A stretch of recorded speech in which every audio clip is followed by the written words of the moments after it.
1 minute. 1 minute.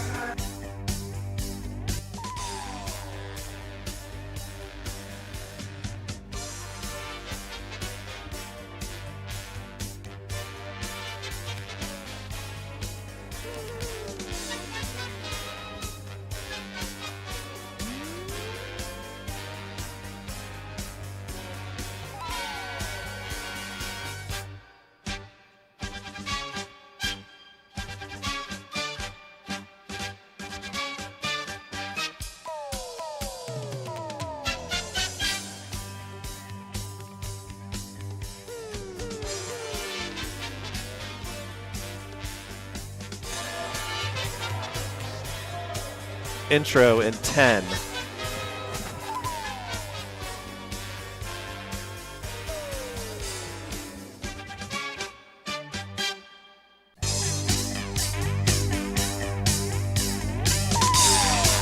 Z92.7 WZBD Radio presents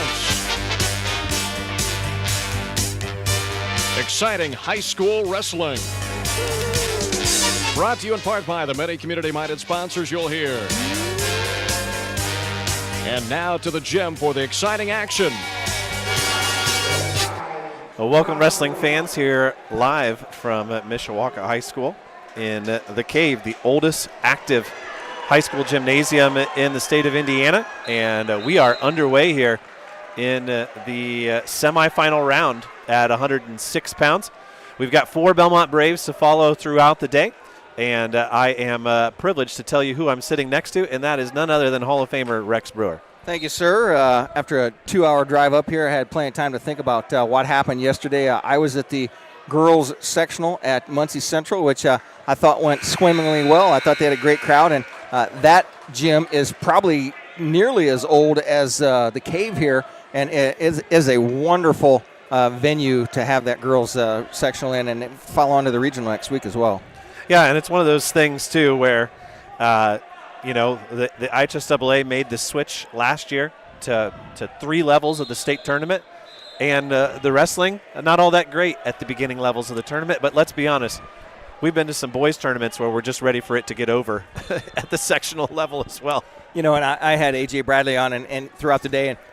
And it's one of those things, that first level tournament kind of separates the wheat from the chaff. You know, being a farmer, you understand what that means. It's like you take those wins that you're gonna have. Your solid wins are gonna win, and then your girls that know they have not at that level come out. And that regional next week will be pretty solid. Yeah, for sure. And of course, we'll have full coverage of that. And we've got everything squared away. We've got some great sponsors who've jumped in to help us out with that, as our listening area didn't quite match the way that the IHSAA split up the tournament and actually sent most of the Jay County girls south, as you talked to a lot of them yesterday. And we had some Indy area sponsors step up. And, of course, when we get to the state finals, we'll be back to covering the New Haven girls and the Garrett girls and all those types of things. But and that's a good question that AJ asked me yesterday. He said if Bellmont puts a program together next year, which is in the works, which way they're going to go. And I was like, that's a really good question. Well, obviously, you had a chance to talk to Robert yesterday, and Robert's going to be here today, and maybe we can get him on the double. I get to see Robert in person two times in 2 days. On the interview side of things. But, yeah, lots of questions to talk about. We want to thank everybody who's joining us live on 92.7 FM. We want to give a shout-out to Steve Gagel back in the studio.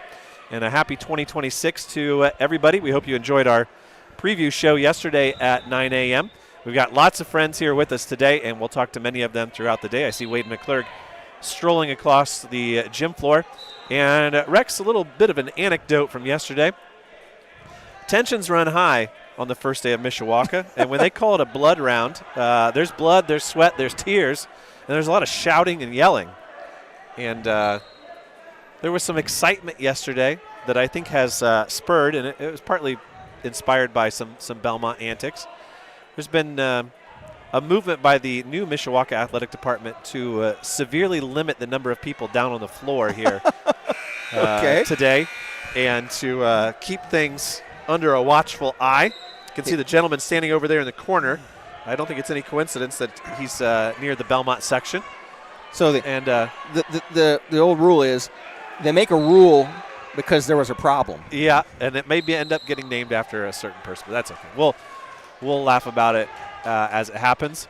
A couple things to note here. We've got two of the very best teams in the state of Indiana in Crown Point and Center Grove battling it out for the team title. They're likely to be seeded 2 or 3 or 4, something like that in 4A, but we also have the very 4 best teams in 2A all competing here today. Garrett, Hanover Central, Bellmont, and New Prairie, and we've already had a visit from the Hanover Central coach.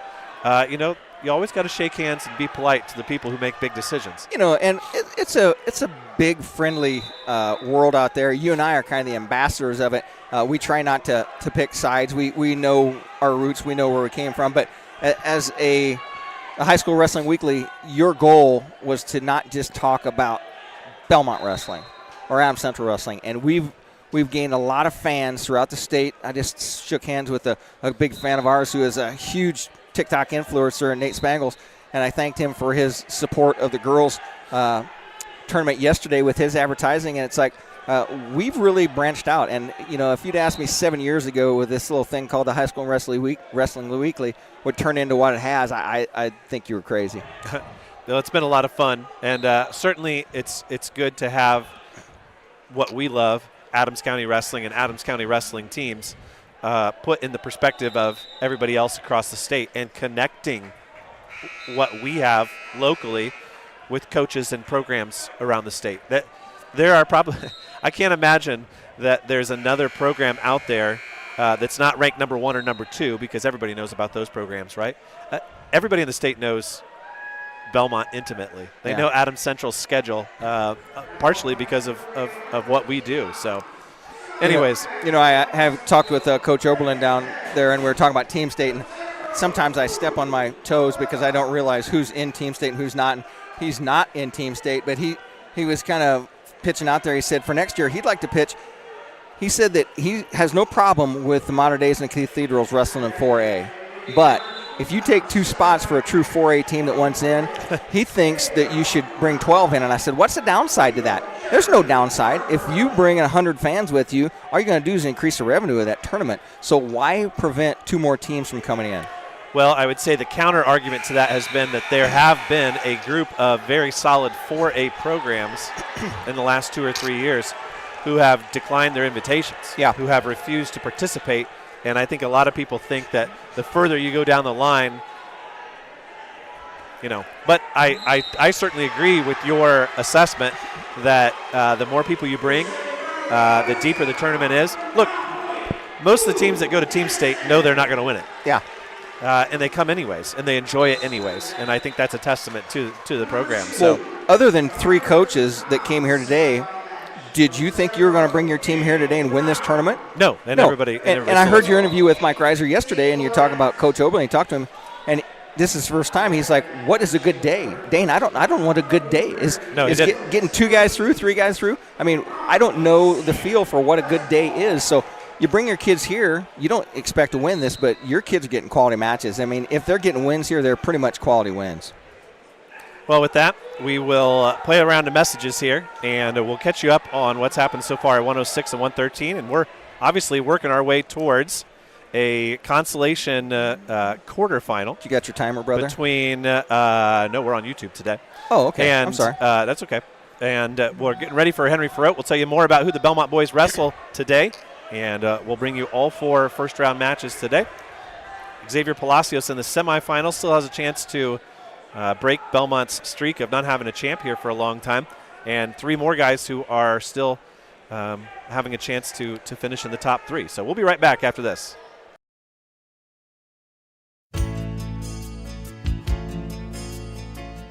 Injured in an accident, need representation in civil, criminal, or family law matters? Call DeVos, Baker, Ainsworth, and Razzo for assistance.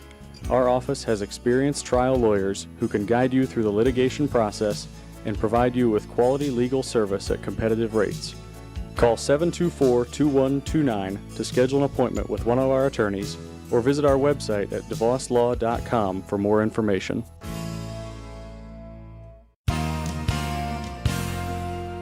Looking for unbeatable deals?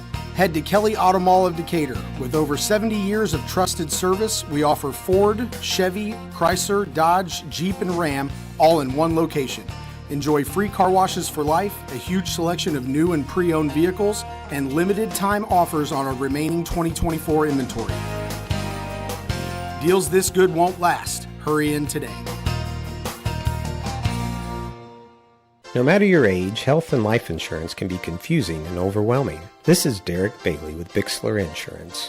Whether you are currently on Medicare or will soon be qualifying for Medicare, we have the products and expertise to meet your needs.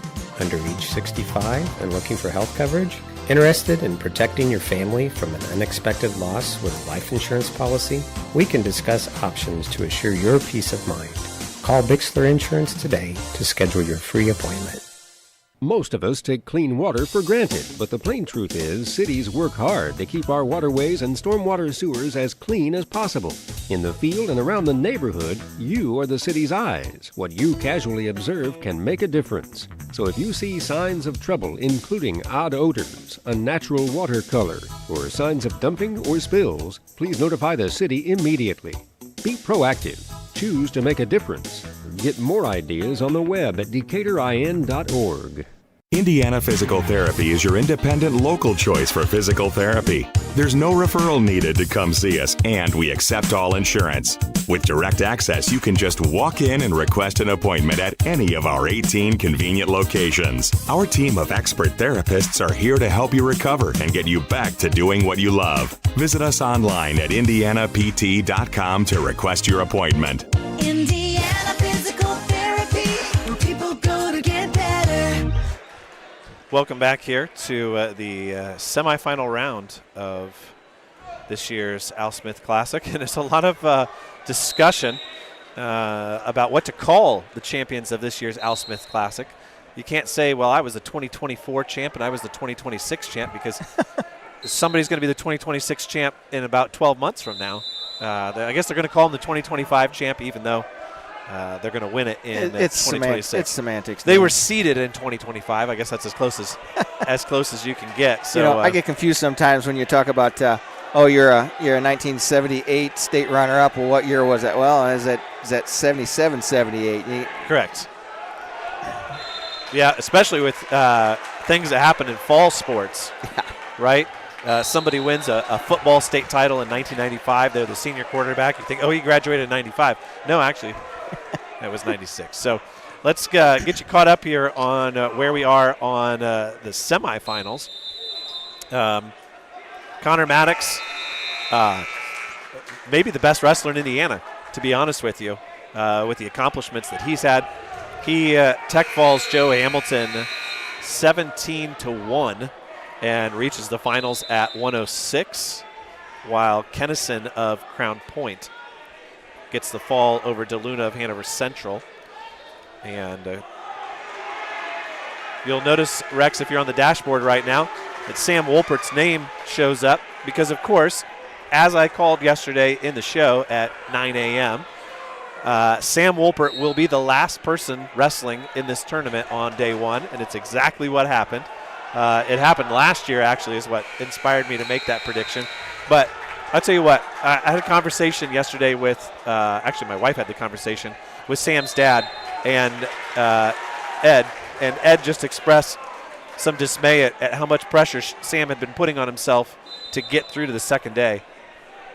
You could just tell it was a flood of tears and joy and relief from their family, from the coaching staff, from Sam. He went out there and just, in the final match, it was all heart. Third period, it was a tie match. There were some calls going out of bounds. There was a lot of yelling. And then all of a sudden, Sam threw his kid to his back. And the Bellmont, everybody had left the gym. It was the only match. It was the only bout still going. And the Bellmont fans made themselves known. And it was just a really good win.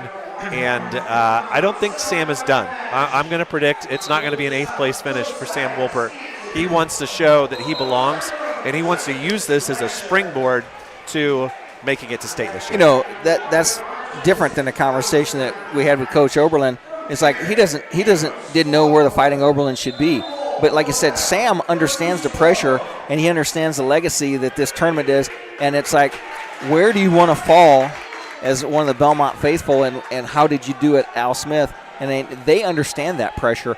Even from when they're little kids in junior high coming up and watching this tournament, they understand what it means to make it to day 2 of the Al Smith. And I would venture to say that Sam, amongst all of the wrestlers on the Bellmont team, has attended more Al Smiths than anybody else. Now, Gabe may have come to some.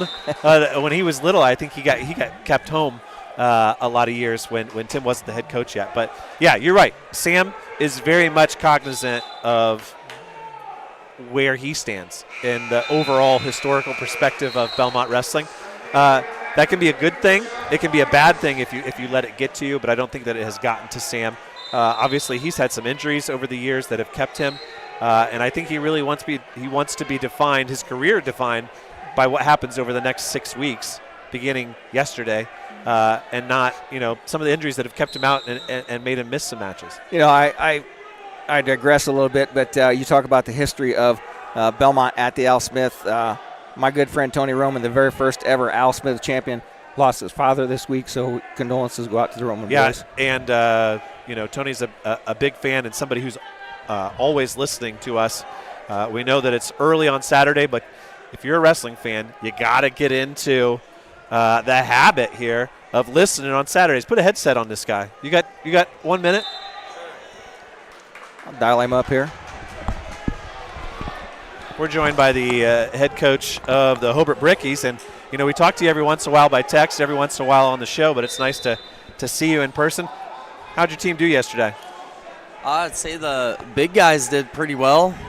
We ended up getting 4 of our big guys out. We had 3 other guys in the blood round. So now, which gym were you in? Do you bear the brunt of the blame for? Actually, yesterday was my first time in 13 years that I was in the big guy gym. Okay. So I had a pretty good day. That's good, and that's what you have to say when you sit down with your coaches after the end of the first day and say, hey, what was going on with you guys over there? Yeah. It is a great tournament solely for that reason. It takes a while, even in today's technological age, for news to trickle in. Everybody's got their assignments, and you don't realize 15 minutes ago there was a big upset over there, or our guy got knocked out and that kind of thing. And it's just it really focuses on the individual, I think, more than any other tournament, because you can't worry about what your buddy's doing in the other gym. It's just you finding your mat, watching the guy that you're maybe going to wrestle next round, and then going out there and performing. Yeah, it's I'm on the phone watching red guy versus green guy, so Yeah. I wish we had some live stream so I could watch some of my little guys while I was over there, but I didn't get my steps in running back and forth between the gyms. Now, one question that we've been asking a lot of coaches involved in this tournament is, what do you do with the lack of time in between the Al Smith and getting ready for team state? There's not many practices. Yeah, we talked to our guys a lot about recovery, stretching, icing, making sure we're doing the right things while we're off the mat. You have to take care of your body. You can't just be drill all the time and be hard, and it's that's the most important part after this tournament, is making sure that we're recovering in order to get to team state. Now, do you have a dual meet scheduled this week? Yeah, we do a KV on Wednesday. Okay. So for Bellmont, they do not have a dual meet scheduled, and I think Coach Myers is thankful for that because, like you said, the recovery, the weight management, all of those types of things, adding in another dual meet adds a little bit of difficulty to that. Will your team be leaving after school on Friday and driving down to Franklin? Yeah, so we leave our AD, Mike Black. He does a really good job of catering to us, so we'll practice during the day on Friday, and then we leave kind of early. Gives the kids time to relax in the hotel, and then also if there's bad weather, stuff gives us time to get down there and just relax and just chill out, get rid of that jet lag a little bit. We do the same thing with this tournament. We come down a day early and relax, and then if we need to get a workout in the hotel, we'll do that as well. So. And that's one of those advantages that established programs and KG head coaches are able to give an advantage to their teams. We've seen in team state before guys who are new to the tournament, first-timers, they don't know how to approach it from a practice standpoint, from a travel standpoint. We were talking to Coach Oberlin from Homestead yesterday. They drove home yesterday. Wow. And he's like, we don't know what to expect. We don't know whether this is going to be the right idea or not. We'll figure it out. We'll maybe do it next year differently. But yeah, it's interesting. Obviously, Hobart's been here a long time, and you guys have been competing in team state as well. You know, we saw that last year where some teams kind of showed their neighborly use of facilities, where Swiss County had a long way to go to wrestle in 1A team state, and they're not competing against Bellmont. So Bellmont, Tim Myers lent his wrestling room to Swiss County, let those guys get a workout in. It's like, you know, this is like a brotherhood, and it's like you're going to let those kids work out because they're not competing against you the next day. So, I mean, it's nice to open up your room and give them that access. Yeah, definitely. When I was in school, Coach Balish, there was a couple of years where we did a walk-in in the wrestling room and then left at like 4 in the morning to get over here. And I just remember hating it as a kid, just getting up early and having to compete. That is a win there for Braden Head in the semis at 113 over Cruz Oreda. You're talking about your former coach, Hobart. I will tell you, I don't know if I've ever told you this, one of my very favorite state finals memories was an opportunity after he had retired, one of the last years that he attended the state finals.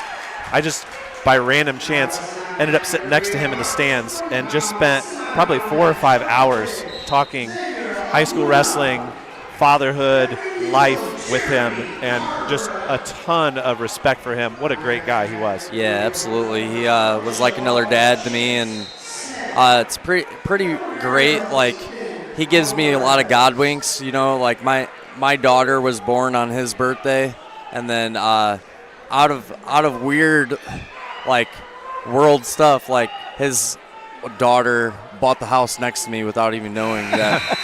So it's pretty wild. Like, I think he's watching over us, and he's just a amazing human. I worked a lot of matches where he was in a corner when I worked at Duneland Conference, and he's one of those guys that no matter what happened on the mat, nothing but perfectly polite and questioning, and it was never one of those stomp your feet, scream at you kind of guys, and just a really class guy to have in a corner. Yep, definitely.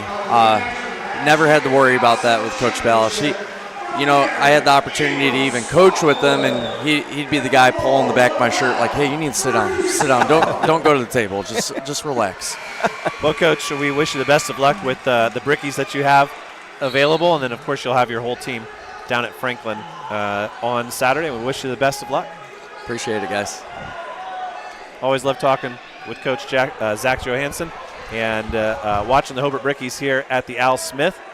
Right now in the semis at 126, we got Abram Swathwood from Garrett and Noel Verdusco from Lowell. Appreciate it. Jeremy Carver, the very talented freshman from Cathedral, is wrestling in the semis at 120 against sophomore Xavier Acuna. Picking up all kind of swag today, Danner. You sure are. He said he's got one coming back for you, too. That's the new club, BF Wrestling. Nice.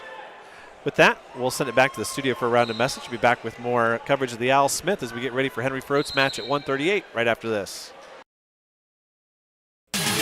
If you're thinking of building an addition or remodeling or just starting from scratch and you want to add the beauty of a built-in or freestanding gas fireplace, the folks at Hitzer Fireplace and Patio, 269 East Main Street in Bern, have the expertise and craftsmen to install a gas, coal, or wood fireplace, and design staff to help you decide which will serve your needs best. Cozy, warm, fuel-efficient, and mood-setting. Call Hitzer, 589-8536. Does your heating system need a good end-of-the-season tune-up from Masters Heating and Cooling? Now is the time to tune up your heating and cooling system. At Masters, we have technicians that can service most makes and models of furnaces and heat pumps at low-cost seasonal special pricing. Contact Masters Heating and Cooling at 1045 South 11th Street in Decatur. On the web at mastersheatcool.com to schedule your preventative maintenance checkup now. Krukeberg Auction and Realty has been your trusted partner in the auction process. Buying or selling, they make the steps straightforward and easy, guiding with expertise and commitment. A family-owned local business, Not just auctioneers, your neighbors supporting local athletics. Feel confident you're in the right hands. Call Krukeberg Auction and Realty today. Experience the difference with family you can trust. Quality dentistry for people of all ages. That's what you'll find at Decatur Dental Services. This is Dr. Taylor Trevere at Decatur Dental Services. We provide a wide range of dental treatment, including preventative, cosmetic, restorative, and reconstructive dentistry. Located at the corner of 224 East and Pickway Road in Decatur, we offer convenient office hours, Monday through Thursday from 8 a.m. to 5 p.m. and Friday, 8 a.m. to 3 p.m. For more information about our practice, please find us on Facebook or visit our website at DecaturDentalIN.com. Well, if you're anything like me, you've got a list a mile long of outdoor projects that can wait till spring or until you have time. Well, let's be honest, if you're like me, you need a pro because you don't have the time or the equipment to get it done right. That's why I call Jim at the Little Container Company in Bern at 273-7692. Whether it involves dirt, demo, dozing, or digging, he has all the tools and all the toys to do the job affordably and correct the first time. Give Jim a call at 273-7692 or search Little Container Company on Facebook. Trust me, it'll be worth it. Welcome back here, and we want to give a huge shout out to our newest sponsor on WZBD, Little Container Company, and their support of high school athletics. And Rex, kind of a fun story there, as he got a hold of me and he said, man, I just built a new shop, I installed a radio, and I'm working every day, and I'm listening to you guys, and I'm thinking, I got to be part of this. And he signed up. He's a new all-sports sponsor. You'll hear his spots in all of our broadcasts over the next year. And just really cool. He does a bunch of work in he's got a bunch of toys. He's got tractors and trucks and earth movers and all those types of things. And he's doing all kinds of jobs. So look him up. Give us a call, and we'll get you connected with him. So that's just one of those cool things. There's a lot of times on Saturdays during wrestling and football season that I'll go out to the recycling center at the solid waste management place, and Tammy Tracy used to work out there, and she said, we listen to you guys all the time. I said, faithful listener. She goes, it's the only station that comes in on this radio. Oh, well, they didn't have to say it. So we're a captive audience, but the solid waste management has been a long-time supporter of sports on athletics on WZBD. So once again, we're setting the stage here for Bellmont Braves, who are competing today. Henry Farote is in the consolation round at 138 pounds. He came in as the 5 seed, and at Rex, it was a really good quarterfinal with Sonny Sessa. Sessa is a former state placer, and they're ranked 8th and 10th, I think, in the state. Sessa wins it 12-6, and that's going to drop Farote down into the consolation quarterfinals, where he will wrestle Hunt from Westfield. Western. They're abbreviated on here, so I have to look at the full. I had trouble with that full name. with the girls sectional yesterday, because a lot of those schools are schools that we don't do a lot, and you see that 4-letter abbreviation. It's like, that is New Pal. Okay. Yeah, the computer-generated abbreviations sometimes are a little bit sketchy. Eric Hunt was the 8th seed, and he's a senior from Western. Came into the tournament at 17-1. Hey, Dane, what did we ever do back in the day before we had computers in front of us? I will give a shout-out to my lovely bride. She filled out her handwritten bracket all day yesterday, then came home, made sure that everybody in our household had a meal, and then she filled out the spots that she was missing, and she's continuing to fill out her brackets right now. She has been faithfully coming to this tournament since 2004. Only missed a few in her child-rearing days. And is she sitting next to Bruce Teamy today? She is. Well, actually, she has the great privilege of sitting between Bruce Teamy and Scott Teeter today. Okay. And so Scott is an absolute hoot to sit next to at a wrestling tournament. He leaves nothing to. Like your wife, my dad had impeccable penmanship, and he used to get really nervous during wrestling matches and tournaments. So he kept the book just like your wife did. And I find old programs and stuff in his stack where my dad had kept scores and just immaculate, ran statistics on how many takedowns and near falls everybody had. And that's, some people have to do that as a release so that they don't get too wound up and have a heart attack in the stands. Now at 150, Sam Wolpert will be wrestling. The semifinals are the 1, 2, 5, and 6 seeds. Marcus Malone of Center Grove getting the upset to make the semis. And Joe Pawn, this is a name that you're going to hear a lot of, Rex. He came in as the 6th seed, a freshman from Hanover Central, just one loss. He beat Sam Wolpert in the second round yesterday, and I'll tell you what, he was built like Sam Wolpert with his height and kind of lankiness, but he looked a lot more muscular than Sam. And Pawn comes away with an 8-3 victory over Wolpert, and then Wolpert comes back and wins twice, and he will wrestle the number 4 seed, Kirkpatrick, from Columbus East, who is also a senior. Then we go to 190, and a really talented set of semifinalists. Kyle Harden, last year's 4th placer at 190, is the 1 seed. He will wrestle Alexander Tatum from Hobart, who is 18-1 and a junior. He had the upset yesterday in the quarters over Retzloff of Penn. And then it's another meeting of Colin McMahon and Xavier Palacios in the Al Smith. Last year they met twice. They split 1-1. And that's going to be a great bout at 190. Then at 285 pounds, our last match of this round. The seeds held pretty much yesterday. The 1, the 2, the 3, and the 5 are all in the semis. Grady Baker was the 6th, and if he holds his seed against Diaz of Hobart, he'll be wrestling at least for 5th and 6th, if not 3rd and 4th. We do want to remind our listeners, I've seen a couple of texts come across my phone, that we are audio only all day. Mishawaka has been a great partner, has allowed us to set up our equipment 2 days in advance. They've allowed Rex and I to walk in free and been very good hosts, but they hold the exclusive rights to the video content with their student broadcasting. I will make up my weight in Mountain Dews throughout the weekend. There you go. So with that, we'll play another ad, and we inch closer to Henry Ferrot's consolation quarterfinal match here at 138.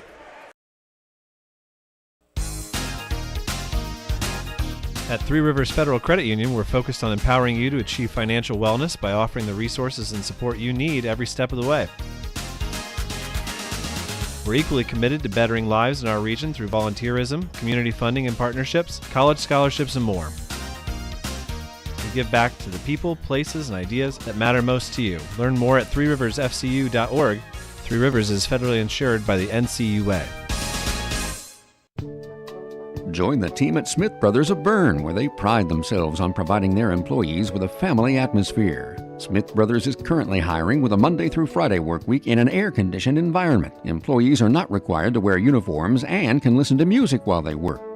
Starting wages are $17.50 to $21 an hour at the end of their first year, with a yearly bonus incentive and a competitive benefit package. Apply online at smithbrothersfurniture.com or in person at Smith Brothers, 356 Monroe Street in Bern.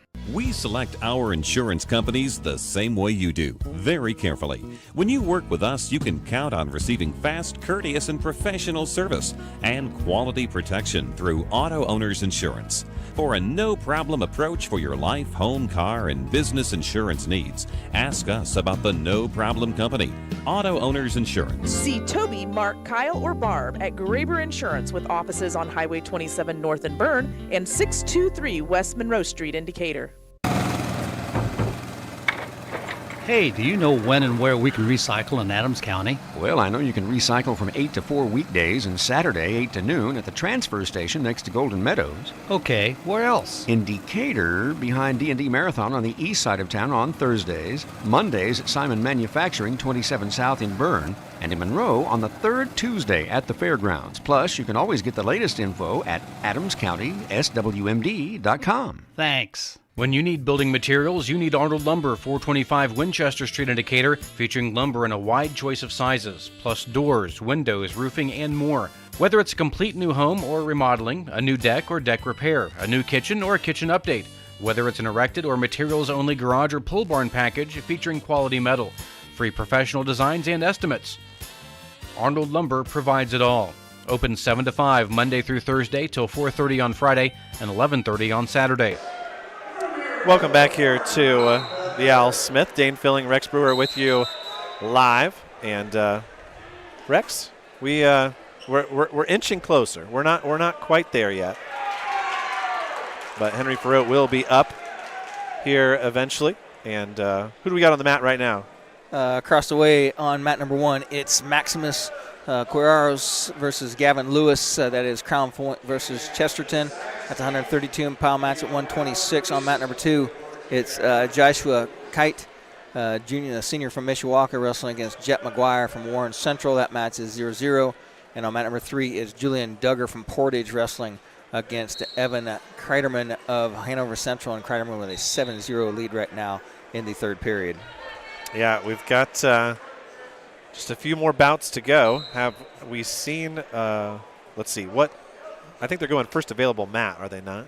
I think they're bouncing them around, yes.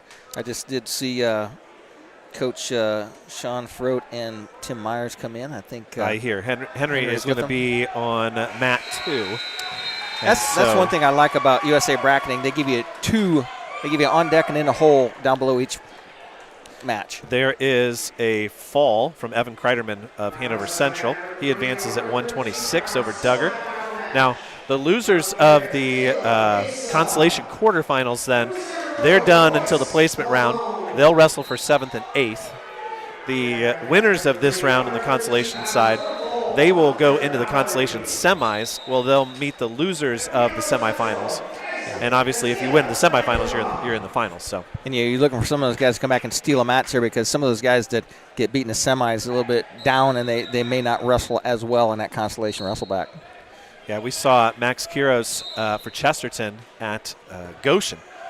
He wrestled Landon Sealscott, I think, and a very talented wrestler. He's a junior, taking on Gavin Lewis. And one thing that if you're following along on USA bracketing, because you finally figured it out and you said goodbye to track wrestling and deleted it from your favorites on your computer, Crown Point boys, a lot of them have 4 or 5 losses, Rex. Well, yeah, but they're wrestling the best guys in the nation.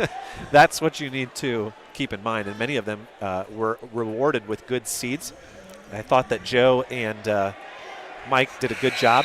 A lot of the coaches provided input, and there were some arguments about who belonged where, but for the most part, boy, if you look at the number 1 seeds, number 2 seeds even, they're all in the semis. Now, they didn't get them wrong. I listened to you and Mike talk yesterday during the coaches show, and it's like, how, if you'd have thought 15 years ago, would you have ever thought that a tournament would call 2 guys unrelated to your program to the tournament and say, hey, can you come seed our tournament?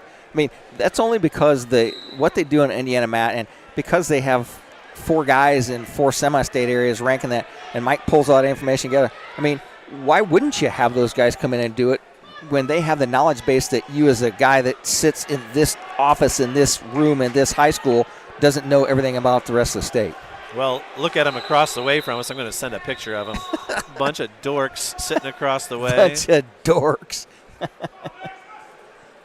2 normal-looking guys and a Hall of Famer in Gene Whetstone running things. Gene inducted into the Hall of Fame 2 years ago. Rex, you made it in last year.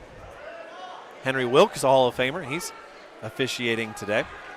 The odd one, Dane, was the year before when you and I got our Outstanding Media Award, and it took like a year and a half to get it. Because because the Evansville year? A little bit of a turnover, yeah, and then the Evansville scared everybody away and made everybody act like Evansville was some sort of leper colony or something that no one could go to. It's a lot of fun. Well, once again, join us for a great doubleheader of wrestling action on Tuesday. We'll have Adams Central and Homestead, South Adams and Yorktown. And then next Saturday, an absolute extravaganza. We have never done 3 separate simultaneous wrestling broadcasts from 3 different locations in the history of the sport. We're going to do it on Saturday. Rex is going to be at Franklin for 1A Team State. I'm going to be at Brownsburg for 2A Team State. And Dave Nathan and A.J. Bradley are going to be at the Girls Regional at Muncie Central. And how did A.J. do for us? A.J. did good. A.J. set us up in a real good spot. We're up in a corner, out of people's way. We had a good vantage point. They had these massive, I sent you a picture of these massive, 60-inch screen TVs that they had the USA Bracketing scoreboard on, and it was phenomenal. It was so easy to see the time, the score, who was wrestling. I mean, it was really good. But I tell you what, I was doing some planning last night, and I texted Josh on the way home. I was like, what are your plans for next week? I look, Franklin's a long ways away. He's worried that you're going to want to leave at 3 a.m. That's what I asked him. I said, I can go down and leave early at 3 a.m., and if you can find a ride down there, you can kind of roll in. But that's one of those things you look at it logistically. These teams have to do it logistically, but you and I look around, it's like, hey, you're going to Brownsburg. Brownsburg's not around the corner. I mean, that's a haul. Yeah, I got a hotel room, so I'll be there in good fashion. And then 2 weeks from yesterday, we'll be at the state finals for the girls in Indianapolis. And Rex, I got to be on my best behavior because my boss is listening. I have a personal day taken. I'm good to go. I'm not going to call in sick. That would be a bad idea when you're on the radio. But that's like getting caught on social media shopping at the mall or something. Exactly. But that's gonna be a fun day. It's probably as much as I love the boys' state finals, we really kind of get pushed aside and tossed into a corner, and we don't get much access to anybody outside of the food, and that's been taken away from us in recent years. But the girls' state finals, it's a lot of fun. Because I couldn't sleep last night, I was looking at your schedule here. Where do you have me going next week? You keep talking about South Adams at Yorktown? Yep, South Adams Tuesday at Yorktown night? on Tuesday night. Man, that came out of nowhere. It's only been on the schedule for 2 months, right? Well, I look at it like the day before to see where I'm supposed to be. But there's a couple of them. I think it's just a error on your part. Like dual meets at home at Bellmont, you left me off. You just have Dana, and I'm assuming I'm on there with you. Yeah, I think you are. Okay, that's a given. But then there's times when it's you and I are in different parts of the country, and it's like, okay. Basically. Well, we are just 2 bouts away from Henry Farrow, so let's play one last round of ads, and then we'll get you set up and tell you a little bit of backstory about him and get you ready for the opening bout here on day 2 for Bellmont. You're listening to High School Wrestling here on WZBD.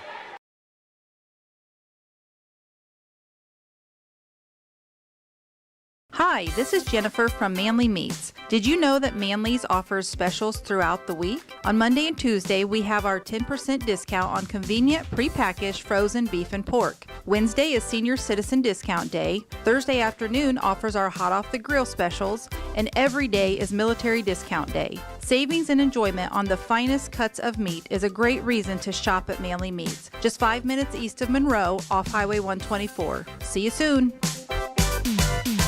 Adams Sports Medicine provides certified athletic trainers at many high school athletic events. These trainers specialize in injury prevention.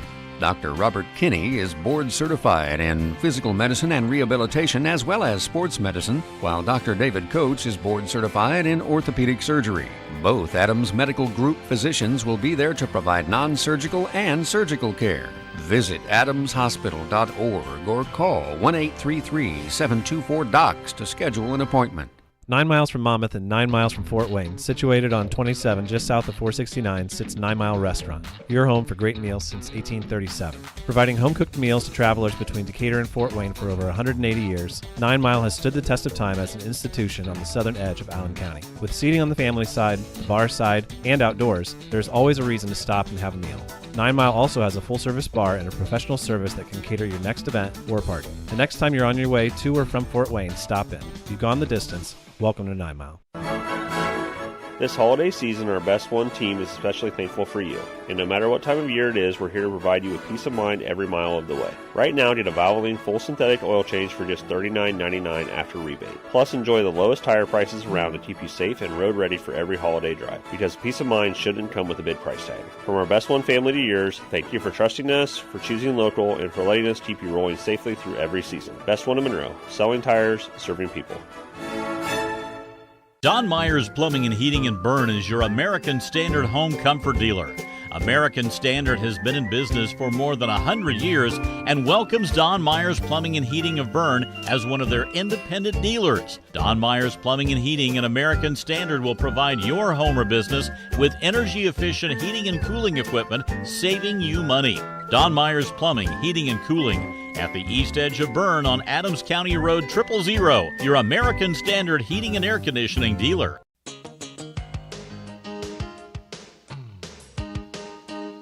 Hi, this is Tina with Innovative Concepts Audio Video. Let us help you fall into the perfect fit for your home theater entertainment. Whether it's a stunning home theater, crystal clear audio, or smart home upgrades, we've got the tech to match your style and budget. Stop by Innovative Concepts at 1421 Manchester Street in Decatur and make your home the place everyone wants to be this season. We bring technology to you.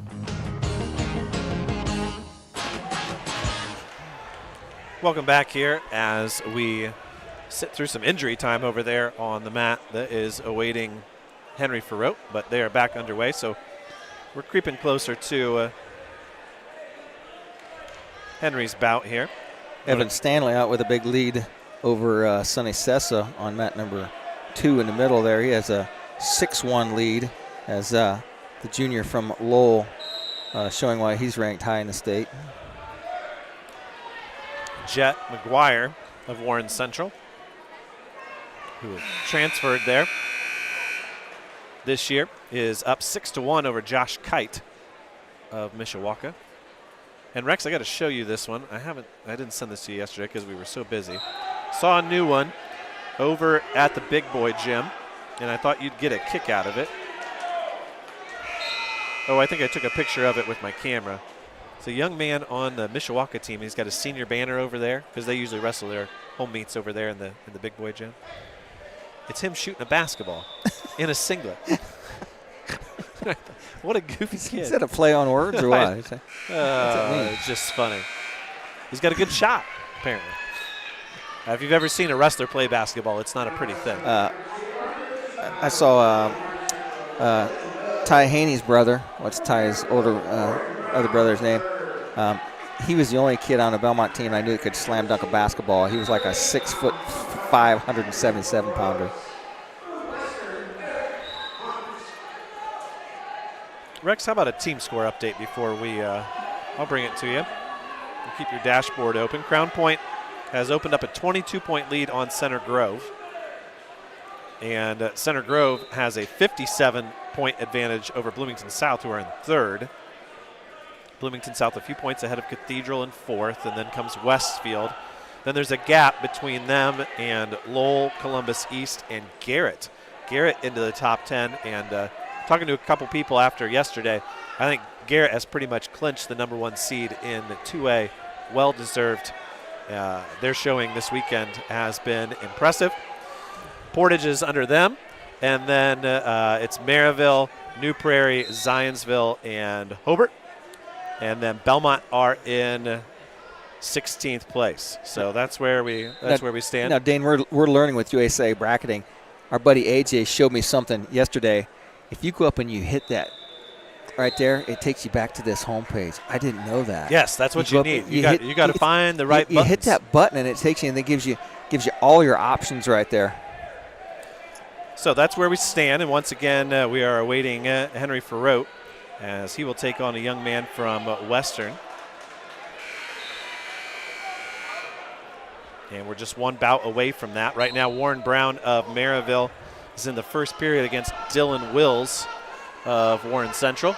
You know, Dane, usually I sweat in these places, but we're up here in the rafters, and this must be where the air conditioner duct is, because it's not bad. I may end up putting the old High School Wrestling Weekly hoodie sweatshirt on.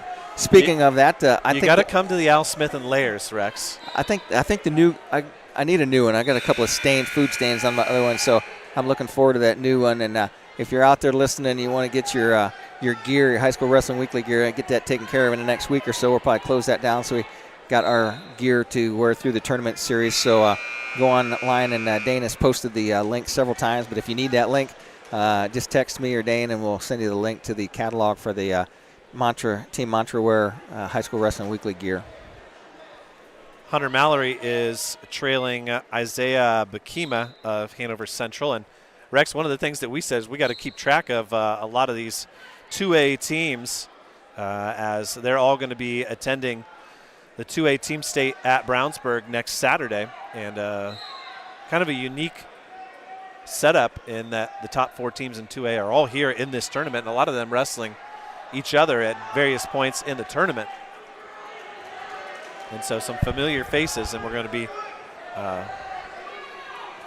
much better prepared next week. I am, at least, to tell you about some of the possible moves and really have some context next week.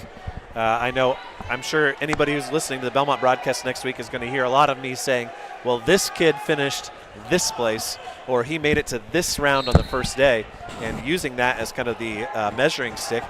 And, you know, in an established tournament like this, you can do that. You can say, man, this kid only made it to the third round on the first day, but here he is at semi-state. What a run he's had. You know, you're not going to hang your hat on the South Adams six-way tournament between some local schools, but you hang your hat on the Al Smith top 5 place winner. I mean, that carries some merit. Evan Stanley is up 16-2 on Sonny Sessa, who defeated Henry Farote in the quarterfinals. So Stanley on his way to the finals with a tech ball over Sessa. And Rex, we had some discussions yesterday just about the difference in levels in some of these weight classes, where the two guys who are wrestling in the finals have tech falled the guys wrestling for 5th and 6th, who tech falled the guys wrestling for 7th and 8th, who tech falled their guys in the, you know what I mean? Like, it's just, it's amazing. And a lot of that's because of the new scoring rules. And in that mix, you could have had guys that were state place winners last year. Exactly. Getting tech falled. Well, we are just minutes away here. 12 seconds left. Oh, there's the buzzer for the second period. So 1 period away from Henry Farote. Suffered his first loss of the season yesterday to Sessa. Obviously a 2-time returning state qualifier, and he would certainly like to avoid being just a state qualifier this year in his junior year. I think he has his sights set on a medal, but when you're ranked 8th and you're wrestling the 10th best guy and you're in this tournament, you got a pretty good idea of what it's going to take to win a medal. Yeah. And the great thing, and we've talked about this before in past years, is the state tournament isn't tomorrow. It's not in 3 days. It's not in a week. It's still 6 weeks away. Yeah. And there's still time for these guys to get better.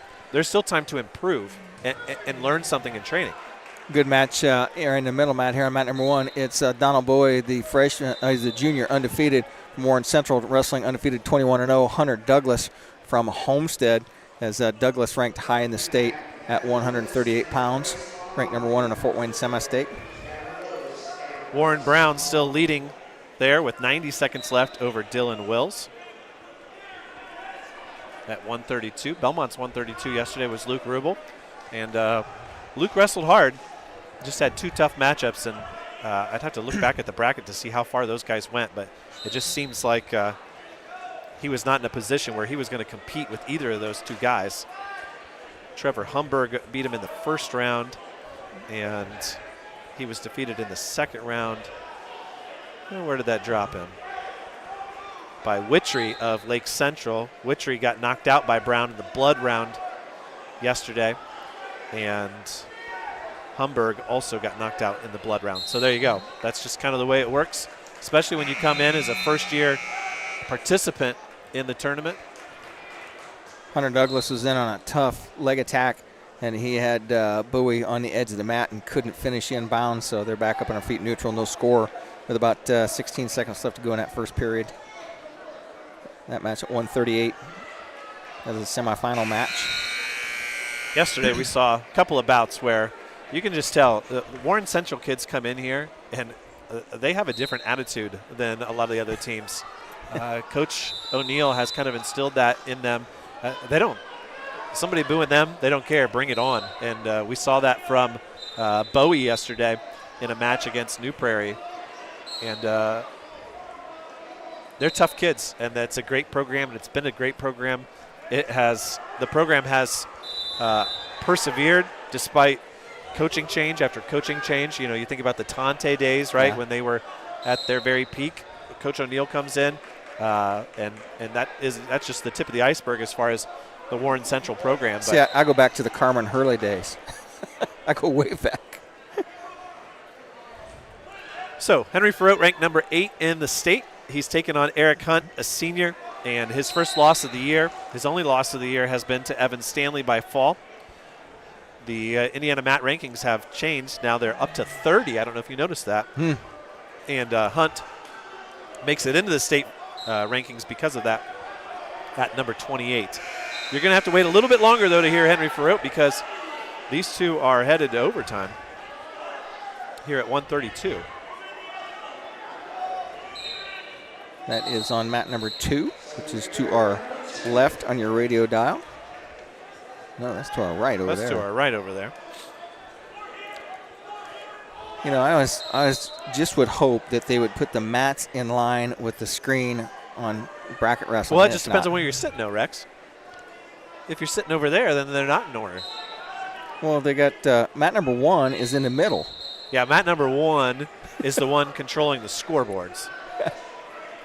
Mat number 2 is on a track, or what do you call it now? A Tactronics a scoreboard. USAB is what that's it's been in our text, USAB. 28 seconds left. Front headlock position here for Warren Brown. Thinking about maybe shucking Dylan Wills for a takedown. Man, dang, back in my day of refereeing and checking haircuts and stuff. Yep. There's the 3.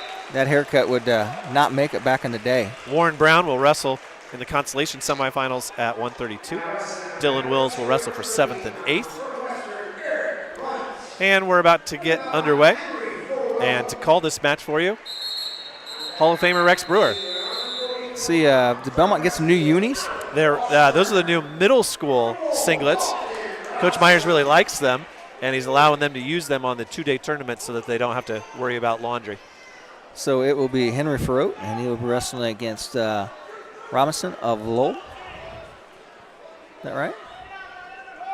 No, he's. Oh, I'm sorry. So you there you go. He's taking on Hunt. Hunt. Oh, there it is. Eric Hunt from Western, 17-1 senior. A couple of one-loss guys here apiece. Now, is Western in the team duels this year? They are not. You know, they were for so many years. Henry's in on a nice shot, hitting the outside single.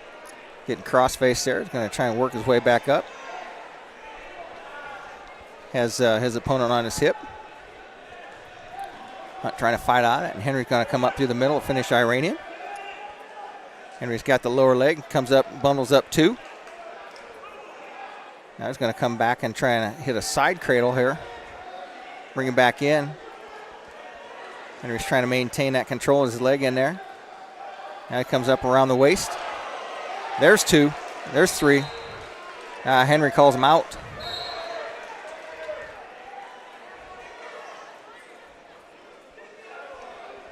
Henry Wilk. Sean Frote walks over to the table and asks Henry where control should be on that.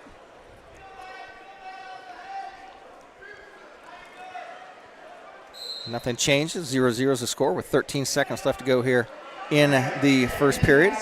This being a consolation round match. 1 minute first period. Henry tries to set that up, a little slide by. Henry in a nice attack on a single leg.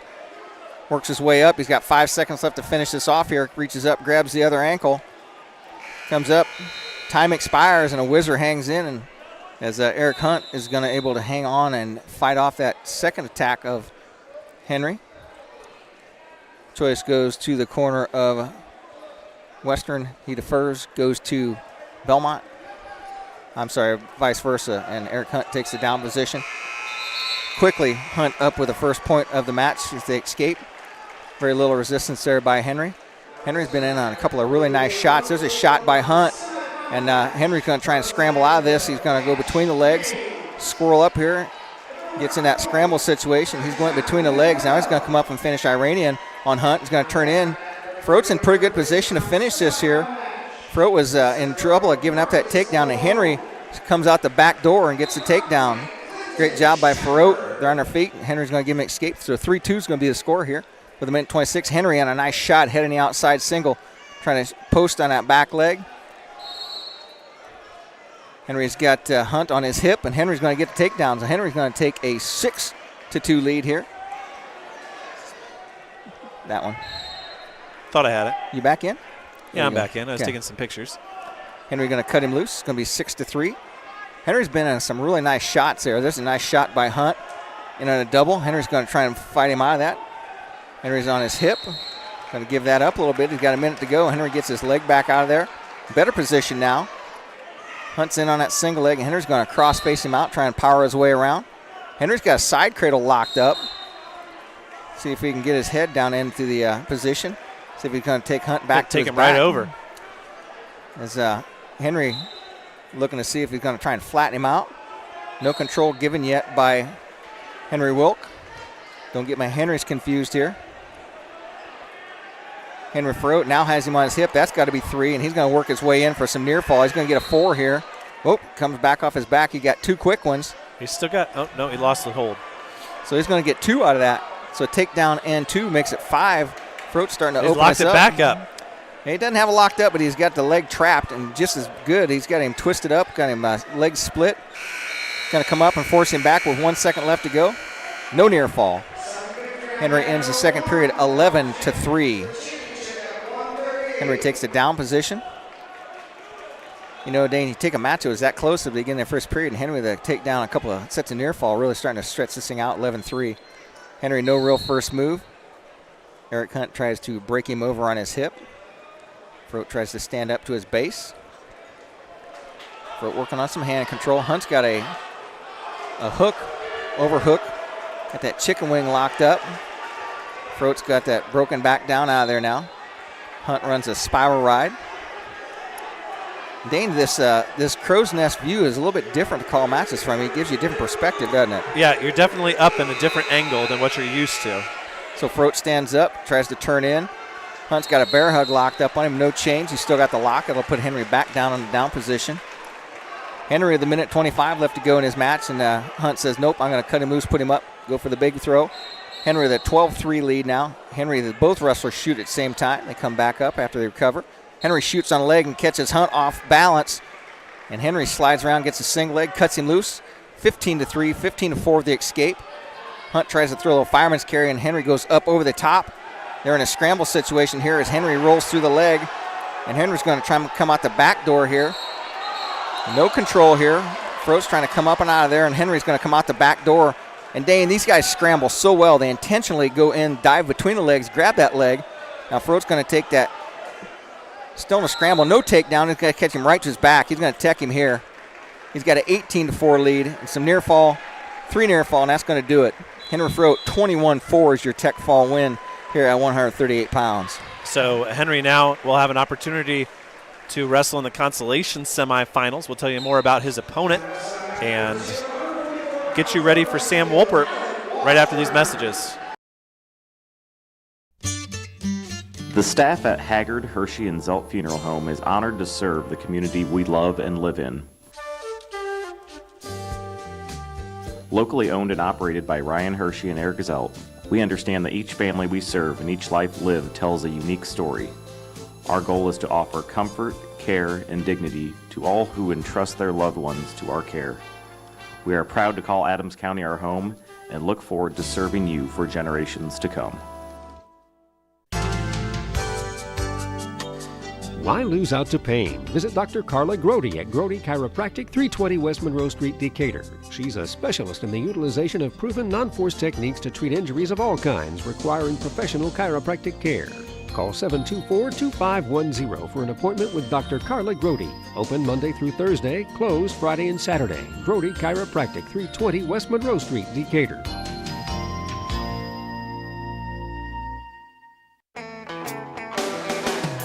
Renowned around the Midwest for his skills and his creative abilities, Nate Bowers and the team at Bowers Paint Studio in Decatur work with a wide range of clients, from collision repair to custom paint jobs for classic cars and motorcycles. Located on Monroe Street on the west side of Decatur, Bowers is your place for body work too, whether it's getting your ride back on the road or finally getting that classic car, the paint job you've always wanted.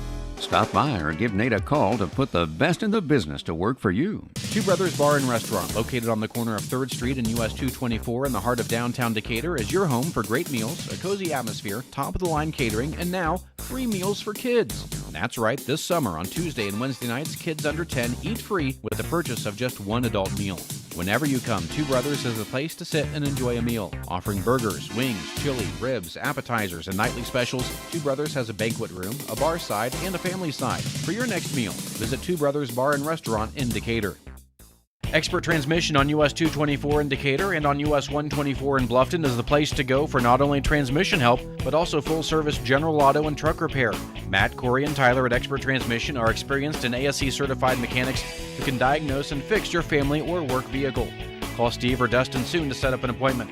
Expert Transmission has the best warranty in the business. 5 years and 100,000 miles on a new transmission and can give you a free estimate. Call today at 724-2434 or like Expert Transmission on Facebook. Welcome back here as we got a barn burner in the semifinal between Bowie and Hunter Douglas. So, Dane, since we go on YouTube a lot these days and we play the commercials up, we get to actually hear the commercials that our guys back at the studio make. I mean, you're on a couple of them, but Dave and Steve Gagel and Steve Rouse do such a great job with the commercials. You don't realize that until you send it out across the state, and these people realize what professional ads we have and what a good crew of guys we have back at the studio that make those ads for us. Absolutely. Now this match in front of us, Hunter Douglas with a reversal. I don't know if was that a reversal? One for sure. I think it should have been one. The loser of the, well, obviously the winner is going to go to the finals, right, at 138. The loser is going to be Henry Farot's next opponent.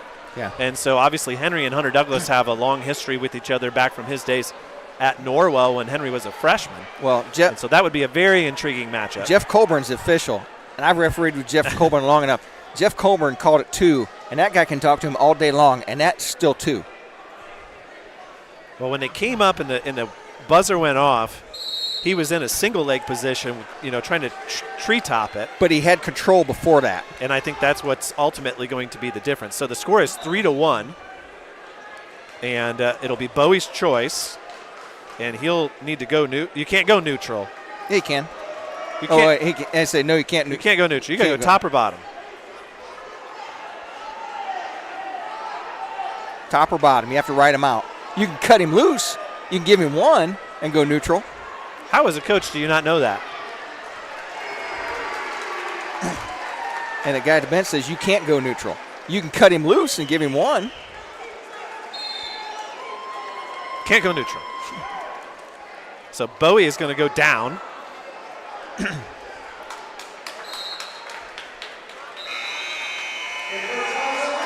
Well, the only way to match your opponent, there he gets his escape. In on the shot. Chasing Douglas. Douglas with 20 seconds left. Bowie catches him by the ankles. Douglas goes back and covers. Bowie tries to keep a foot in. That's the thing that you didn't see in the old out-of-bounds rules, right? Okay, you can wrestle on a gym floor now. Well, if you touch the gym floor, you end it. We learned that yesterday. I heard you calling Shorten's match where he just reached and put his foot out there to get it. Douglas's feet were out. That's good waste time, though. 5 seconds left. So 5 seconds to go here. And is that 5 or 0.5? That might be 5 seconds. I think it's 5. I think that's the way it shows up on there. And when is Sam going to be up next? That's the next question I have for you. We got 44s on the mat everywhere else. And Hunter Douglas is going to reach the finals. His headgear shatters, and it'll be Donald Bowie who will wrestle Henry Farot in the consolation semifinals. That's a good match. That was a great match. Flip the coin on who was going to win it. It was a great move by Douglas to gain control. Jeff Colburn brought him back in and shook his hand and said, hey, that was a good match. Jeff goes over and confers with his assistant referee, and the assistant referee says, yeah, you had that call. So we are one bout away. Sam Wolpert is up next, Rex, at 150. So let's review for you the 150 bracket here. And your semifinalists right now on the mat are Clinton Shepard from Crown Point, the #1 seed, and Marcus Malone from Center Grove.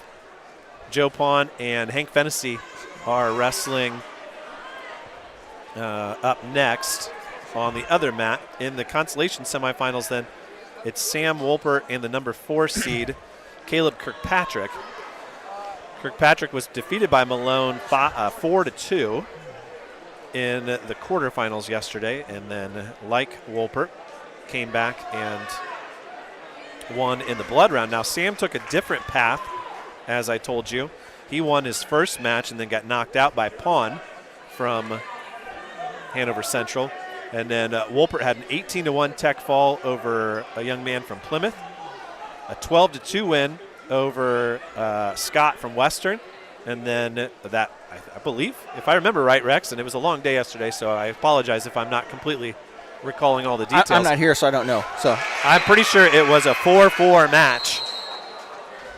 It was on this mat over here, and Wolpert threw his man to his back, got a 3-point takedown, a 4-point near fall, and won the match in the final seconds against Preston Hammond of New Prairie, who could be somebody that he wrestles next week on Saturday. So on mat number 3, we've got Clinton Shepard, the man of Indiana. They list him as probably the pound-for-pound best wrestler in the state, Clinton Shepard from Crown Point. And he's headed to Penn State, correct? Correct.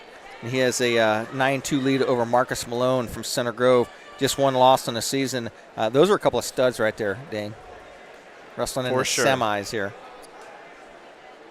Also, you got Dalton Robinson, a different Dalton Robinson than we've known all our whole life. Robinson is from Lowell, and he has a 3-0 lead over Alec Washburn of Westfield. And Peyton Hornsby of Center Grove has a 6-1 lead over Bryson Bozammer from Concord, 16-1 senior. So Sam Wolpert up next. Where's Sam going to be? He's going to be over on mat number 3. That's that one over there. Yep, as soon as Shepard takes care of Malone here.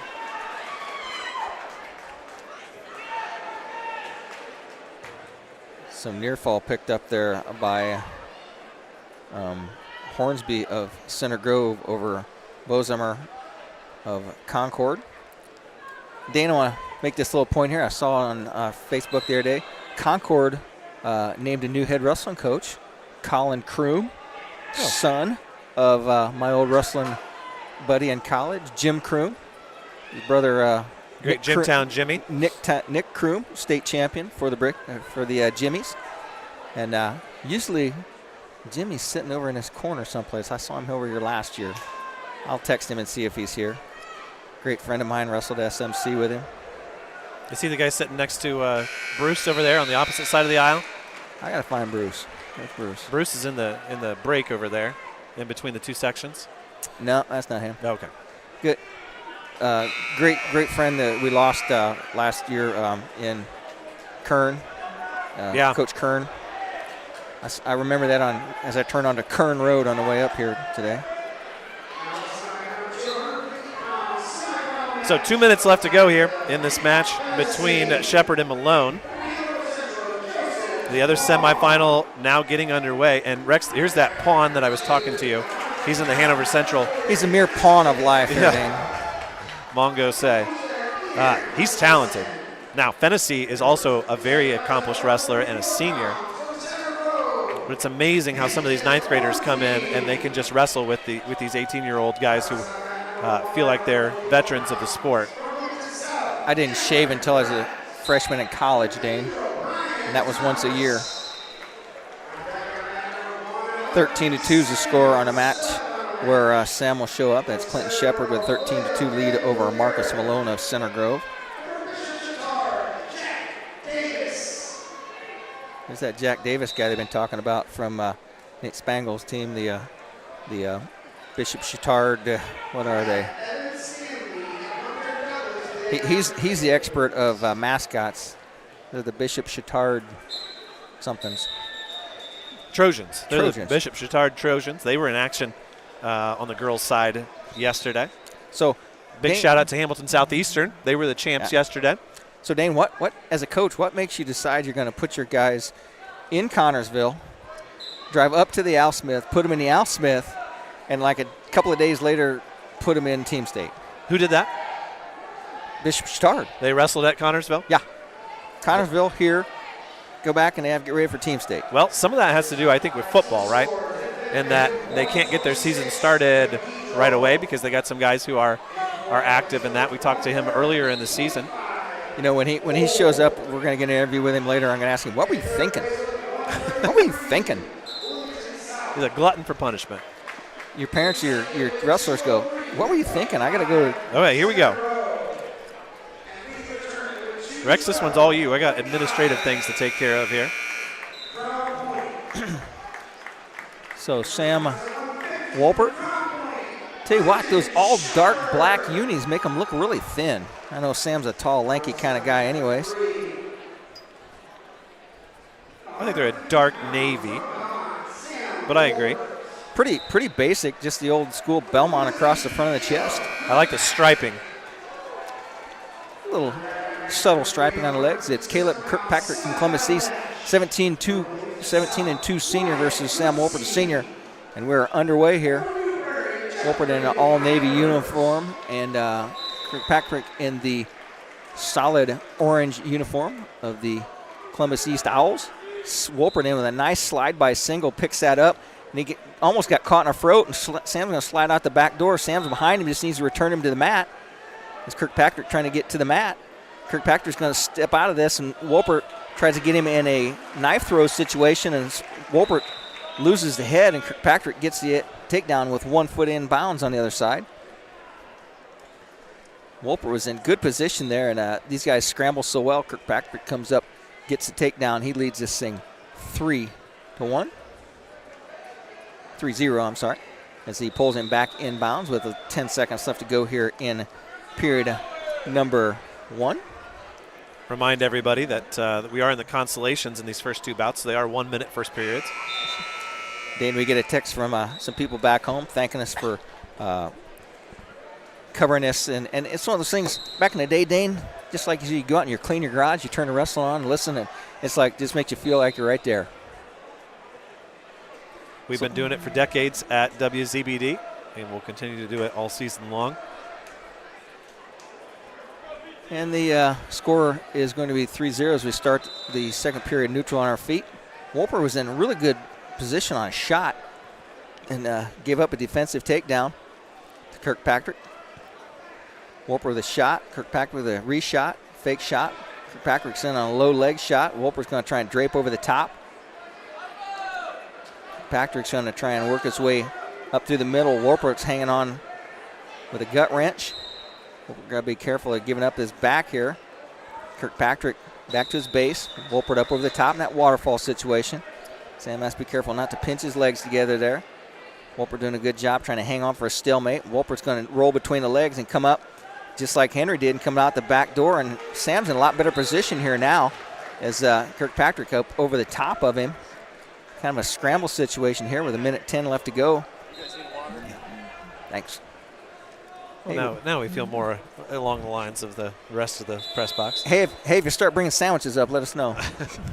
Stalemate is called, and Wolpert's going to get out of that situation with no points given up.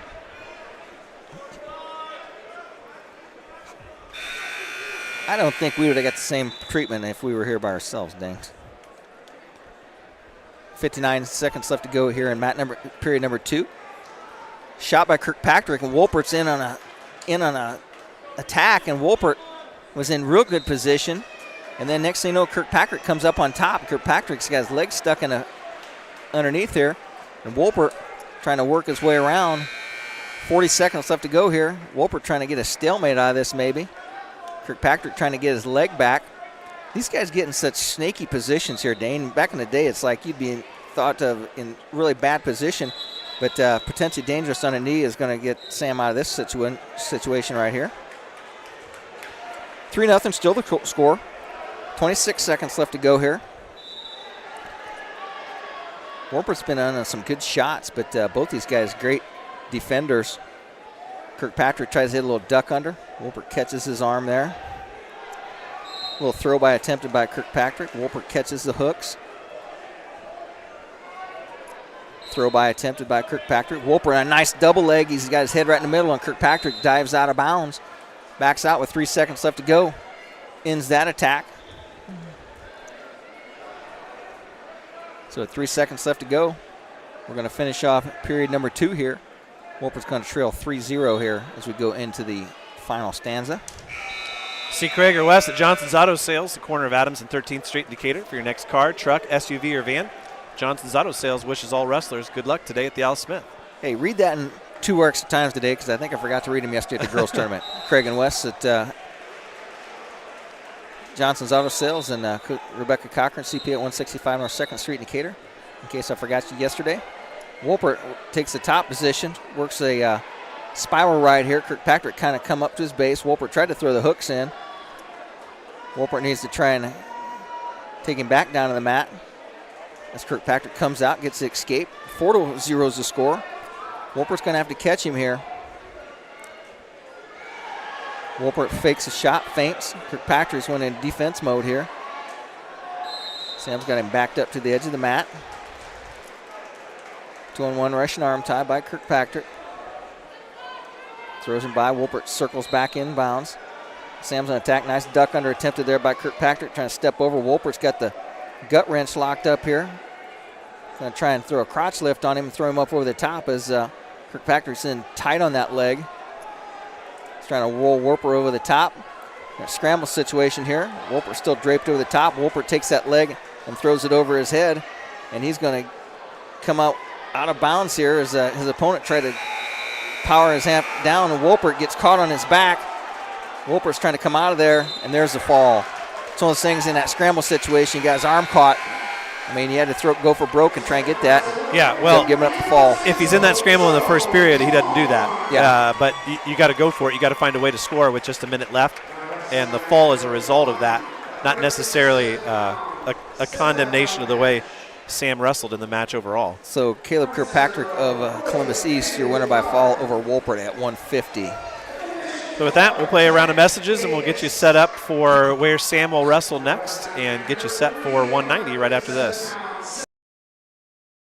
Bad hair day? Bad day at the office? Bad day behind the wheel? Hey, stuff happens, even to the best of us. At least your car insurance rate doesn't have to take a hit. Get Erie Rate Lock from Erie Insurance. Gives you a great rate that stays put until you change a car, driver, or your address. Plus, seriously good service. Now that's something to smile about. Your Erie agent in Decatur is John Kins. Get a quote at 728-8888 or visit kinsinsurance.com. Erie Rate Lock does not guarantee continued insurance coverage and is not available in all states. Finding a reliable, affordable, and professional electrician is difficult these days, but in Adams County, there's a name you can trust, and it's Phil Blakey of Blakey Electric. Serving Decatur and the surrounding communities, Blakey Electric does residential and commercial electrical work, both inside and outside. Give Phil a call today at 724-8049 and tell him about the work you need done on your remodel, new building project, or any other electrical project. Leave it to the experts at Blakey Electric, 724-8049, to take care of all of your electrical needs. Who wants a complete smile? Or maybe it's just time for a dental cleaning and exam. Visit Dr. Laura Kugelhahn and her gentle, knowledgeable, and caring staff at Complete Smiles, located at 1133 North Main Street in Bluffton, Indiana. Dr. Kugelhahn would like to help you maintain your dental health or transform your smile. Complete Smiles is there to help you. Dr. Kugelhahn is currently accepting new patients. Call 824-3100 today to schedule an appointment. The loss of a room in your home due to a storm, a flooded basement, or even worse, a house fire are all events that will change your life forever. And it can be even more of a nightmare if you choose the wrong contractor to repair and rebuild. That's where K&R Contractors in Decatur come in. The guys at K&R use the same software as the insurance agencies, and they're at the forefront of the industry in this area when it comes to storm damage restoration. Look them up at K&R Contractors and trust them to get your home or property back to the way it should be. Soul Pig Barbecue on 2nd Street in Decatur, across from the courthouse, features traditional and not so traditional barbecue. Brisket, smoked meats, pulled pork, wings, burgers, soul food, steaks, fish, seafood, and a full bar service. Bring the spouse and the young ones to Soul Pig and enjoy the family side or dine on the bar side. Large portions ensure no one will go home hungry after a Soul Pig meal. Follow Soul Pig on Facebook for the daily, weekend, and entertainment specials. Welcome back here as we're halfway through the first four bouts for the Bellmont Braves in this round. Henry Farrow has advanced to the consolation semifinals. And Sam Wolpert will drop to the 7th and 8th place match, and he will face, it appears, Christian Tapia of Portage, who trails right now Ian Hutchinson of Homestead 5-1. course, you'll hear Ian Hutchinson, who now takes an 8-1 lead after a takedown, on Tuesday night when they wrestle the Adams Central Flying Jets. And that's going to be a really interesting duel. One, because it's going to be the first duel wrestled in our area after the team state seeds come out. Okay. It won't have any effect on what happens. Obviously, it's not a conference match. It's not anything, but it's been some really good duels in the last 7 or 8 years between Adams Central and Homestead. You know, that was at the hangar last year. You and I had that match, and it was a very close match. I mean, it came down to a little gamesmanship between the coaches, making sure they had the right people in the right place, and Adams Central pulls out a real close win. Rely on Rebecca S. Cochran, CPA, for all your personal and business accounting and tax preparation at 165 North 2nd Street in Decatur. Wishes all wrestlers good luck. And we had a not so pleasant message here on my phone. Rex, you made a reference earlier in the broadcast to the style of scheduling and the intensity of certain meets. You meant no disrespect to South Adams when you said the South Adams Super Duel. You were simply saying that when a local team hosts a 5-way and invites other local teams, it's not a trade-off. It wouldn't. You could have called it the Bellmont 5-way. It would have been the same thing. You know, my good friend Jim Hitler at Huntington North used to have a tournament, and the referees dubbed it the Mickey the Mope Invitational, because that was when Jim Hitler invited 5 teams he knew he could kick the snot out of, and he would get 5 wins that way.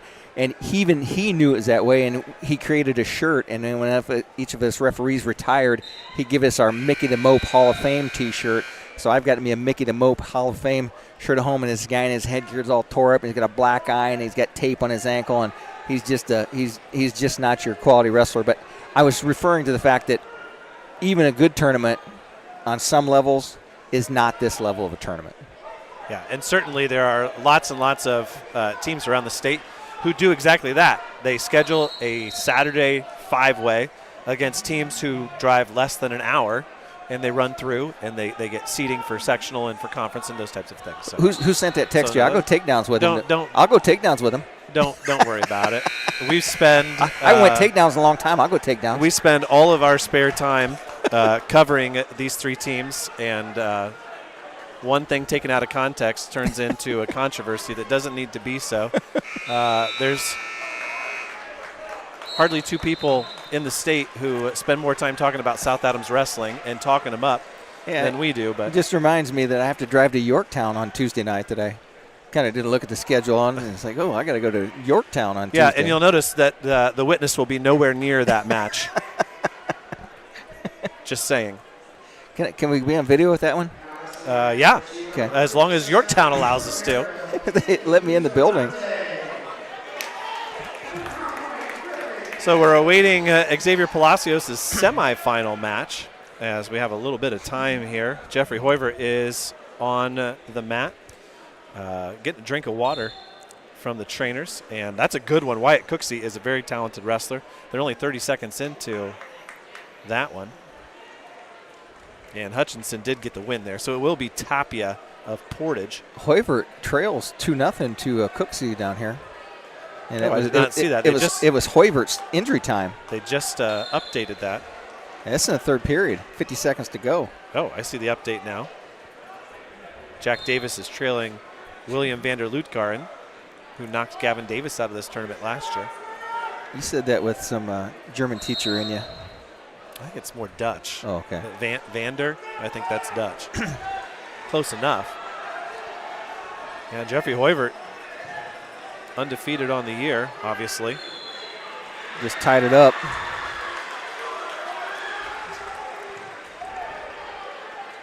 Dan, you'll hear it in one of my interviews with the girl yesterday, and she had her name. She had to roll her R's for me, and I said, my buddy Dane would have pronounced your name a lot better than I did.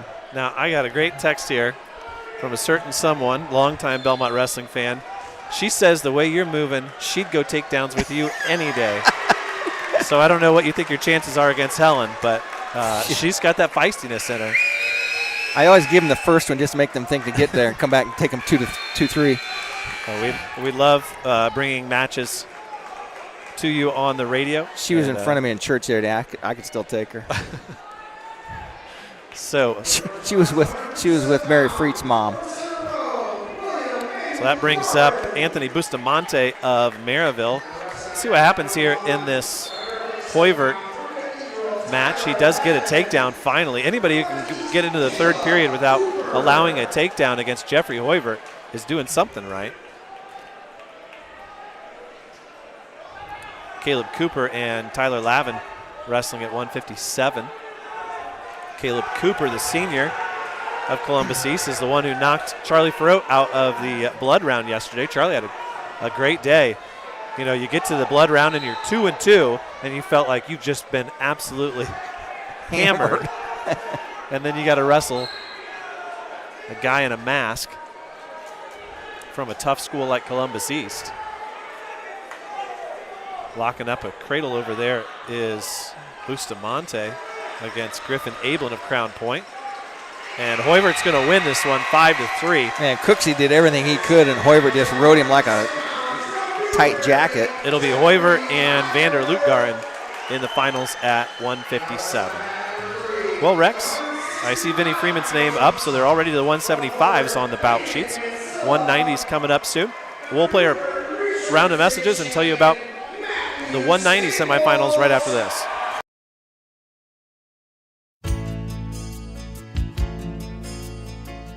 Injured in an accident, need representation in civil, criminal, or family law matters? Call DeVos, Baker, Ainsworth, and Razzo for assistance. Our office has experienced trial lawyers who can guide you through the litigation process and provide you with quality legal service at competitive rates. Call 724-2129 to schedule an appointment with one of our attorneys or visit our website at devoslaw.com for more information. Hi, this is Jennifer from Manly Meats. Did you know that Manly's offers specials throughout the week? On Monday and Tuesday, we have our 10% discount on convenient prepackaged frozen beef and pork. Wednesday is Senior Citizen Discount Day. Thursday afternoon offers our Hot Off the Grill specials, and every day is Military Discount Day. Savings and enjoyment on the finest cuts of meat is a great reason to shop at Manly Meats, just 5 minutes east of Monroe off Highway 124. See you soon. Timmy Takedown Tree Service on US 224, 3 miles east of Decatur, has firewood for sale. $30 a scoop, $75 for a 6-foot bed, $85 for an 8-foot bed. Timmy Takedown Tree Service can give you a free estimate on removing storm-damaged trees, grinding stumps, or trimming trees. Call 728-9120 and talk with Jake to set up an appointment. Timmy Takedown Tree Service has been in the area's best and most trusted tree service for 50 years. Stop out or call today. No matter your age, health and life insurance can be confusing and overwhelming. This is Derek Bailey with Bixler Insurance. Whether you are currently on Medicare or will soon be qualifying for Medicare, we have the products and expertise to meet your needs. Under age 65 and looking for health coverage? Interested in protecting your family from an unexpected loss with a life insurance policy? We can discuss options to assure your peace of mind. Call Bixler Insurance today to schedule your free appointment. Selling land these days is no easy task, so you have to have a pro. Justin Griffin with Schrader Auctioneering and Realty of Fort Wayne specializes in farmland, estate sales, and homes in the Decatur and greater Fort Wayne area. With over 2,000 acres sold in the last 5 years, Justin's knowledge can help guide you with your sale. Give him a call or visit www.schraderfortwayne.com to find out more about how he can help you with your sale. Welcome back here to the Al Smith as we get ready to tell you more about 190. We'll pull up that bracket here for you in a second. So, Dane, how do we get the privilege of getting in 2 text strings with the judge in both of them? I don't know. I can't answer his texts and keep up with broadcast the. It's a lot to keep up with. We had a question here, and Rex, are we accepting questions over the air? Yes. Rex, you can help me out. Pull up that 190 bracket and tell me what it says for Xavier's season record right now. Somebody was asking where he stands on the all-time win list. So I thought I would help people out here and give you some context there. Losios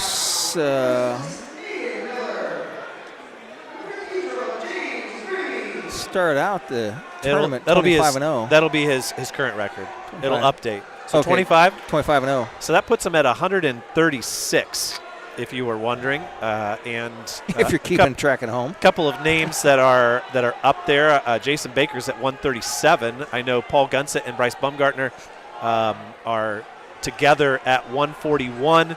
You're talking about in the next couple of weeks passing Brooks Verrote and Nick Coons, right? And then eventually it's TJ Hayes, Ike Rubel, Tim Myers, those guys. Those are all going to be state tournament series passes if Xavier stays healthy and keeps winning. Got a good match again today. A very familiar opponent from last year. How did McMahon finish in the state tournament last year? Did he place? I knew you were going to ask me that. I'll pull it up here in a second. Number 1 is Mikey White. He's ranked number 1 in the nation now. He's not bad. And Kyle Harden was 4th last year. Kyle and Xavier wrestled Saturday morning last year. Number 3 is Sam Howard from Boonville, who was a state qualifier last year.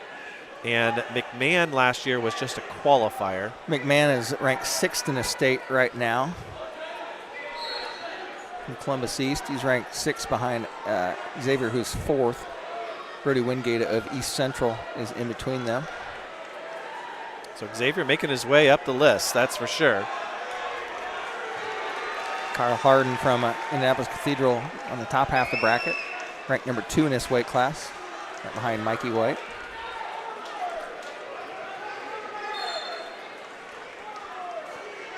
I'd like to thank you all for joining us here today for the Al Smith coverage, day 2. As I did appreciate, Dane, your good work on the blog, because I was out of pocket.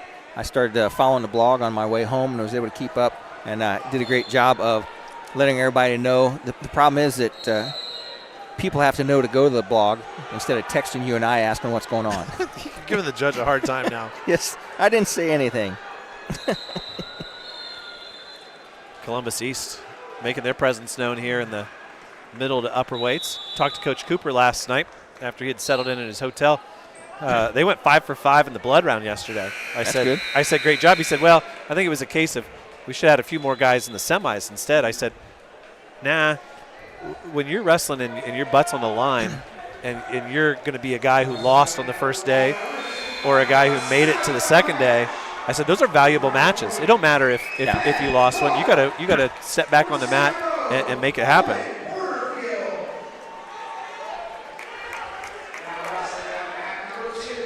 Let's see.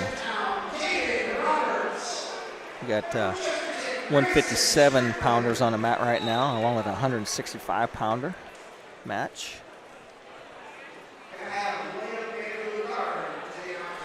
Yeah, we have a little update, and that's one thing on if you're following along on USA Bracketing. Every once in a while, you gotta hit that refresh button to get your new brackets up. So we got 165 pounders across the mat. It's mat number 1 is Owen Potterfield from Center Grove, taking on Benjamin Clark of Crown Point. Grayson Strickland of Chesterton at 165, wrestling against Caden Roberts from Jimtown, and that is the consolation semis. And then another consolation semis, it's James Grime from Cathedral versus Aiden Miller from Columbus East. Those are matches running right now. So with that, Rex, I think we'll play around of messages. We got an interview coming up here, I think. So look forward to that. And, of course, Xavier Palacios' semifinal match at 190. No matter your age, health and life insurance can be confusing and overwhelming. This is Derek Bailey with Bixler Insurance. Whether you are currently on Medicare or will soon be qualifying for Medicare, we have the products and expertise to meet your needs. Under age 65 and looking for health coverage? Interested in protecting your family from an unexpected loss with a life insurance policy? We can discuss options to assure your peace of mind. Call Bixler Insurance today to schedule your free appointment. Looking for unbeatable deals? Head to Kelly Auto Mall of Decatur. With over 70 years of trusted service, we offer Ford, Chevy, Chrysler, Dodge, Jeep, and Ram all in one location. Enjoy free car washes for life, a huge selection of new and pre-owned vehicles, and limited time offers on our remaining 2024 inventory. Deals this good won't last. Hurry in today. Most of us take clean water for granted, but the plain truth is cities work hard to keep our waterways and stormwater sewers as clean as possible. In the field and around the neighborhood, you are the city's eyes. What you casually observe can make a difference. So if you see signs of trouble, including odd odors, unnatural water color, or signs of dumping or spills, please notify the city immediately. Be proactive. Choose to make a difference. Get more ideas on the web at decatorin.org. Indiana Physical Therapy is your independent local choice for physical therapy. There's no referral needed to come see us, and we accept all insurance. With direct access, you can just walk in and request an appointment at any of our 18 convenient locations. Our team of expert therapists are here to help you recover and get you back to doing what you love. Visit us online at indianapt.com to request your appointment. Indiana Physical Therapy, where people go to get better. If you're thinking of building an addition or remodeling or just starting from scratch and you want to add the beauty of a built-in or freestanding gas fireplace, the folks at Hitzer Fireplace and Patio, 269 East Main Street in Bern, have the expertise and craftsmen to install a gas, coal, or wood fireplace and design staff to help you decide which will serve your needs best. Cozy, warm, fuel-efficient, and mood-setting. Call Hitzer, 589-8536. Welcome back here as we are just a couple bouts away from Xavier Palacios taking on Colin McMahon. And Rex, we're going solely off of memory about last year's Al Smith, so probably a good time for me to actually check the bracket and tell you what exactly transpired last year for Palacios. Go back into the relic that is track wrestling now. I saw you typing it in. It's like, where are you going? Oh, you got to go to track. Kyle Harden was defeated by Cesar Salas last year, 8-5 in the finals. Wasn't everybody? Yeah. Now, McMahon and Palacios met in the quarterfinals at the end of the day on the first day. It was overtime. As Yogi Berra would say, deja vu all over again. Yeah, it was overtime, 2-2. McMahon got the takedown in overtime. That dropped Xavier into the losers bracket, and McMahon actually comes through and wrestles Vinny Freeman then in the consolation semifinals. Freeman ends up going in the third and fourth match, and that dropped McMahon and Palacios into the fifth place match because Palacios lost to Devin Kendricks from New Prairie, and Palacios gets the 10-2 win in that one. We're joined in, we can actually say, the interview loft now. Welcome to the Crow's Nest, buddy. Thank you. Hey, you're wearing a nice shiner. Look at that. Like it? I like that. I do like it. Sam, just tell us a little bit about your day yesterday and what it meant to you to qualify for the second day. Well, I'm a two-time blood rounder at this tournament, so it meant a lot to place. I mean, making it to the second day was my goal coming into here. There was a lot of ups and downs. I mean, I lost my second match. Thought I wrestled pretty good. Tried to keep on getting better. Focus on scoring points, and it worked out. I tell you what, this last match you had there were so many times you were in really good on takedowns, and that's like the ability to both you and your opponent to scramble. Just really, it's like both of you thought you had takedowns. Next thing you know, you give something up, and it's like the way that the wrestling has changed, that scramble technique has come in. I mean, you can be in really good position, and next thing you know, you give up points. Yeah. I mean, we work on that in practice all the time, especially if me and Henry are going together. We'll just sit there for 30 minutes, even if it's during practice or after. We'll sit there and just scramble, just get in every position possible. You know, it worked out well for Henry in his last match, come out of a scramble a couple times at good points and really lengthened himself from away from his opponent. Mm-hmm.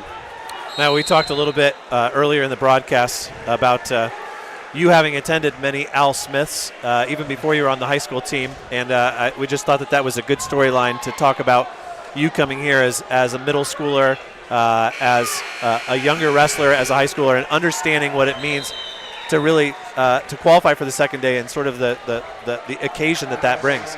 Yeah, I mean, I've been at least watching it, or the only year I didn't go was COVID, but since my, I think, 6th grade or 5th grade year, every year I've been coming, or COVID year I had to watch it online. But it's just, my brother, he placed here. He wrestled for Prairie Heights back in the day. My dad placed here. It's just meant a lot to come here to it's a grindy tournament, and you kind of got to making it to the second day kind of proves where you're at, or not making it proves where you're at too. Now, do you think that tells those youngsters at home that they need to come and watch this to understand what it's like to get to that next level?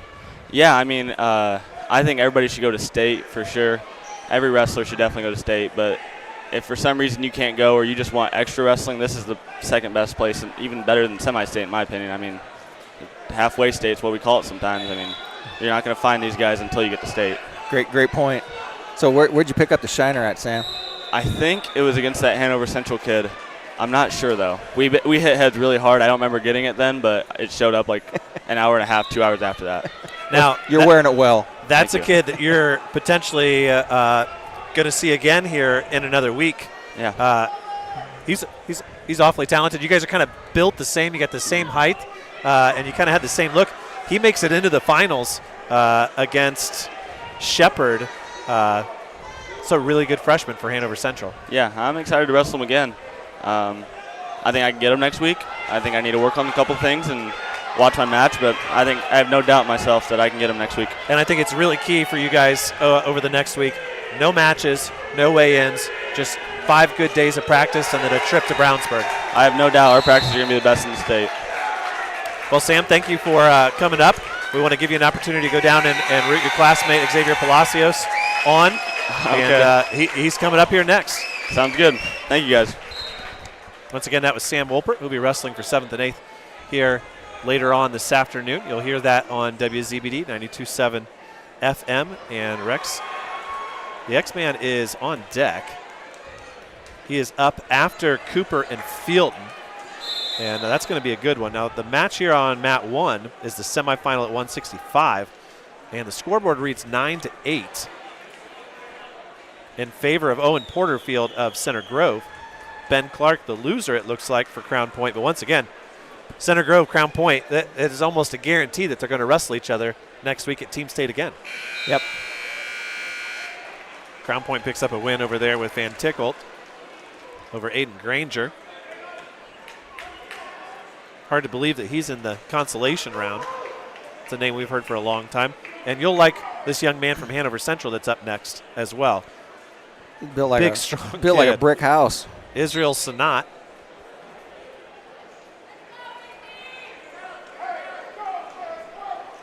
And no score over there yet in the Lincoln Cooper Carter Fielding match.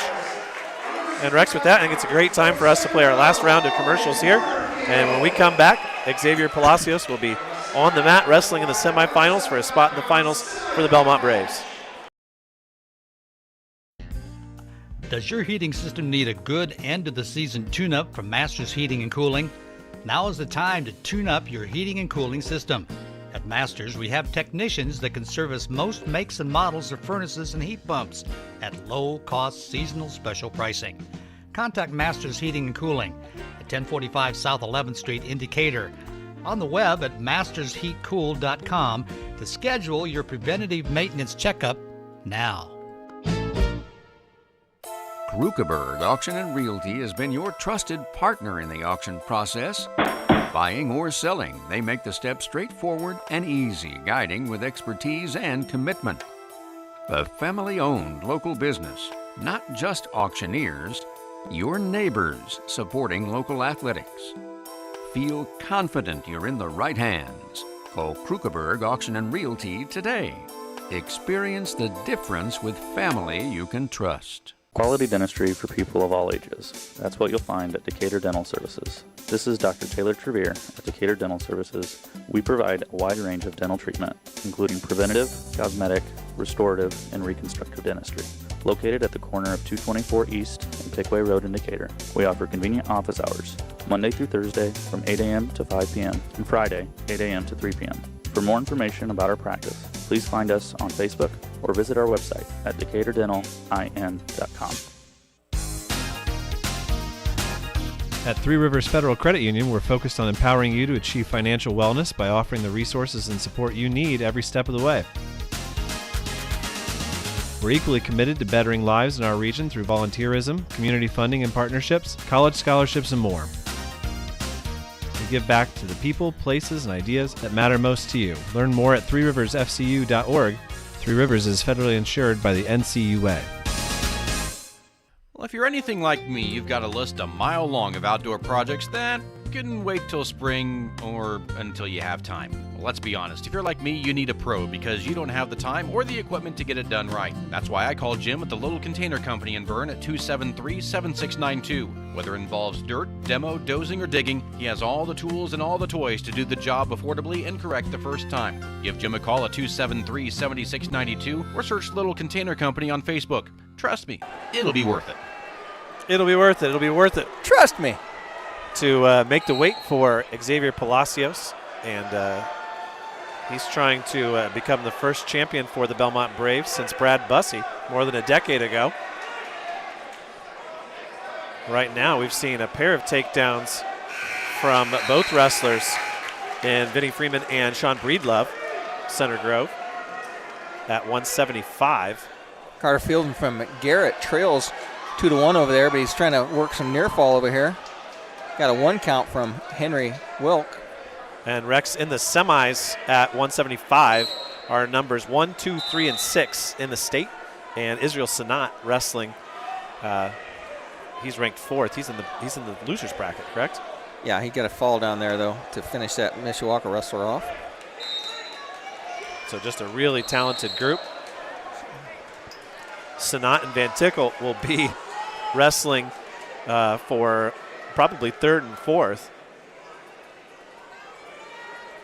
Once again, Xavier Palacios coming up next. So Freeman last year was state qualifier at 90. No, the year before. And then last year he was 3rd at 75, so he's down at 35 again, not 90. 75. 75, I'm sorry. Another member of the Penn Kingsmen on the mat to our left. Nice takedown by Freeman to go up on that match, 6'5" now. That is Alessio Retzloff, who suffered his just the second loss of the year yesterday. He was standing next to his grandparents when it happened. Robert is in the house. He said he was at 2 sectionals for the girls yesterday. Made his way to Mishawaka today. Making his rounds. You'll have to send him a text and tell him to find his way up here. He's been up here before. Shaking hands with Joe and Mike now. He's down there. wearing the IHSA letter jacket. It's a nice look. I don't think he can compass one of those, can he? I don't think so. Okay. 7-2 is your final. What's the rule, Dane? You don't get what you don't ask for. Lincoln Cooper takes out Carter Fielding. And battle of unbeatens there. And here we go. Palacios and McMahon.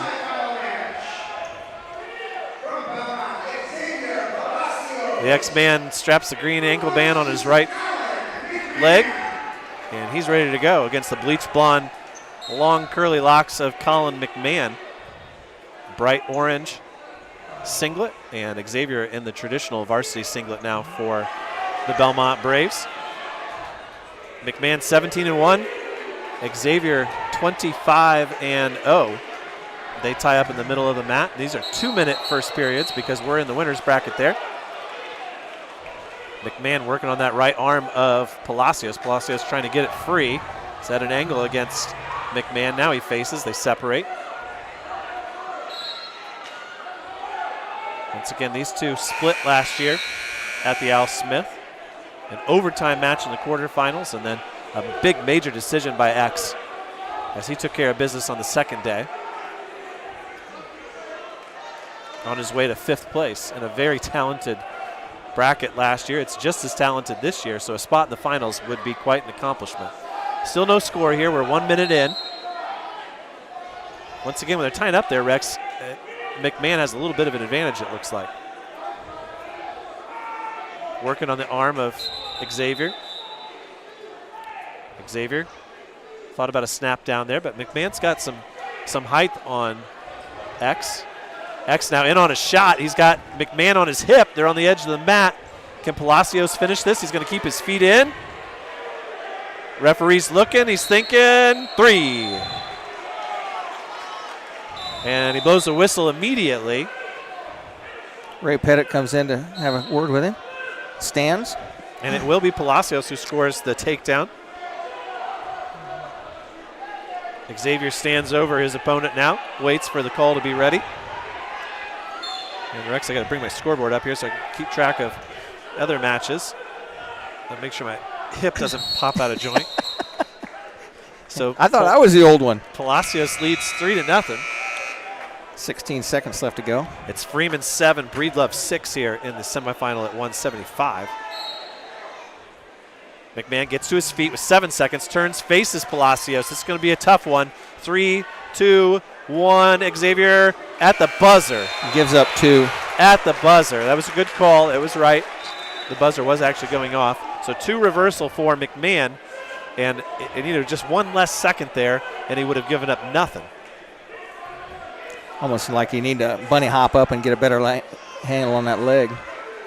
Xavier won the toss and chose top. I swear I saw green on the disc. So Palacios chooses top, and McMahon gets his escape. Palacios shoots right back in, though, is in on a double leg. Coming out of the Iranian position, McMahon doesn't have an ankle, now grabs one. Palacios in a good position here. He's elevating the legs. Freeman hanging on to a 10-7 lead here in the middle. And McMahon does get an ankle, gets behind Palacios. They're on their feet, though. Palacios can't go down. He'll give up the takedown, and he does. So 6-3 is your score. McMahon now with a takedown. That late reversal in the first period, really the difference in this. Looming large. Palacios needs to get up. Freeman sitting on his butt with Breedlove around his waist. It's not going to be control. Maurice Swain going to argue. Palacios, meanwhile, is about to score a reversal if he can get his ankle free. And he does. And he keeps, I thought he had the leg split there. Crossface. Here comes a crossface and a cradle. Palacios trying to lock up a cradle on McMahon. 53 seconds left. And he rolls him through. Xavier Palacios has Colin McMahon on his back. The judge called it, Dane. Pin in the second period. McMahon trying to bridge out of it. 40 seconds left. Xavier has the lead now. He's going for the fall. They changed the call, and Breedlove and Freeman are going to overtime. And just like it seems they always do, Rex, the referees make a decision, they're ready to blow the whistle. They forget about that poor scoreboard operator who needs to put a minute on the scoreboard, get it a set. Palacios now up 9-6 with that cradle. You called it. You saw it coming right away. Crossface. The judge called it, and he's not even here. And that, maybe confirms the choice of Palacios in the second period. Even though he gave up, he gave a reversal. It wasn't. I looked at the disc wrong. It was McMahon who chose down. So I apologize. Well, Palacios gave up a reversal and then comes back reversal himself and then gets the points. When I looked, I thought I saw that the disc was showing green. So he's got a 9-6 lead here with 2 minutes to go. It must have shown green because he deferred. That must have been it. So Palacios in the down position. Freeman gives up a takedown in OT.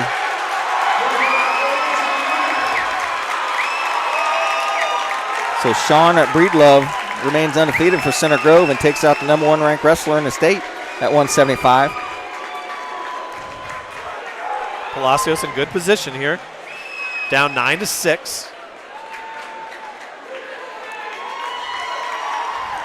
Trying to build up from his base.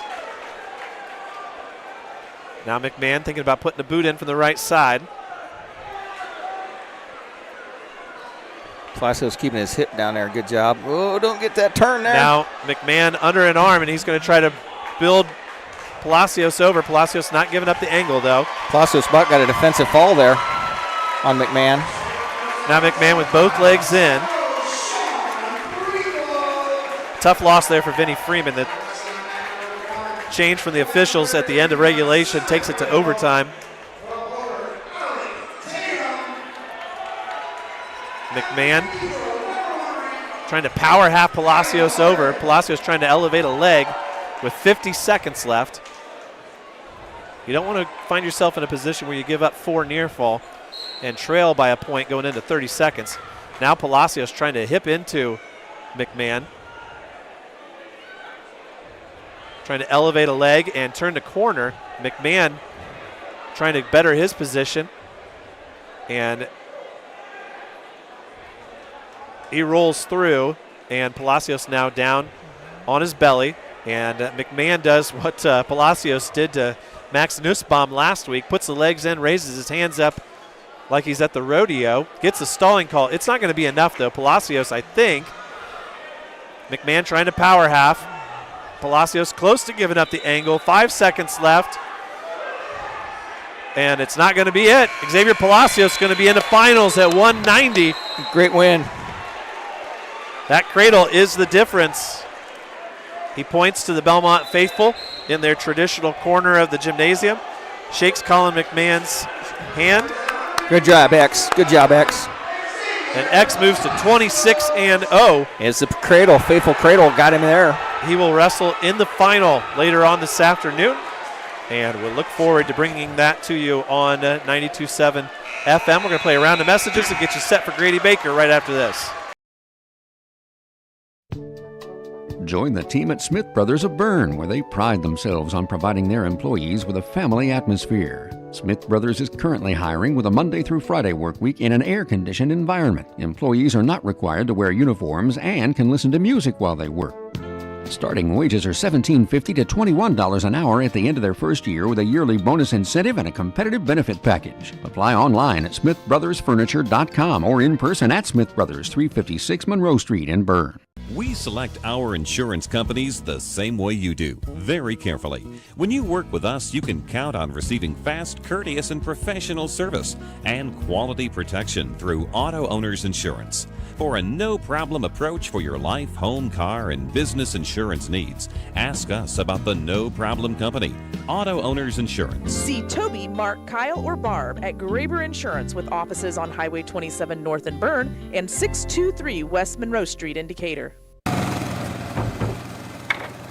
Hey, do you know when and where we can recycle in Adams County? Well, I know you can recycle from 8 to 4 weekdays and Saturday 8 to noon at the transfer station next to Golden Meadows. Okay, where else? In Decatur, behind D&D Marathon on the east side of town on Thursdays, Mondays at Simon Manufacturing 27 South in Bern, and in Monroe on the third Tuesday at the fairgrounds. Plus, you can always get the latest info at adamscountyswmd.com. Thanks. When you need building materials, you need Arnold Lumber, 425 Winchester Street in Decatur, featuring lumber in a wide choice of sizes, plus doors, windows, roofing, and more. Whether it's a complete new home or remodeling, a new deck or deck repair, a new kitchen or a kitchen update, whether it's an erected or materials-only garage or pole barn package featuring quality metal, free professional designs and estimates. Arnold Lumber provides it all. Open 7 to 5 Monday through Thursday till 4:30 on Friday and 11:30 on Saturday. Adams Sports Medicine provides certified athletic trainers at many high school athletic events. These trainers specialize in injury prevention. Dr. Robert Kinney is board certified in physical medicine and rehabilitation as well as sports medicine, while Dr. David Coates is board certified in orthopedic surgery.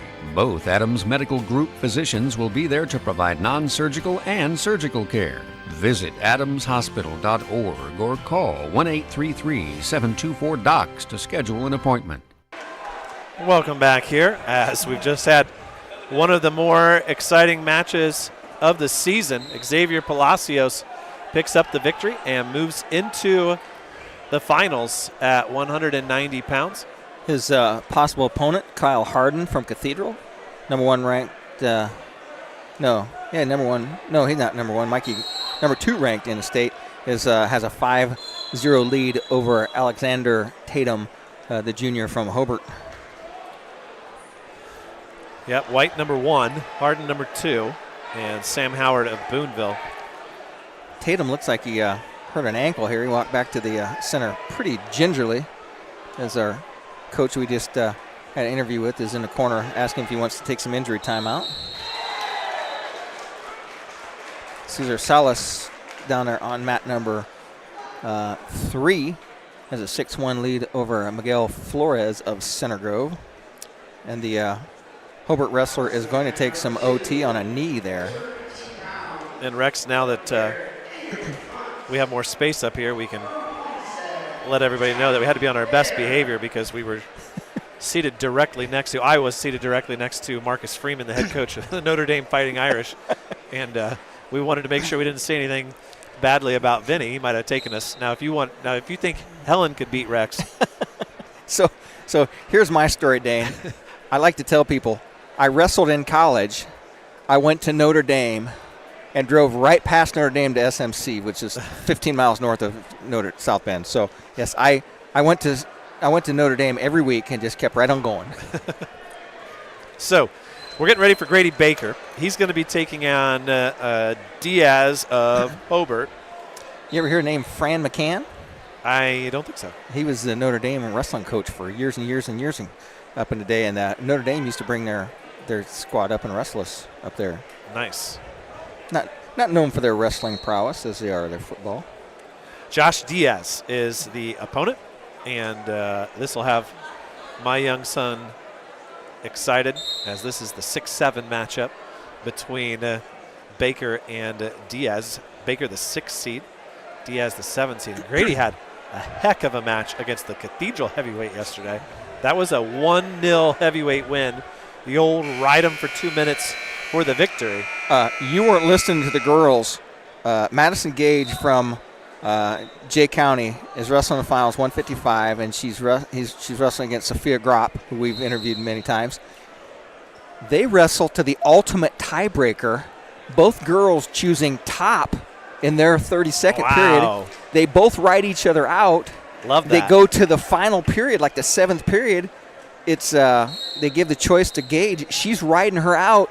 With 3 seconds left to go in the 7th period, she gets called for a technical violation and gives up, and she gives up a locked hands and loses 1-0 with 3 seconds left. These girls wrestled. You do the math on your 1s and your 30s and stuff. They wrestled a long time, 7 periods, and it was 1-0, and that was the champions. Probably the closest match. And AJ Bradley and I said that's the closest match we ever seen. First time we ever seen anybody ultimate tiebreaker go top, and they both ride them out. That's one of those matches that you hope you get to see again next week at the regional. Don't forget, we'll have coverage of the Muncie Central Girls Regional, which really encompasses all of Marion, Hamilton, and everything east and kind of northeast in the semi-state. He said Shenandoah comes in, I think Plainfield, Muncie, and there's another Indianapolis school that comes into their regional. And I tell you what, then the commissioner was on, and he said this old facility here at Muncie Central is a great place to have it. Plenty of room. They're going to put 4 mats down on the floor, and they have plenty of room for fans and seating. And that's a great old building. They've did some renovations on it. It's a great place to have a girls wrestling tournament. A very historic arena, much like the one that we're in. We can tell you that Grady Baker is 2 bouts away, and that'll give us an opportunity to play another round of messages and get you set up for the final of our 4 first round of the day matches here on WZBD. 9 miles from Monmouth and 9 miles from Fort Wayne, situated on 27 just south of 469, sits 9 Mile Restaurant, your home for great meals since 1837. Providing home-cooked meals to travelers between Decatur and Fort Wayne for over 180 years, 9 Mile has stood the test of time as an institution on the southern edge of Allen County. With seating on the family side, the bar side, and outdoors, there's always a reason to stop and have a meal. 9 Mile also has a full-service bar and a professional service that can cater your next event or party. The next time you're on your way to or from Fort Wayne, stop in. If you've gone the distance, welcome to 9 Mile. This holiday season, our Best One team is especially thankful for you. And no matter what time of year it is, we're here to provide you with peace of mind every mile of the way. Right now, get a Valvoline full synthetic oil change for just $39.99 after rebate. Plus, enjoy the lowest tire prices around to keep you safe and road ready for every holiday drive. Because peace of mind shouldn't come with a big price tag. From our Best One family to yours, thank you for trusting us, for choosing local, and for letting us keep you rolling safely through every season. Best One in Monroe, selling tires, serving people. Don Myers Plumbing and Heating in Bern is your American Standard home comfort dealer. American Standard has been in business for more than 100 years and welcomes Don Myers Plumbing and Heating of Bern as one of their independent dealers. Don Myers Plumbing and Heating and American Standard will provide your home or business with energy-efficient heating and cooling equipment, saving you money. Don Myers Plumbing, Heating and Cooling at the east edge of Bern on Adams County Road 000, your American Standard heating and air conditioning dealer.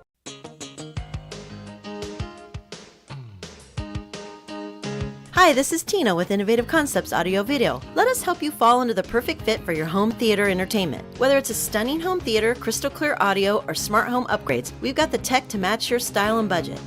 Stop by Innovative Concepts at 1421 Manchester Street in Decatur and make your home the place everyone wants to be this season. We bring technology to you.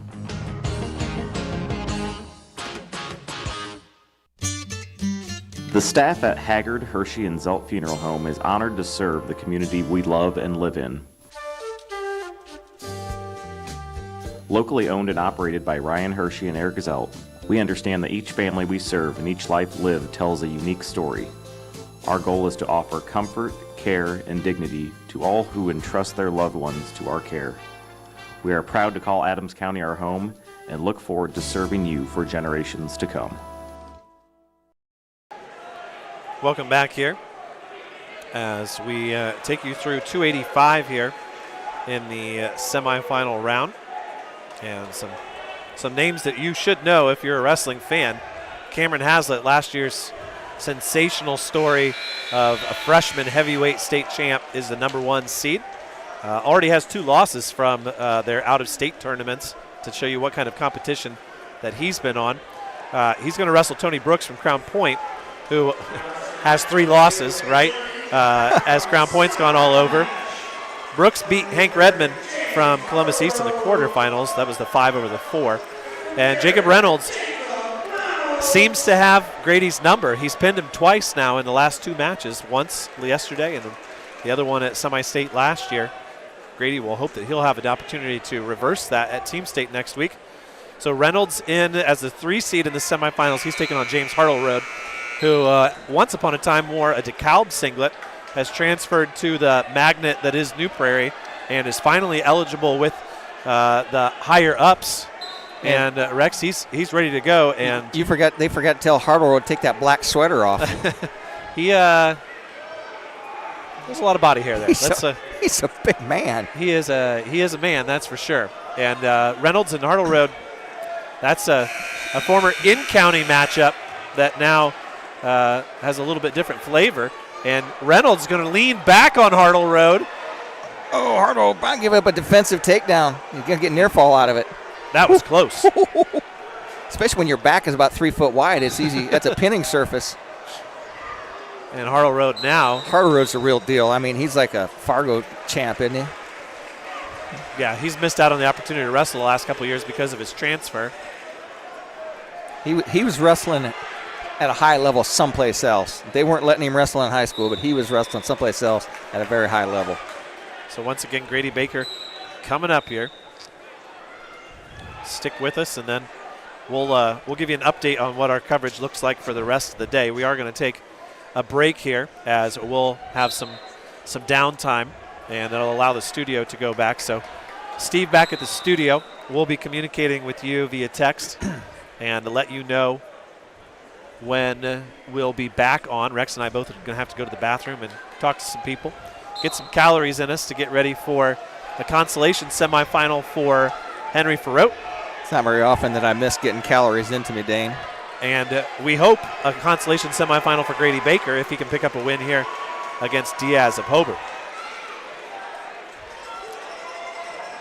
We'll try and line up the commissioner to make his way to the crow's nest up here.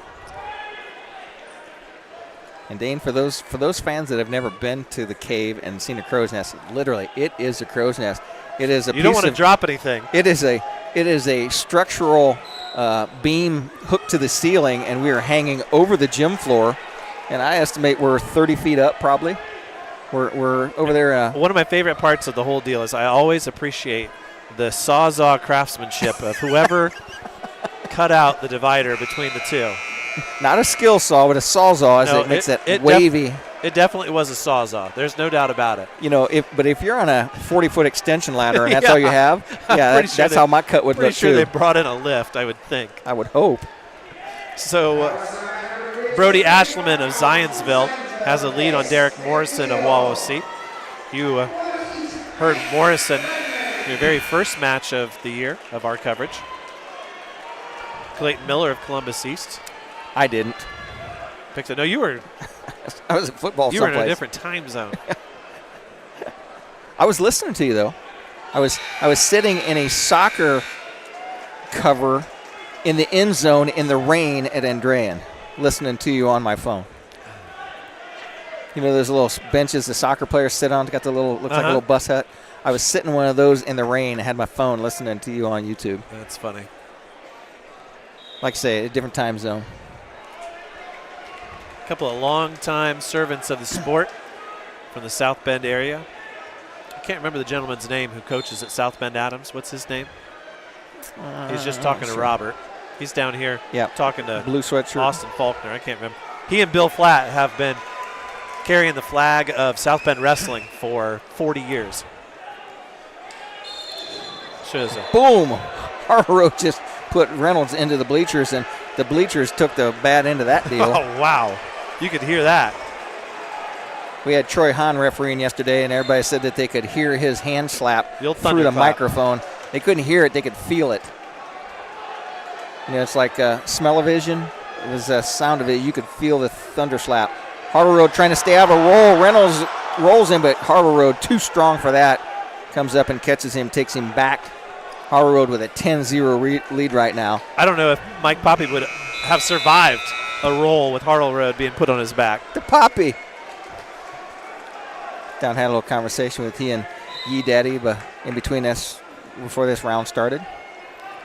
Great fans of the show. And Yee Daddy must have been at Goshen yesterday because he wasn't here. He had to have been with the girls. Yeah, he was there. So. He was talking about that. They complimented me on my choice of sweatshirt color from last season, and they said, nice colors. And I said, yeah, that Tim and Sean gave me a hard time about it. And Sean realized, well, at least you picked the colors of the 2A team state champions last year. And Yee Daddy got a real kick out of that one. And so they're real strong showing again this year. Hartle Road with a 10-0 lead, and Grady Baker's up next on that mat. So Morrison falls in the semis at 2:15. Brody Ashleman of Zionsville will wrestle in the finals. Harbor Road gets a stalling warning on top. He'll take on Miller of Columbus East. So here's our Lowell heavyweight defending state champion up now.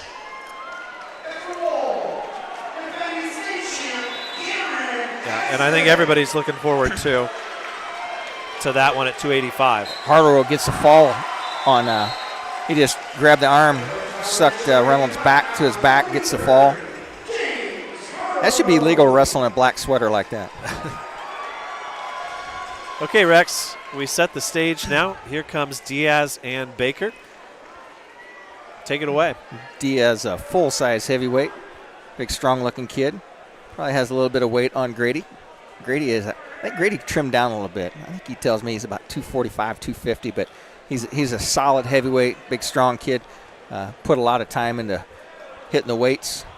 A lot of time training with Carter Freet and Billy Baker. So we are lined up, ready to go. They are on mat number 2, which is the far mat to the right, and we're underway. Heavy hands by both wrestlers. Diaz really trying to push in on Baker. Baker a little bit of snap down. Snap down there by Diaz, puts Baker down to the mat and quickly spins, goes behind. Quick feet for the big guy as Diaz throws a crossface in on Baker. Diaz 2 losses on the season, Baker with 3. Diaz tries to hit a side cradle on Baker and drives him over onto his hip. Now he's trying to crunch that head over. Baker trying to work his way up to his base. Grady trying to make Bellmont wrestling great again. I don't have my shirt yet, Dane. I need to get my shirt. Crossface there by Diaz as Baker flattened out on the mat with 10 seconds left to go in period number 1 here. It looks like period number 1 is going to come to an end. Baker trailing 3-0 after the takedown. Flip it a disc. Goes off Ray Pettit's foot. Comes up green. Diaz defers his choice. Baker takes neutral. Going to go up on his feet as he was ridden pretty heavily there by Diaz. Diaz snapped down Baker for that first takedown. Quickly went behind. Baker used to snapping people down, but he gets snapped down in that match. Baker trying to work in an inside collar tie. Diaz drops down to a leg. Fakes a little slide by single. Diaz in a nice double leg and drives Baker clear into the center of the mat. They interrupted Hazlitt's match there. They go back to the center. Diaz heavy hands on Baker. Baker tries to pummel for inside position, get better tie on that collar. Baker trying to block with that free arm. Minute 23 left to go here in period number 2. Baker trails 3-0, and Diaz quickly in on a double leg, and Baker hit with a stalling warning by Ray Pettit as they're going to go out of bounds. Baker gets taken down, but they're out of bounds. No change there. Talk about heavy hands.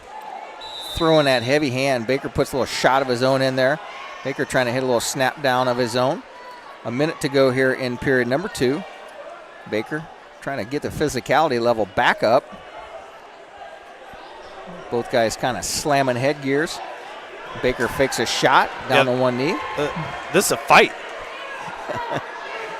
It's half a boxing match here. Open hand. What's that new slap contest they have with it, like wrestling? Ultimate slapping? I don't know what it's called. I can't watch it. That's like a train wreck, man. 36 seconds left to go here. Both wrestlers still on their feet. Baker's took neutral and has not been able to score from here. Shot by Diaz in on the leg, and he's in deep. Has Baker on his hip, comes up, bundles up both legs, and he's going to get the takedown and go up 6-0 on Baker. I tell you what, Dane, for the size of this Diaz kid, he is quick. Very agile for a heavyweight. Hazlitt trails. Just 1-0, though, in heavyweight terms. He'll have his choice in the third. Tony Brooks, the heavyweight for Crown Point, looks like a small 215-pounder. So Baker's going to trail 6-0 going into the third period here. As Diaz says he's going to take down, but blood time for Diaz. Baker goes to the corner, gets some coaching from Coach Myers.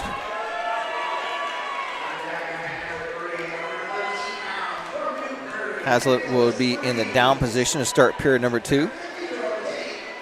As most of these heavyweights will just trade ones, and his opponent, Brooks, just says, nope, give him one, put him up. Too dangerous to try and ride, so they're on their feet neutral, tied 1-1 with in the third period now. Hazlitt, defending state champion, number 1 seed here. Brooks fakes a shot on him. Back to center they go. Baker back to the center. And their feet neutral. Now they're going to start, Diaz going to start in the down position. And they went right into the 106-pound consos already, Dane. Not wasting any time. By the way, the team score is within 8.5 points. Center Grove trailing Crown Point. Baker riding Diaz. Baker trying to tight waist him down. Diaz trying to come up to his base. Baker able to break him down to his base. Baker putting a lot of pressure on him, chest pressure down. Now Baker throws a nice crossface on. Diaz able to work that off. I thought Baker maybe could bundle him up there. Baker trying to get Diaz back flat again. Baker doing a good job putting heavy hips on him, keeping the pressure on him. Diaz trying to outside leg stand up, and Baker's just going to cut him loose, put him up to his feet. Heavy hands by Diaz throws Baker to the mat, but out of bounds they go. They'll go back to center. Heavy hands once again by Diaz. Baker tries to get a little slide by out of that. Baker picking up the pace now with a minute 19 left to go here. Trying to put the pressure on Diaz. Hazlitt with a takedown, gets the 3, and he goes up 4-1 on his opponent, Brooks. Diaz tries to throw Baker by and throws him near the bleachers, and official will bring him back to center. 7-0 is the score. Baker Diaz right here. Baker, a minute 1 left to go here. Period number 3. Baker tries to snap down his own. Diaz doesn't have as much fire in him as he had in the first 2 periods. Baker trying to wear him down a little bit here. Baker trying to snap him down, and Diaz steps out of bounds. Baker gives him a little extra shove at no extra charge. 47 seconds left to go. Baker, quick right-handed jab there. Baker trying to snap him down. Baker goes with an overhook here. Diaz trying to force his way in. Baker down on a single leg. Now Baker's trying to sucker drag out of that front headlock situation. Diaz is just hanging on it. Diaz tries to go around. Baker tries to bowl him in on a double. Baker tries to fight out of that. Baker hangs on the leg. Diaz trying to spin and go behind. Baker's going to pull this single leg in here. He's got 18 seconds left to go. Can Baker pull this in? He tries to work his way around, but Bunny hops up. Diaz putting some good pressure on him there, and Baker, nice effort there. Just about got a takedown, and stalemate is called with 8 seconds left to go in the match. And Baker wrestling a tough opponent here from Hobart, and he's going to drop this one 7-0 here in the Constellation Wrestlebacks. Baker tries to throw, and he gets the takedown. That's it. Baker almost got an over and under throw, and Baker's going to get a 3 takedown to make it respectable, but he loses this one 7-3. So with that, we'll play our last round of messages here, and then we'll tell you what to expect here over the next couple of hours. You're listening to High School Wrestling here on WZBD. Bad hair day? Bad day at the office? Bad day behind the wheel? Hey, stuff happens, even to the best of us. At least your car insurance rate doesn't have to take a hit. Get Erie Rate Lock from Erie Insurance. Gives you a great rate that stays put until you change a car, driver, or your address. Plus, seriously good service. Now that's something to smile about. Your Erie agent in Decatur is John Kins. Get a quote at 728-8888 or visit kinsinsurance.com. Erie Rate Lock does not guarantee continued insurance coverage and is not available in all states. Why lose out to pain? Visit Dr. Carla Grody at Grody Chiropractic, 320 West Monroe Street, Decatur. She's a specialist in the utilization of proven non-force techniques to treat injuries of all kinds requiring professional chiropractic care. Call 724-2510 for an appointment with Dr. Carla Grody. Open Monday through Thursday, closed Friday and Saturday. Grody Chiropractic, 320 West Monroe Street, Decatur.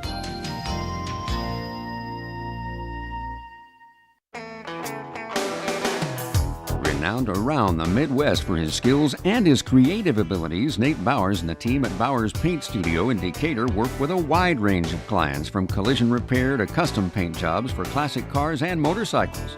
Located on Monroe Street on the west side of Decatur, Bowers is your place for body work too, whether it's getting your ride back on the road or finally getting that classic car, the paint job you've always wanted.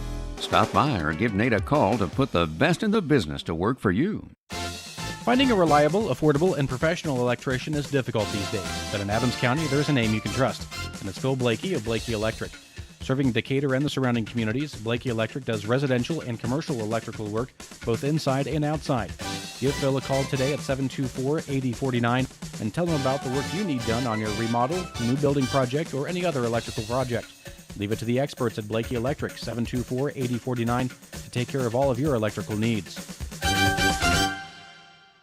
Two Brothers Bar and Restaurant, located on the corner of 3rd Street and US 224 in the heart of downtown Decatur, is your home for great meals, a cozy atmosphere, top-of-the-line catering, and now, free meals for kids. That's right, this summer on Tuesday and Wednesday nights, kids under 10 eat free with the purchase of just one adult meal. Whenever you come, Two Brothers is the place to sit and enjoy a meal. Offering burgers, wings, chili, ribs, appetizers, and nightly specials, Two Brothers has a banquet room, a bar side, and a family side. For your next meal, visit Two Brothers Bar and Restaurant in Decatur.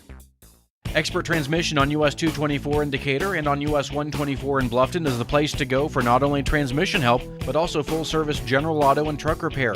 Matt, Corey, and Tyler at Expert Transmission are experienced and ASE-certified mechanics who can diagnose and fix your family or work vehicle. Call Steve or Dustin soon to set up an appointment. Expert Transmission has the best warranty in the business, 5 years and 100,000 miles on a new transmission, and can give you a free estimate. Call today at 724-2434 or like Expert Transmission on Facebook. Welcome back here as we wrap up our coverage of the opening rounds of the Al Smith. We are going to take a very brief break as we reset ourselves and get things ready. We go to the bathroom and get something to eat and drink, and we'll be back in time for Henry Ferrot's bout at 138. Then we'll take another break, and we'll bring you Grady Baker's match at 285. And then we will go off the air and come back for the finals. Sounds great. So we're going to play some interlude music here to keep the video going, just so everybody listening at home knows what to expect. And then we will notify Steve in the studio when we're ready to come back.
3 minutes. 3 minutes.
One minute.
Z92.7 WZBD Radio presents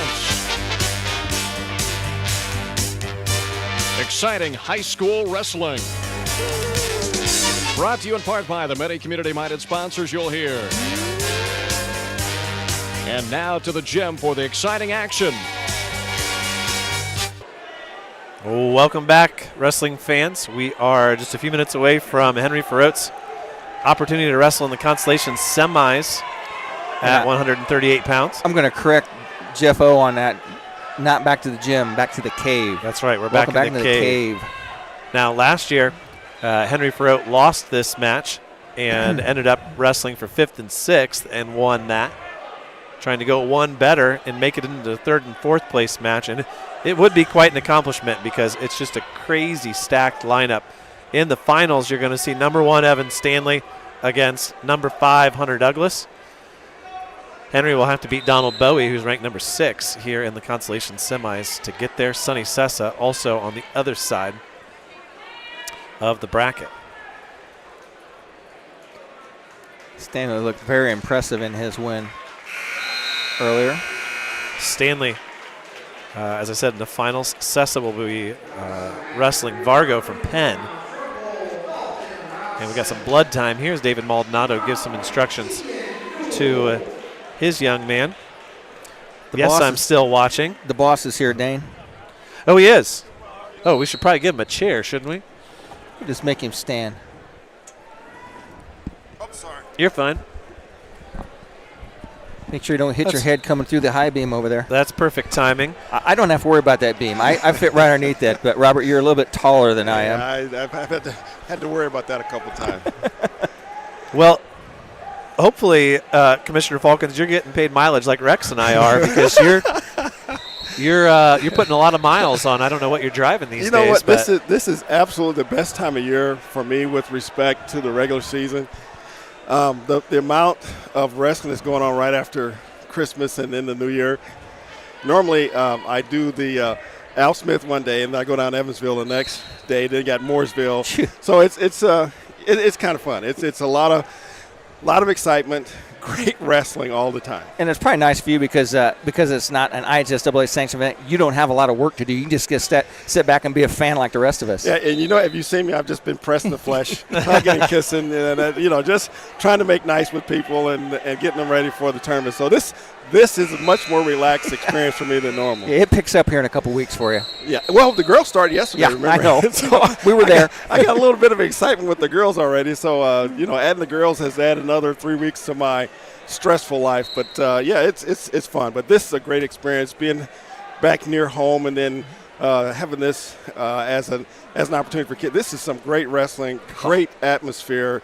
I think this is why we do it so well in Indiana. And it's one of those things, it's not necessarily that wrestling is unique in that way, but there are a lot of sports where you would never get 32 different schools together in one place. And it does allow you to, Bellmont may not wrestle Columbus East at all in the entire tournament, but they get to watch them, you get to interact, you get to talk with people. Absolutely. And my son, who's been helping us with broadcast this year, he asked me, Dad, how many wrestling teams have you seen so far this year? Oh, and what's that number? I went through, and it was 105 after today. Oh, wow, good for you. So it's one of those things where you'd have to work really hard to do that in basketball, two teams at a time. I'm going to take that as a challenge. I'm going to get to 105 okay, wrestling. so you'll have to keep track of them. So me being his best friend, you know what my response was? I said, only 105? What a slacker.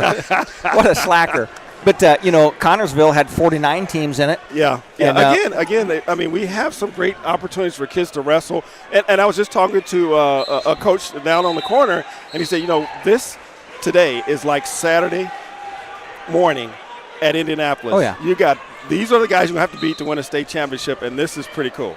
No, Robert, you and I talked yesterday at the girls' sectional at Muncie Central, and that is another old facility that is a great wrestling facility. The Cave is one of the oldest you get. What did you see in the girls' wrestling yesterday that really impressed you about adding the girls on as a sanctioned event?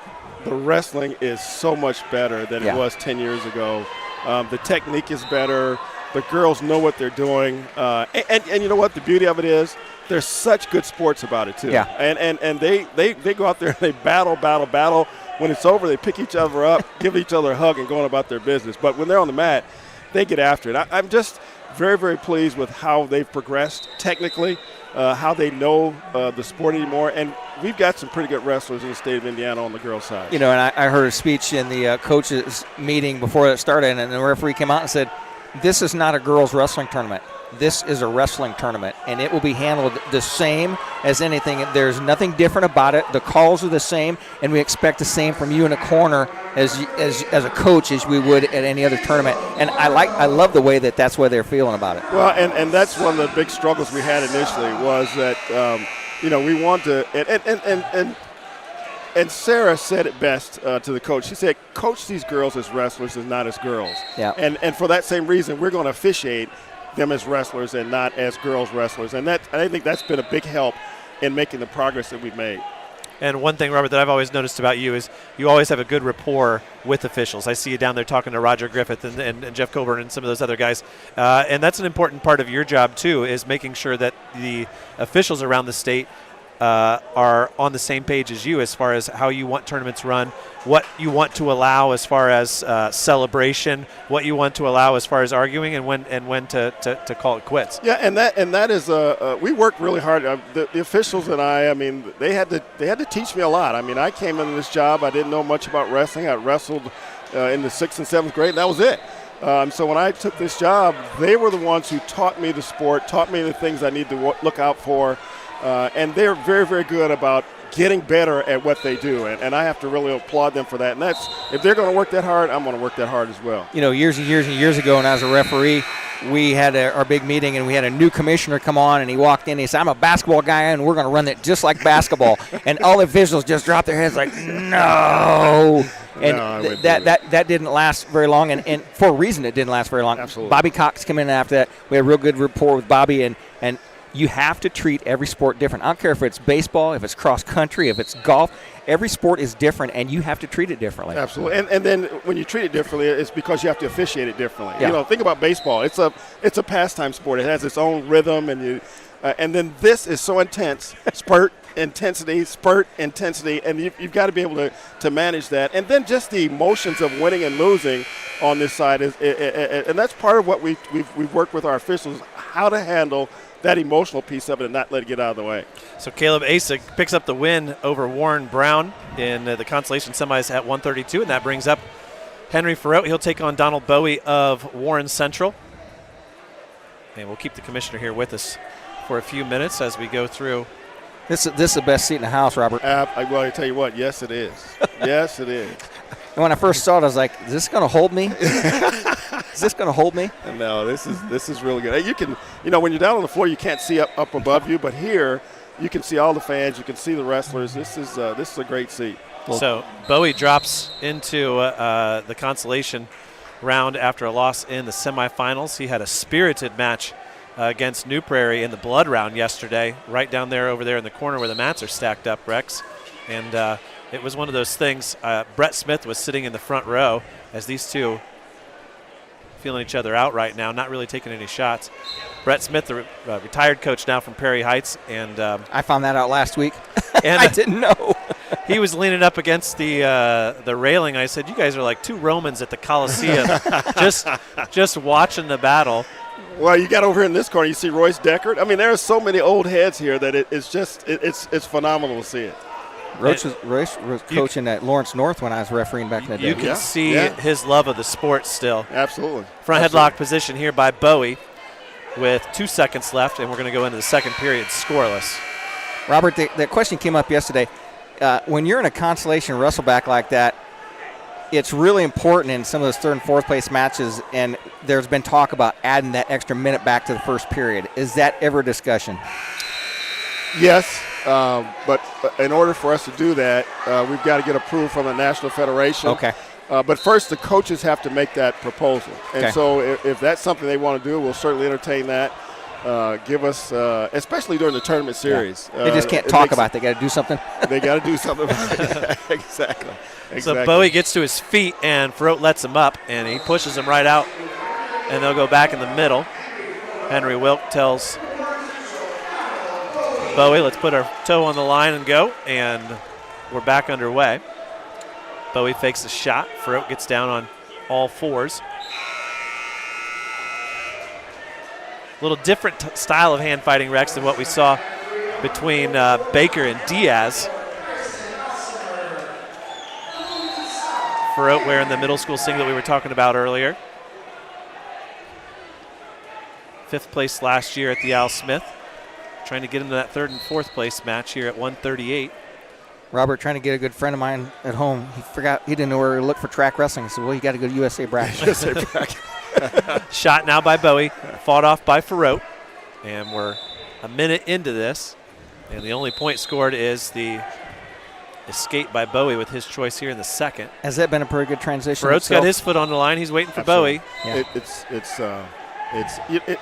essentially the same format, but with a different look. They really understand wrestling and know what we need and how to do it, and they've been very, very gracious in making sure that what we need is tailored specifically to Indiana wrestling and the way we do things and the way we have our tournaments. So it's been pretty good. We're on the cutting edge of their design, and they've been very, very responsive in getting things done the way we want to have them done. That's great. Bowie in on the sprawl now. Farrow trying to work back up. 28 seconds left as they go underneath us here. And we get a stalemate call from Henry Wilk. How about Henry Wilk? His picture's out there in the hallway as a Hall of Famer. And he's 95-pound state champion. 75 years old, still working wrestling matches. And a former champion as a coach here with Penn as well. Exactly. Brad Harper from Penn, his picture's out there on the wall. You know, I grew up here in South Bend, and you know, Penn and Mishawaka, they're blood enemies. And then, you know, they make Henry goes out and coaches. Harper goes out there coaching after winning state championships here. Something's wrong with that picture. Remember the Ghostbusters? Yeah. Dogs and cats living together. Oh, here we go. Henry's going to choose. Oh, no, I thought for a moment he was going to choose neutral. He chooses down. And we're going to have a dogfight here in the final minute, I think, if Farouk can get his escape and make it 1-1. Talking about Penn coach, and another guy who's come back to the fray is Jeremiah Maggart, who's on the Penn coaching staff now, former head coach at Jimtown. Yes. Farouk gets to his feet, turns, faces, and Bowie has no problem letting him go. And getting to the point where first takedown's going to win. Farouk dives in for an ankle, doesn't get it, gets back to his feet. He's got Uncle Sean in the corner and Tim Myers. Robert, I always get the Farouk boys mixed up because two brothers married two sisters, and they have sons that are both on a team, and they look more like brothers than cousins. So. Oh, my goodness. Yeah. You know, again, we're talking about lineage and just the Farouk name is this is pretty cool. This is actually really, really good. The third time that Bowie doesn't put his foot on the stripe, and Henry Wilk hits him with the stalling and said, hey, your opponent's ready to go. Let's wrestle. See if that comes into play here. I doubt that it will, unless we get to overtime. Bowie and Farouk, not a whole lot of shots in this match. A minute to go now, 1-1. They're both pretty good defensive wrestlers, too, though. 2-on-1 Russian arm time way to slow down Farouk. And got a cramp in his hand. I did that when you carry a can of paint too long. When your hand cramps up like that, can't get it. And Henry Wilk tells Jake O'Neill exactly what the stalling's for. That's got to be an injury time right there. Start the injury clock. Well, yeah. The assistant referee said, hey, they Henry. They hadn't actually started it yet. He goes over to the trainer. Don't forget, you got to start an injury clock here. Henry Farouk's ready to go.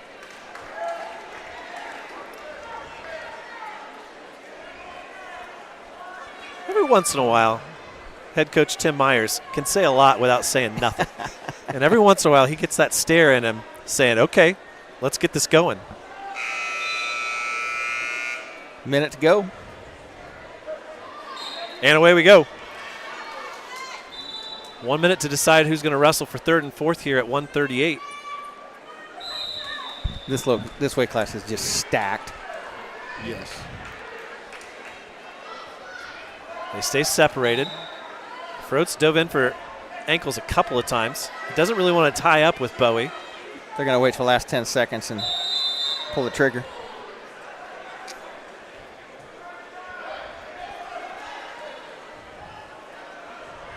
Still no shot, 28 seconds left.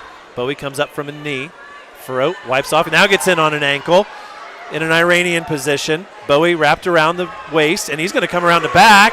And Bowie had his hands off the mat. They did not give the takedown. Him for stalling, for climbing out. There it is. He did. Him for stalling, for fleeing the mat. That's the one he needed with 11 seconds left to go. Sean, take your one. Go sit down. So he got around him from behind, but by the time he really had control, Bowie was up on his feet and his hands were off the mat. I think Sean was asking if it was a fleeing a mat or a stalling. Because it's different. Because it runs in the penalty criteria different. I didn't see him signal it. All I saw was 1 point raised. I wasn't watching. He didn't give a stalling. I didn't see him signal for the technical violation, though. Henry Wilk tells Warren Central assistant, let's go. So 10 seconds left. Henry's got a 2-1 lead with that penalty point. Clock's not starting. Clock didn't start. It's on the computer. And we're still in a scramble, and that's it. Henry Farouk's going to win it. A lot of people don't realize that on USA Bracketing, it's on the computer, and then there's someone sitting next to him simultaneously running the scoreboard for display. And that's what Roger's here for, right? Yep. And the young man sitting at the table is saying, hey, I started it, we're good, and the match is over. And Henry Farreau is going to get the win. He's going to wrestle for third and fourth. That scoreboard is totally immaterial, that you can see. Yes, agreed. Agreed. The official is the laptop. Yeah, Now- that's the official time. Did you like how A.J. Bradley had those massive screens to see the scoreboard? Yes. And that was tied right into USA bracketing. Yes. Even an old man like me from across the gym without my glasses, I could see that. Yeah, they did a nice job at Muncie Central yesterday. It's like you said, it's always fun to be in those types of venues that handle things. I tell you what, Robert, thanks for climbing your way to the Crow's Nest. We got to interview you twice in person 2 days in a row. That's an honor for us. Yeah, it's always good to see you all. Thank you very much. And we'll see you in Indianapolis here in about 2 weeks. In about 2 weeks. And then 6 weeks later with the boys. All right. Love it. Love it. All right, guys. Thanks a lot. Have a good holiday. Happy New Year. Same to you. Thanks. We'll play a round of commercials. Be right back after this. Who wants a complete smile? Or maybe it's just time for a dental cleaning and exam. Visit Dr. Laura Kugelhahn and her gentle, knowledgeable, and caring staff at Complete Smiles, located at 1133 North Main Street in Bluffton, Indiana. Dr. Kugelhahn would like to help you maintain your dental health or transform your smile. Complete Smiles is there to help you.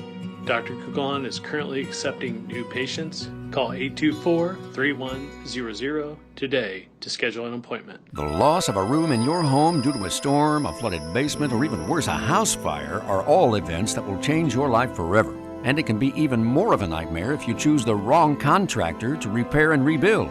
That's where K&R Contractors in Decatur come in. The guys at K&R use the same software as the insurance agencies, and they're at the forefront of the industry in this area when it comes to storm damage restoration. Look them up at K&R Contractors and trust them to get your home or property back to the way it should be. Okay, welcome back. And as we transition from Steve Gagel to Christian King back in the studio, we hope that one of you or both of you is listening as we go right now. We're going to go back to our interlude music. We're going to need 5 or 10 minutes, and then when we come back, we'll have Grady Baker's consolation semifinal match. And I'm friends with Christian on Facebook, and he put his New Year's resolutions out there. And brother, stick to them. I know you can do it. So we will be back for Grady Baker's match in about 10 minutes.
Z92.7 WZBD Radio presents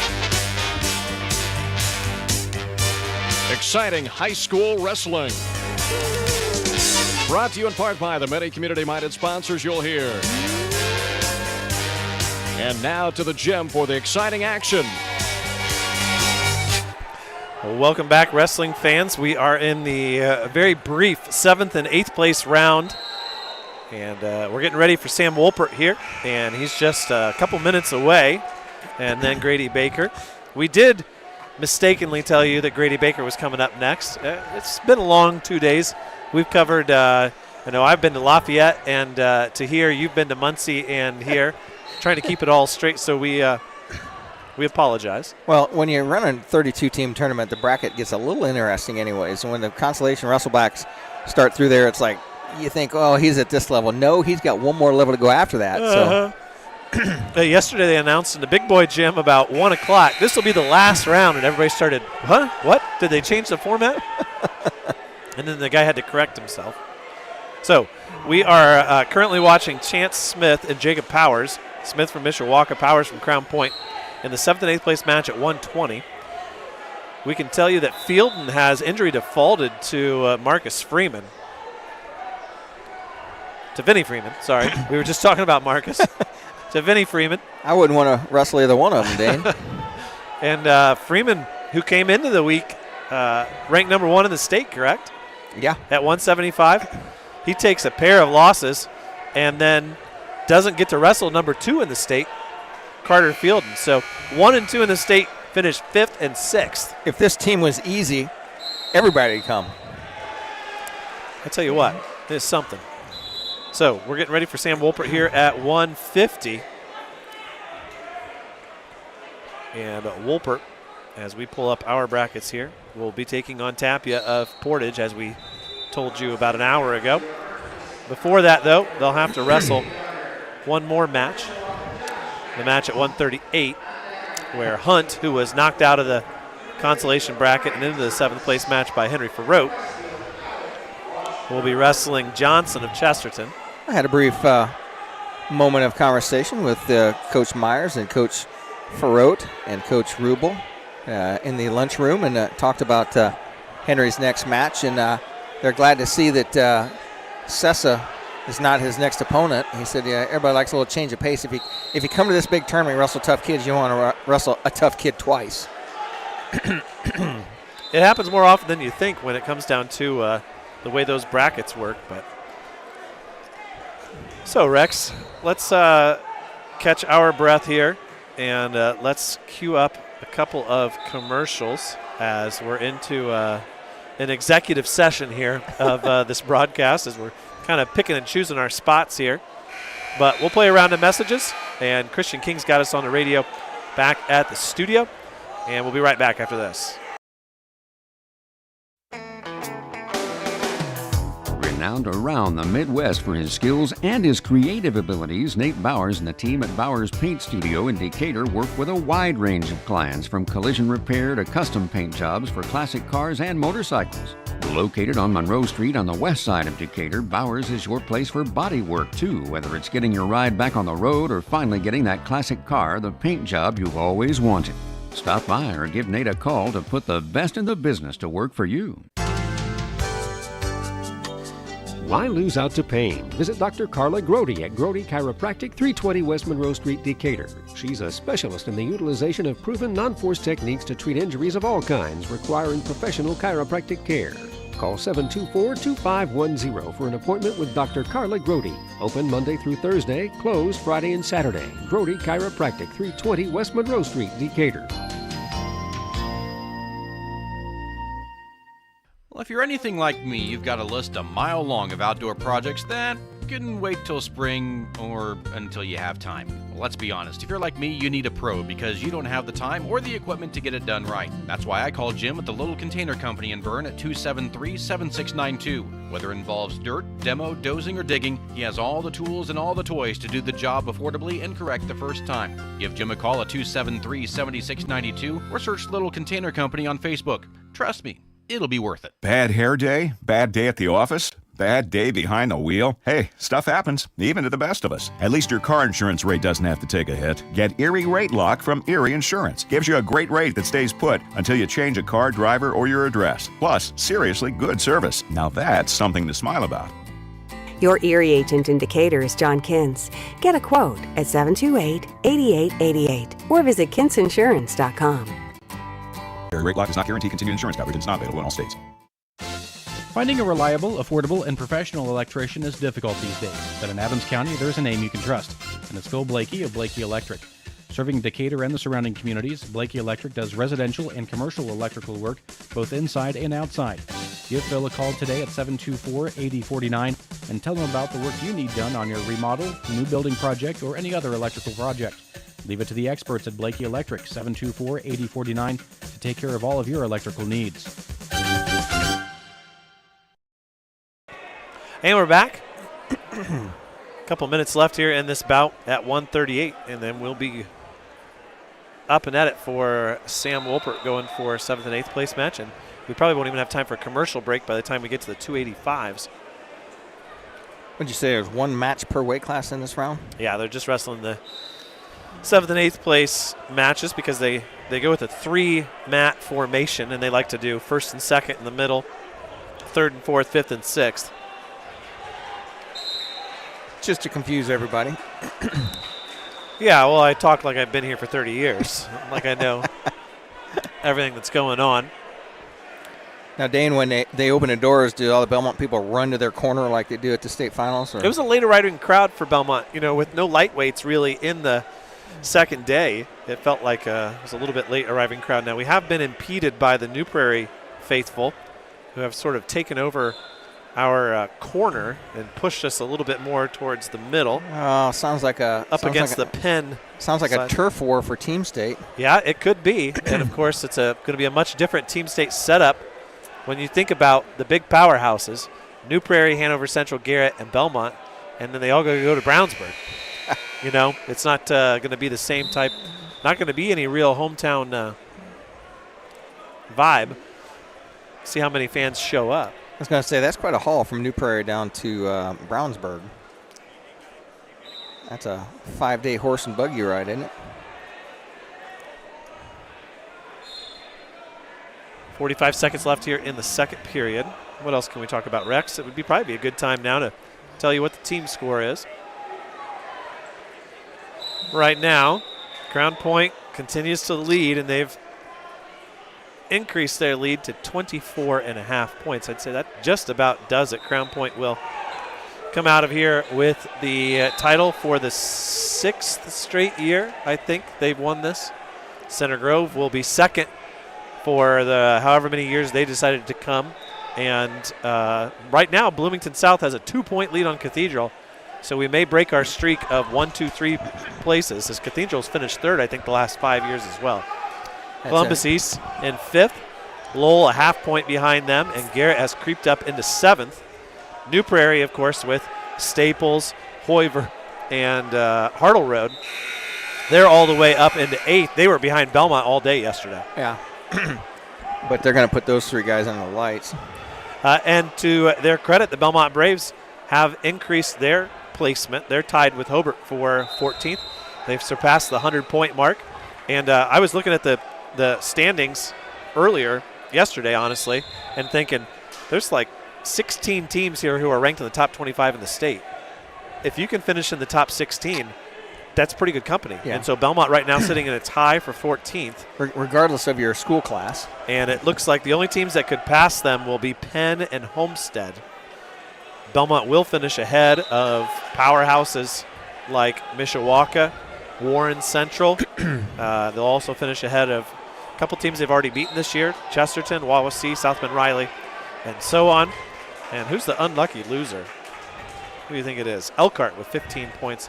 Bishop Chittard comes in. They only bring 6 wrestlers and finish with 25 points. Have you talked to the man himself, the big TikTok king? I saw him yesterday, and I saw him He again. was standing right over here. I think that's their Yeah, so we only brought part of his team here. Yeah. Which makes sense. He's got a hammer. Did Davis make it to the finals? No, he did not. I don't think. So, 48 seconds left here, and we're going to be ready to go for Sam Wolpert wrestling for 7th and 8th place against Tapia of Portage. Let's see if we can tell you anything about the state rankings there at 150. You know, Dane, I'm not the tallest guy in town, but when Sam Wolpert walked up here, Sam's a big, tall guy for wrestling 50.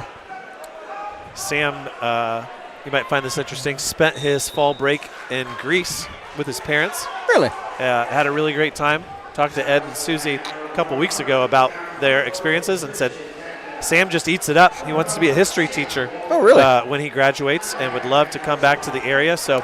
And you told him that being a teacher is where all the big money's at? Yep. So Sam's out there in the middle school singlet that they've been showing off this weekend again. He does his typical stretch at the edge of the mat. And here to call the 7th and 8th place match, the Hall of Famer Rex Brewer. They shake hands. My good friend Jeff Colburn is the official on the mat. Jeff Colburn has been refereeing a long time. Shot by Wolpert in deep on a single leg. His opponent tries to go up over the top. Sam's going to change out. Sam's in a real good position to finish, and he does finish with a takedown. So Wolpert with the first takedown on Tapia, and Wolpert throws into boots and cranks that shoulder over tough. He is getting aggressive on it here, and Wolpert really stretching him out as Colburn looks and says no near fall. As Sam pretty aggressive on that takedown. Now Wolpert trying to get the boot out as Tapia is trying to go out and under and scramble out. Sam pretty comfortable here as Tapia's head is stuck underneath Sam's leg. Now Sam's going to drape over the top. Sam's going to scramble out of here as Tapia tries to work his way around. Sam has that leg out front. Tapia cannot get behind the hooks. Wolpert here with time running out, no change. Wolpert's going to take a 3-0 lead into period number 2.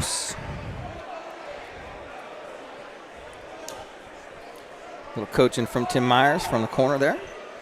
Choice goes to Tapia. He defers. Wolpert says, I will take neutral, please. Start period number 2 on their feet. 3-0 is the score. That was a 1-minute first period. 2 minutes to go here in period number 2. Nice head slap there by Wolpert. Wolpert fires and pushes his opponent out of the bounds, and Jeff Colburn instantly says, take a stalling for that young man, and his coach says, you just picked up a stalling, get going. Portage coaching staff. Wolpert works the bore in here. Wolpert a little bit taller than his opponent. Wolpert, long single leg shot comes up. Head on the inside single. Changes off to a double with his head caught in the middle. He's going to sneak his head off to the side and trying to come up and change the corner. Stalemate called by Mr. Colburn. Our good friend John Kintz has another name for Jeff Colburn that I'll tell you off the air.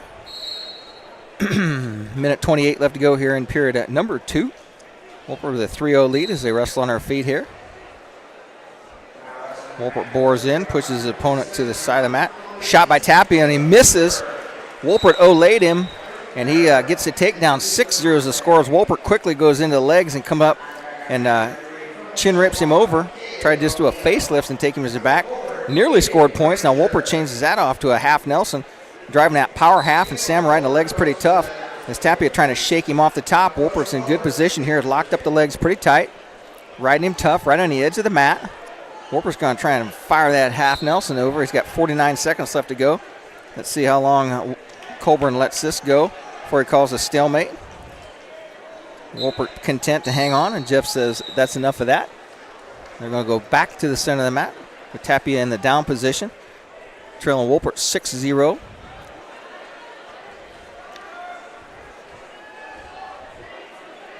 Tapia, senior. His first start, Wolpert reaches deep underneath the throat, runs that spiral ride, trying to pull Tapia off his base. Wolpert looking for some hand control. Tapia trying to stand up, inside leg stand up. Wolpert's going to pick him up, pops him down to the mat with authority. Dana, and they've let that return to the mat really change over the years. That was a more aggressive return to the mat than we were ever allowed to get away with. But wrestling is aggressive, and Wolpert stays in that seatbelt situation here. Well, Rex, the mats aren't made of horsehair anymore, so I'll take that one. Set yourself up for it. We will talk about that off the air, though. I can't deny it because I started wrestling junior high on horsehair mats. The blue and white fold-up ones, you know. Gymnastic mats. Back before every high school had 14 wrestling mats in their building. Wolpert's going to start period number 3 in a down position. Leads 6-0. Tapia fires in a tight waist. Tries to break him down. Wolpert stays on his base. Wolpert looking for some hands control. Tapia comes out and gets hold of the fingers. Wolpert's trying to control that wrist. Tapia's going to have to do something, either cut him loose or turn him. And Wolpert doing a good job of basing out. Let's see how long Colburn goes before he possibly calls a stalling warning, and he does call a stalling warning on Wolpert on the bottom. First warning called with 1:24 left to go in the third period. Wolpert trying to keep his legs out as Tapia has a chicken wing locked up on Sam's left side. Wolpert's trying to reach back and pry that thigh, keep him from coming around. Wolpert's going to try and turn into this. As Tapia comes out, tries to get a side cradle locked up, hooks the ankle, tries to bow him up. He's got Sam on his side here. Going to go bow and arrow on him, and Sam's able to fight that off with 56 seconds left to go. As you got to watch the bow on the back there. As Tapia has the side cradle locked up. Wolpert's able to get back to his base. Got his knees on, and Wolpert's able to get over to the edge of the mat, knowing that if Tapia takes him over, they're going to go out of bounds. As Tapia tries to work his way around, Wolpert's content to hang down there, keep reaching for legs. Tapia's not going to be all good. This Tapia takes both legs out. Wolpert reaches through and grabs a leg. Now Sam's got a single leg locked up here. 23 seconds left to go. If I'm Sam, I just hang on that leg because you're not going to get turned over there. Now Sam comes around and gets a reversal. He played possum on him. He sure did. Let him get around to the side too much, left the pressure off, and Sam goes around and gets the takedown to seal the deal. 6 seconds left to go. Wolpert's going to win this 8-0 and advance to the next round. No, is that 7th and 8th? This is 7th and 8th, okay. Yeah. So he's got his 7th place medal, and it picks up another win.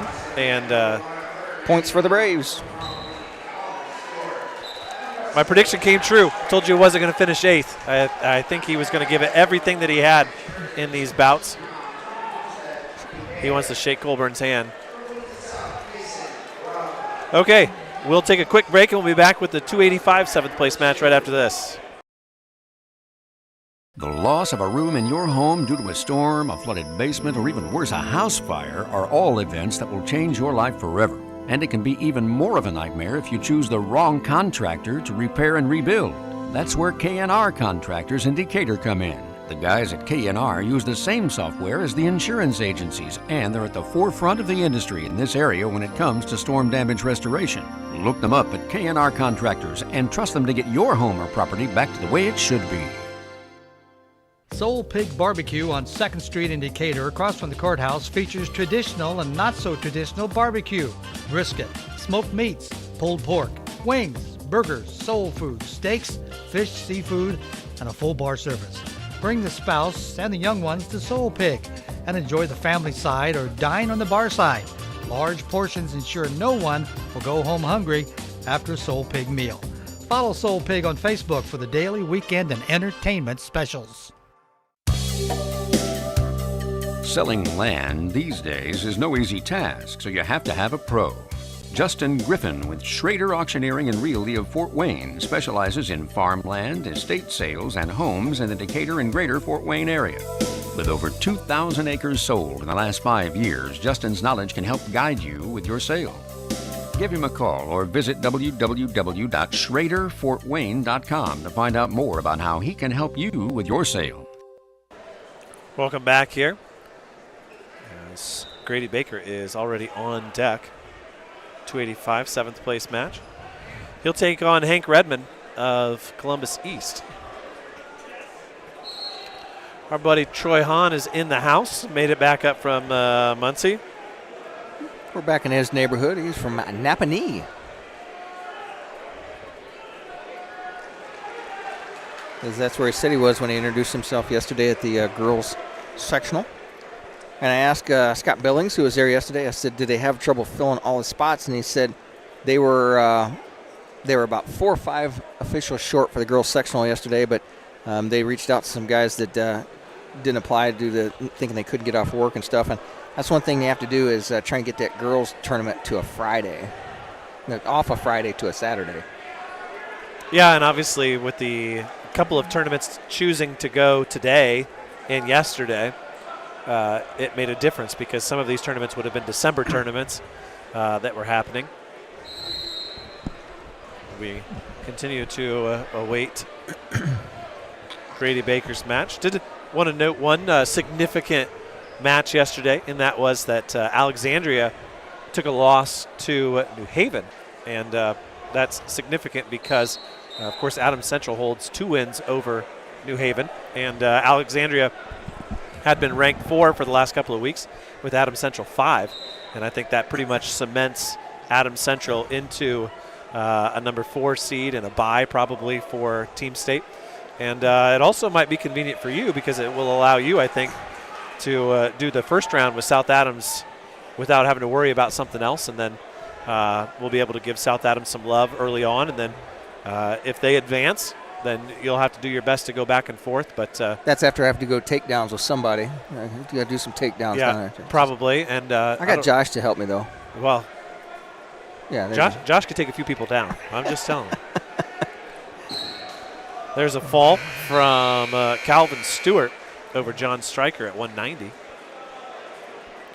Stryker was defeated by Palacios yesterday. So, Dane, what all has to happen between now and tomorrow night at 6:30 for those draws to be put into place? A lot of moving pieces. I don't think there's that many moving pieces. I think there are some spots where it's like, okay, let's take bless you. Let's take a look at what happens and see if it makes a difference. I've heard from a lot of coaches who feel like the top 4 in all 4 classes is kind of cemented. I think Adams Central cemented their spot yesterday with Alexandria dropping. And I think, didn't you say that's like a 9 or 10 man group of people that make that list up? Yeah, there's a decent amount of us. And I think what we've heard from a lot of coaches is get the top 4 into the bye, let the bottom 8 wrestle once, and then let it play out from there. And I think that's what we're going to have done the best. Granted, there's going to be somebody who argues that we should have been the 3 or we should have been the 4, or maybe we want the 4 because we'd rather wrestle the number 1 seed. All of those things. That's what the tournament's for. So you guys pretty much have them drawn in the top 4, and you're just kind of waiting for the dust to settle this weekend. And so each of the 4 classes, you just kind of come in and tidy up the mess at the bottom, right? Yeah, our task has been for years to seed the top 8 and go random draw on 9, 10, 11, and 12. And so the first round matchups will be a random draw with 9, 10, 11, and 12 going up against 5, 6, 7, and 8. We do occasionally make them not random in just the fact that every once in a while, like, one of the unseeded teams has already wrestled the number 6 seed twice. There's no reason to make them wrestle again. If they're unseeded, then they can go somewhere else. They can get moved up and you swap or whatever. Coaches have to arm wrestle and that kind of stuff for tiebreakers? Not usually. There's just some times where it's like, okay, we've already lost this team by 45 points twice.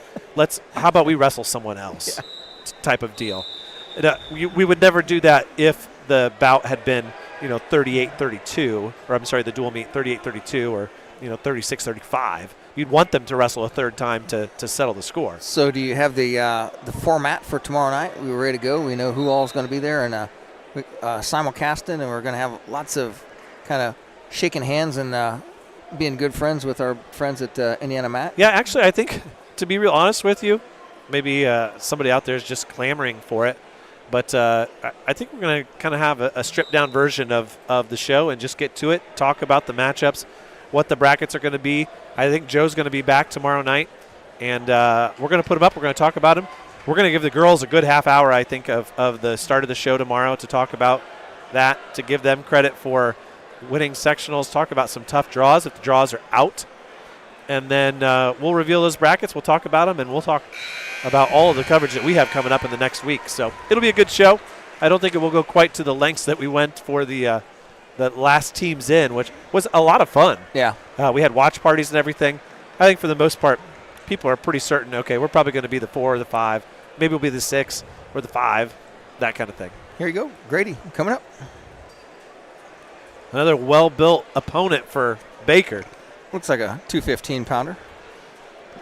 And Columbus East has just, with Coach Chris Cooper there for the last decade or so, has done such a good job there building up that program. And they were number 1 up until 2 weeks ago. And they took it on the chin from Jimmy Tante and the Franklin Grizzly Cubs.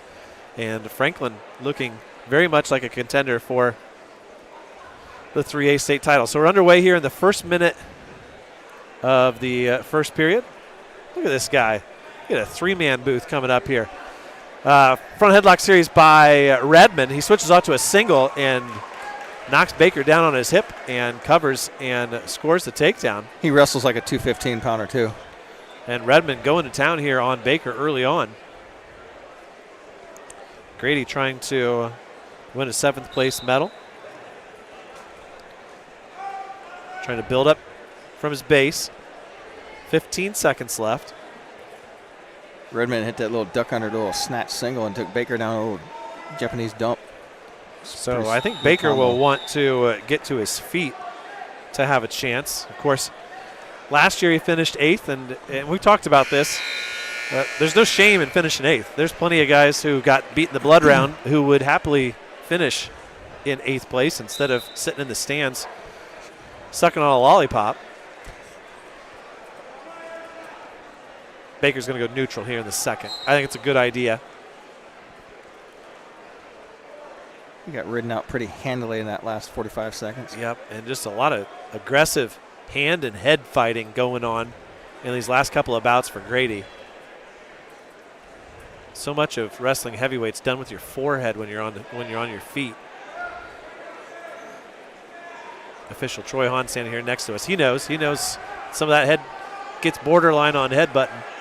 Now in on a single leg is Redmond, and Baker uses the body lock to get out of bounds and without conceding the takedown. But you're talking about Sam Wolpert Shiner. He couldn't even tell you how he got it, right? I think it was that match. So Baker trails here 3-0. They're on their feet. It'll be Redmond's choice on the 3rd. Baker just trying to set something up. They're just mauling each other. Yeah, and as an official, there's not much you're going to do. Well, for Henry, just stay out of their way. Henry weighs about 110 pounds. Still tying up, collar tie by Redmond with the left hand. Baker wipes that off, but Redmond's got a hold of his left hand. Nice right hook there by Baker. Now collar tie there on the left. Got his left hand on the back of Redmond's head. Now he switches off to the right. Tries to work that head forward, 40 seconds. He ducks, he dives, he adjusts his headgear.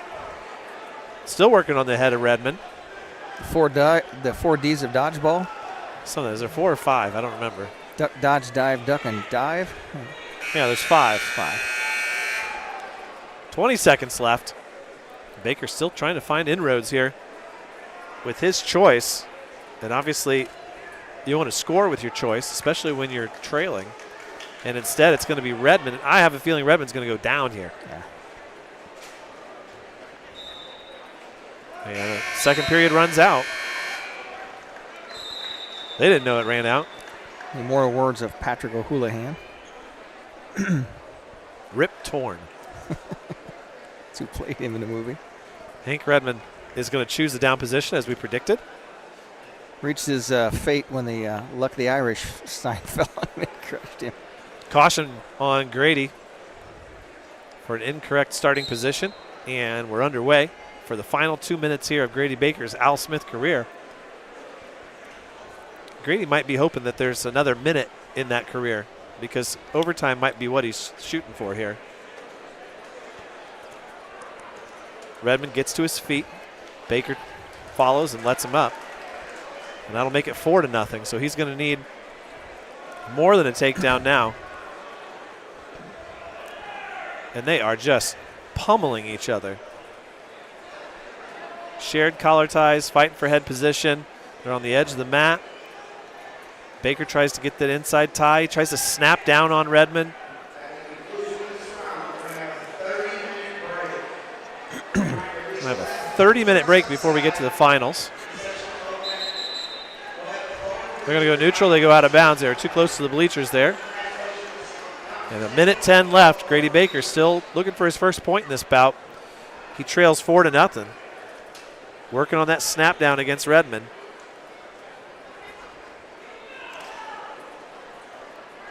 Stalling called on Redmond. Now that could make it interesting. If Grady could get a last-second takedown after a stalling call, would make it a 4-1 and then 4-4. Sean Farrow trying to give him some pointers. He needs to go feet to back here.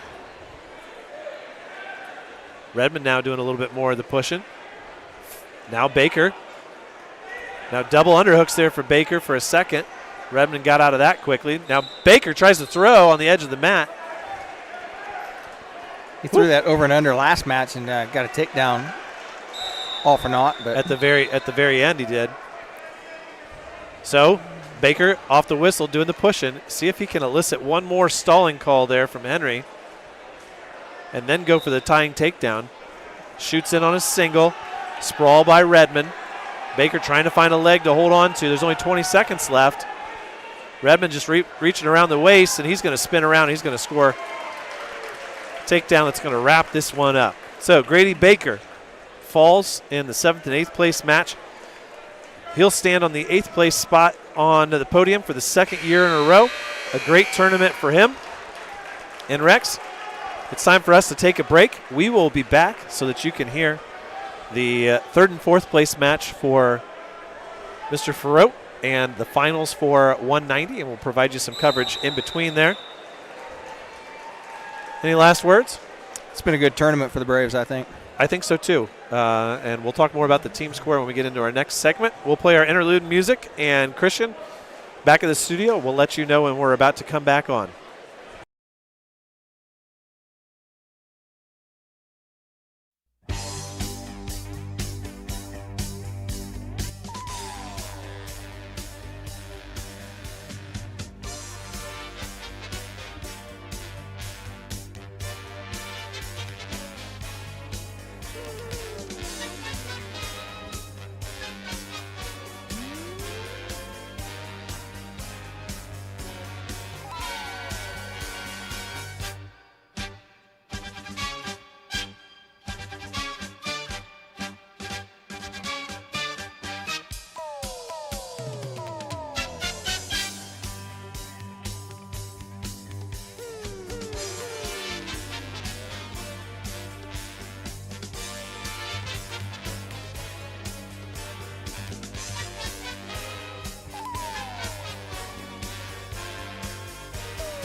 1 minute. 1 minute.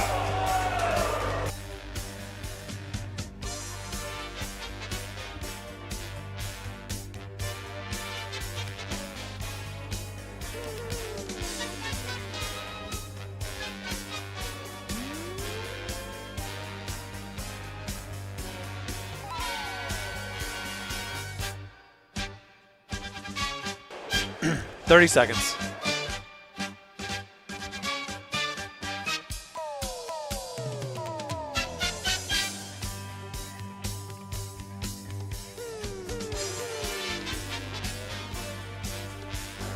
$15.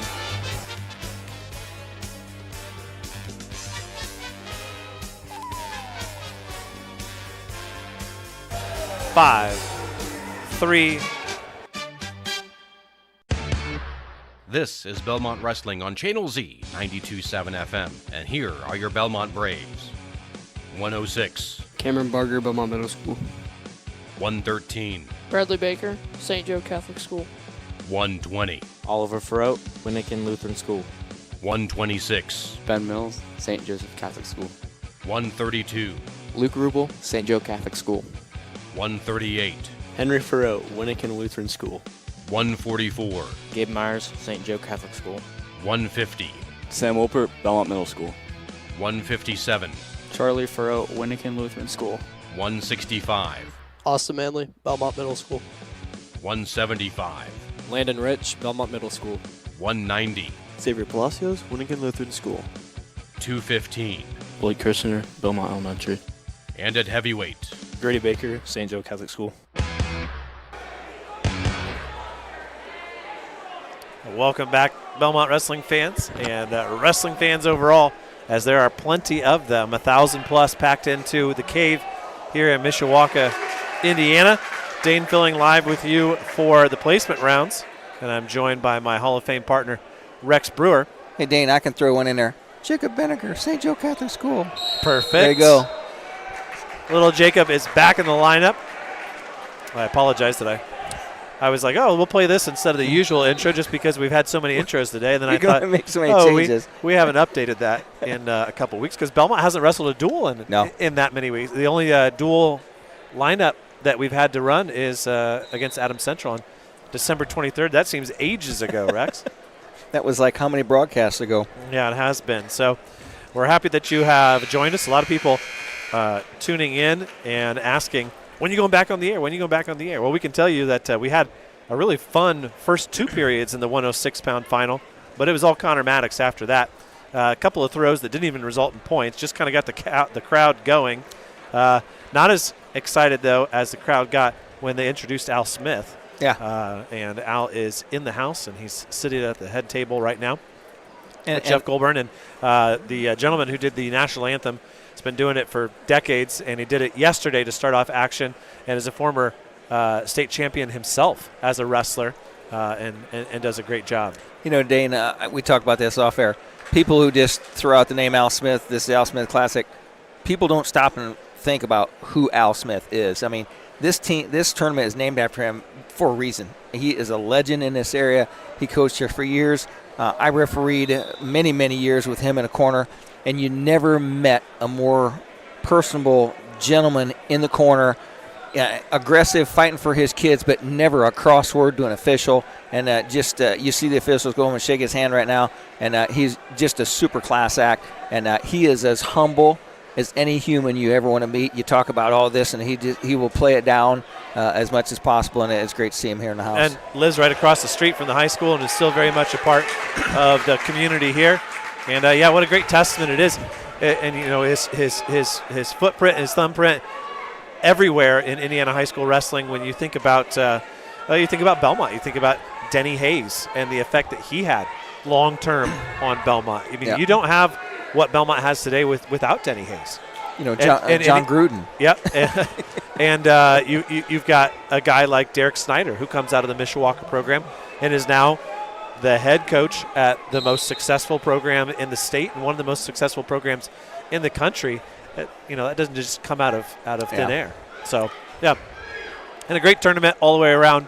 And I think one of the coolest things about it is this is about more than Mishawaka High School. Oh, yeah. You know, Mishawaka still has a very good team. They got a new program, a new head coach this year for the program. And so some turnover as Steven Standifer steps aside and Benji Dolly steps in. But it doesn't really matter how good Mishawaka is. This tournament is still amazing, even if they didn't participate in it. You know, you and I have become pretty good friends with Code of the Count down at Delta, and one of the greatest matches I ever saw was between Benji Dolly and Code of the Count in the Bellmont gym in a super duel. And you talk about two fantastic wrestlers that have turned into great coaches now. For sure, and we'll be seeing the Delta Eagles at Team State next week at Brownsburg. No, I won't. I will. At 113, your champion was Dominic Brown Jr. from Center Grove. And you barely got to see the champion at 120, Jeremy Carver. Not Jeremy Carver. It's Aiden Carver. Do I have the right name? Jay Carver. That's Jimmer. It's Jeremy. It's Jeremy Carver. I only saw Carver on my thing. And at 126 pounds, your championship match is between Noel Verduzco and Colin Strayer, Lowell and Crown Point. Then obviously we'll get you ready for 132, and then we'll have Henry Ferrot's third place match at 138 pounds. Then we'll be joined by Henry up here in the interview loft later on as we get ready for Xavier Palacios' 190-pound championship match. And talking about his last match he wrestled, that's what I was talking about with Sean and Tim in the room. Very good match by Henry. Very much in control. I mean, it was a tight match, and he didn't get crazy, didn't get out of panic or anything. Just kept it in, and let his opponent get to the point where he started making mistakes, and that was enough for the 2-1 win. So with that, we're going to play a round of messages, and we'll bring you more coverage here live from the placement rounds at the Al Smith.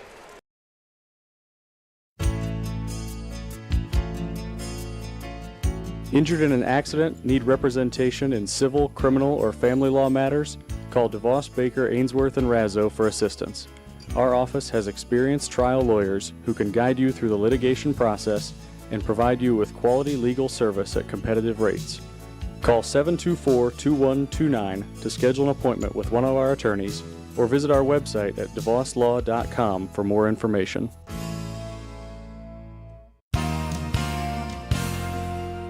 Looking for unbeatable deals?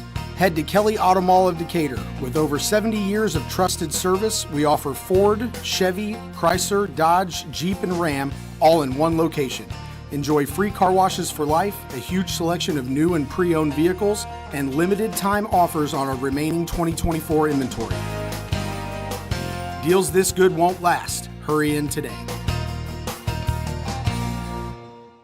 No matter your age, health and life insurance can be confusing and overwhelming. This is Derek Bailey with Bixler Insurance. Whether you are currently on Medicare or will soon be qualifying for Medicare, we have the products and expertise to meet your needs. Under age 65 and looking for health coverage? Interested in protecting your family from an unexpected loss with a life insurance policy? We can discuss options to assure your peace of mind. Call Bixler Insurance today to schedule your free appointment. Most of us take clean water for granted, but the plain truth is cities work hard to keep our waterways and stormwater sewers as clean as possible. In the field and around the neighborhood, you are the city's eyes. What you casually observe can make a difference. So if you see signs of trouble, including odd odors, unnatural water color, or signs of dumping or spills, please notify the city immediately. Be proactive. Choose to make a difference. Get more ideas on the web at DecaturIN.org. Indiana Physical Therapy is your independent local choice for physical therapy. There's no referral needed to come see us, and we accept all insurance.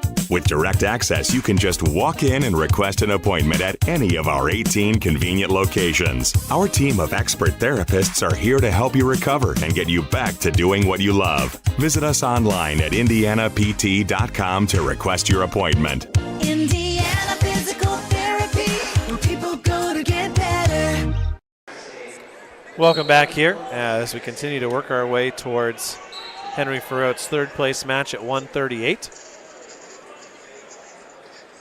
We want to remind you that Sam Wolpert has taken 7th place at 150 pounds, and Grady Baker finishes in 8th at 285. great tournaments for those seniors. And certainly confidence builders, Rex, as you head into team state, but then really turn your focus to your individual side of things, setting your goals, making sure that you are prepared physically and mentally to attack the state tournament and be without mistakes, and really getting into a rhythm of, getting revved up, making everything that you're doing physically, emotionally, setting you up for Saturdays. And you think that team state tournament kind of gets people into that tournament philosophy, and they start to look down the way. It's like, okay, we're only a couple of weeks away from sectional then, and it's like this is where you really need to gear up. And you don't want to peak at team state. You want to peak about second week of the tournament series. Yeah, for sure. And a regional is just so important in the way Indiana's tournament is set up, and that's certainly a good point. We talked earlier in the broadcast about how important it is to make sure that you don't peak here at the Al Smith and that you continue to get better. And there are plenty of great examples of guys who have lost in the Al Smith finals and then come back and won a state title because they got better in the 6 weeks in between. Sometimes you come out of the Al Smith and you got to kind of lick your wounds a little bit because you can get beat up here, because if you come in and you're if you're a semi-state level wrestler and you come in and wrestle these guys that are nationally ranked, you can get beat up, you can get hurt, and coming out of here with a decent placement, having some great matches, and not injured is the key. Yeah, and obviously you don't want to, we'll knock on wood. The Braves have 2 bouts left, but I think they've emerged from here pretty healthy. Obviously there's some younger guys who only got 2 or 3 matches in, but that's okay. That you can go to a smaller 6-team tournament and take 2 forfeits and be in the same position. I know we talked about Adams Central briefly earlier, and their coaches were really disappointed with how weak that Lafayette Jeff tournament was, and I think they want to get out of it. Yeah, because you sign up for a tournament and you sign up for 5 years. A lot can change in 5 years. Yeah, you go over there. I mean, that's a long way to go to walk over, 6 or 7 really easy teams and come out of there. And it's like there was a couple matches over there. You had guys that, wrestling Rossville's big because that's a team state foe possibly lined up. But other than that, I mean, your last match you covered was 76-0. It's like even some JVs in there taking some forfeits. I mean, that was zero benefit for your team. And we talked to so many coaches who talk about that being one of the most difficult parts of being a head coach, is producing a schedule that is productive for your team and builds something. And a young man from Hanover Central needs a trainer and is hurting. He did just come off of a injury timeout where they're kind of rubbing it down, and he's got some kinesio tape on that shoulder already. I think this is when you take your ankle band off and shake the guy's hand and say, we've had enough of this tournament. Yeah, and the Center Grove wrestler that he's facing actually was the one who told the ref to stop the match, pointed to him and said, "You got to blow the whistle." So some good sportsmanship. Like the boxers when they go over to the corner, it's like, you need to throw the towel in before I hurt this guy. Over here to our right, we see Abram Swathwood wrestling in the 3rd place match against Jet McGuire. He's up 8-2. In that 5th place match, Marshall leads 7-3 over Evan Kreiderman. That's at 126. And Kreiderman looks to be in some pretty bad pain. And Hanover Central, we talked to Coach Bradbury earlier.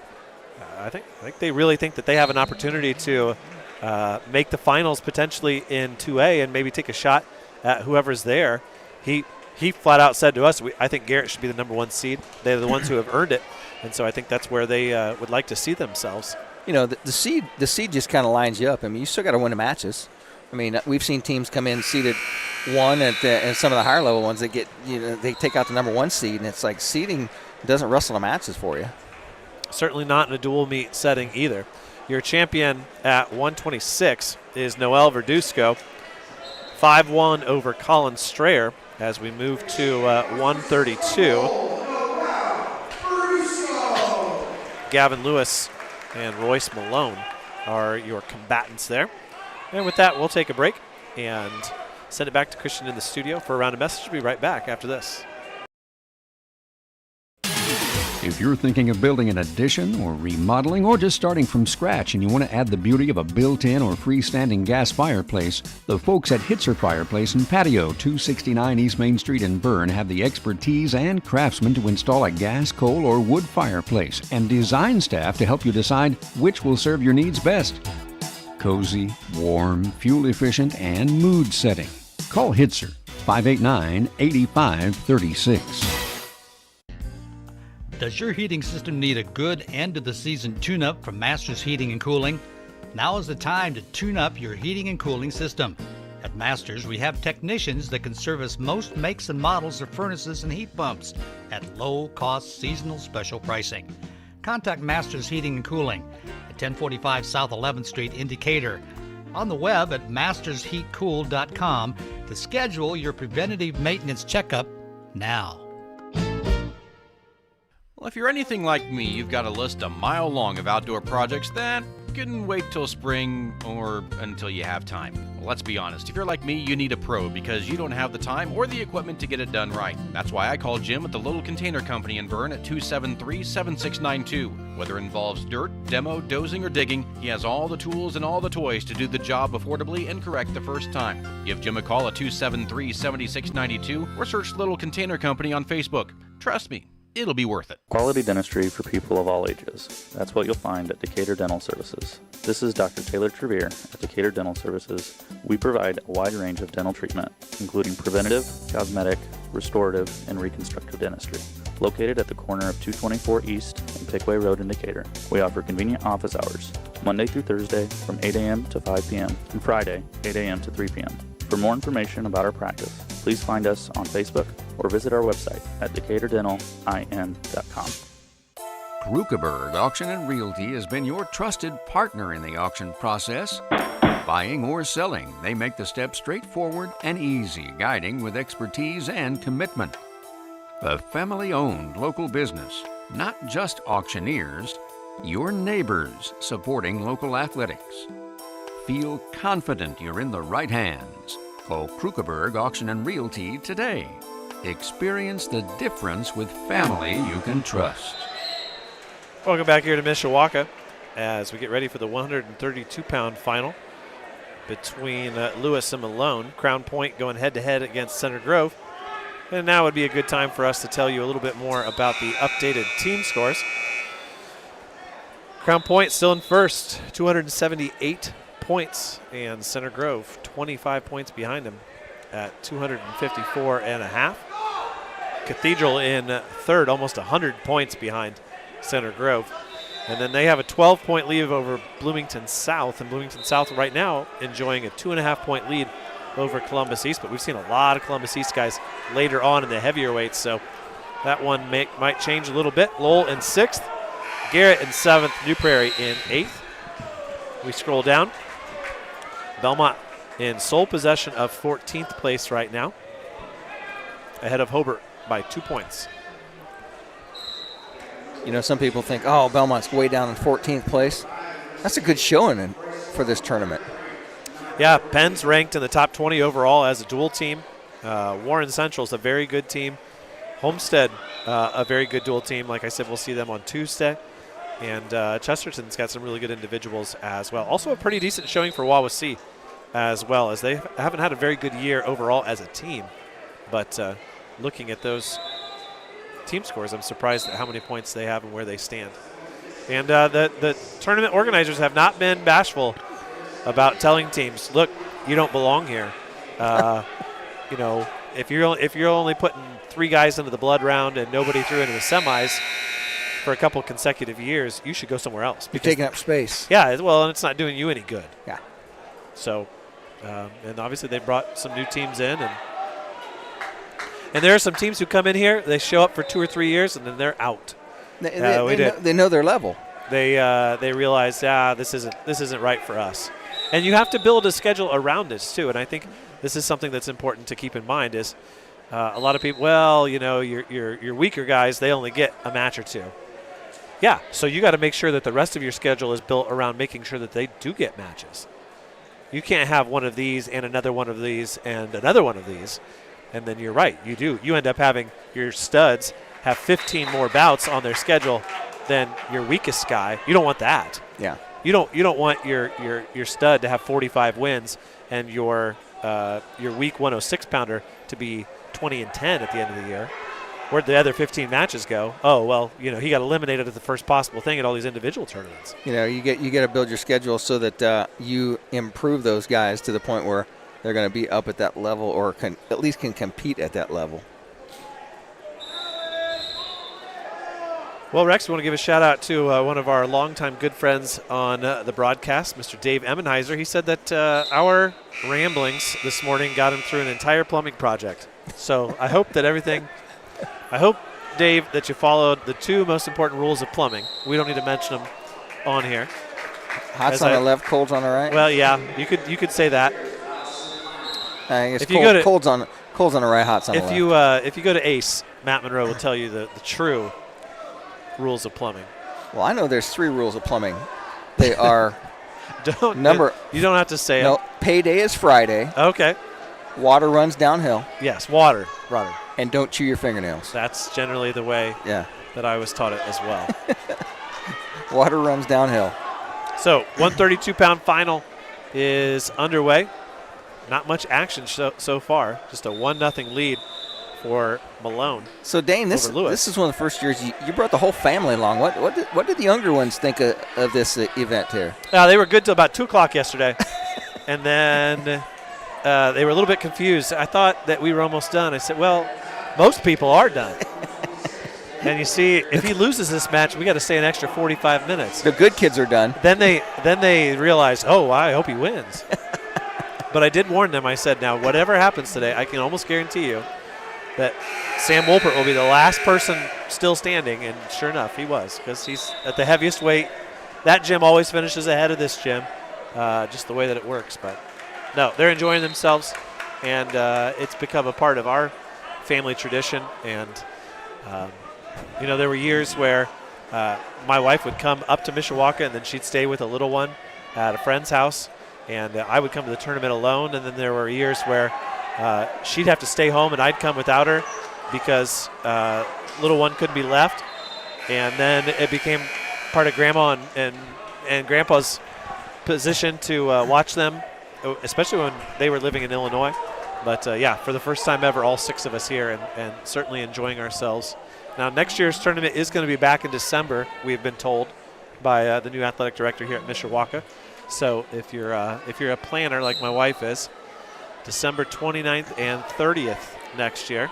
That was one of the conversations that Tim Myers was having at the table in the lunchroom. Is he told the powers to be at Mishawaka, hey, if you're going to do that, Zoom call, save yourself the pizza fee, don't make people come here.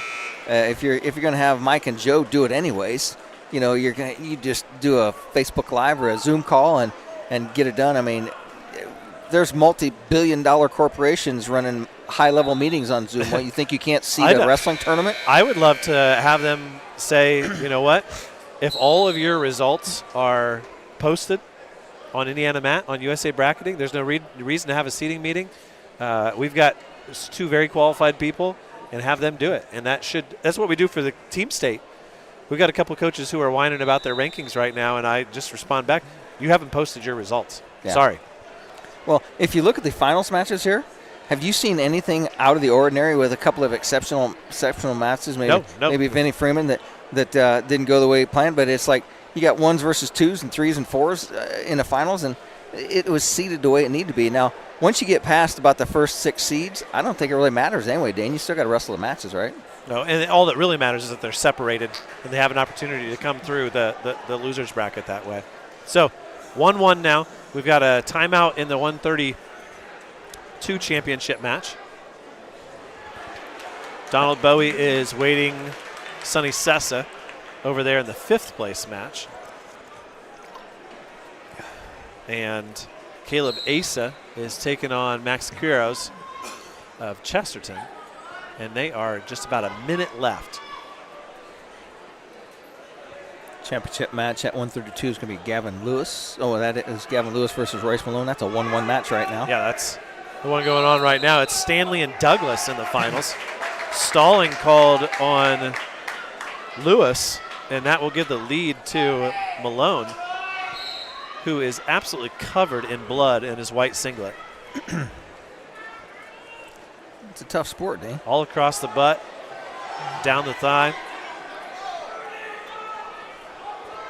Reminds me of a joke, bring me my brown pants. That's, you wear wrestle in red uniforms, they didn't have to worry about seeing the blood. Malone with a 2-1 lead, and Lewis trying to hip over and find a late takedown here with 40 seconds left. It is Quiros who leads ASA 13-6 for third place. Your fifth place winner was Brown of Maryville over Bakima of Hanover Central, who was injured there for much of the end of the bout. 30 seconds left. They're still on their feet here in the championship at 132. About a minute away from Henry Farote. Thank everybody for joining us. It is a privilege to sit in this seat. And Lewis going all over the place, chasing. Now Malone turns in. And we're going to get a whistle with 5 seconds left. And stalling going to be called, but there hadn't been a warning yet. And your champion at 132 is going to be Royce Malone, the junior.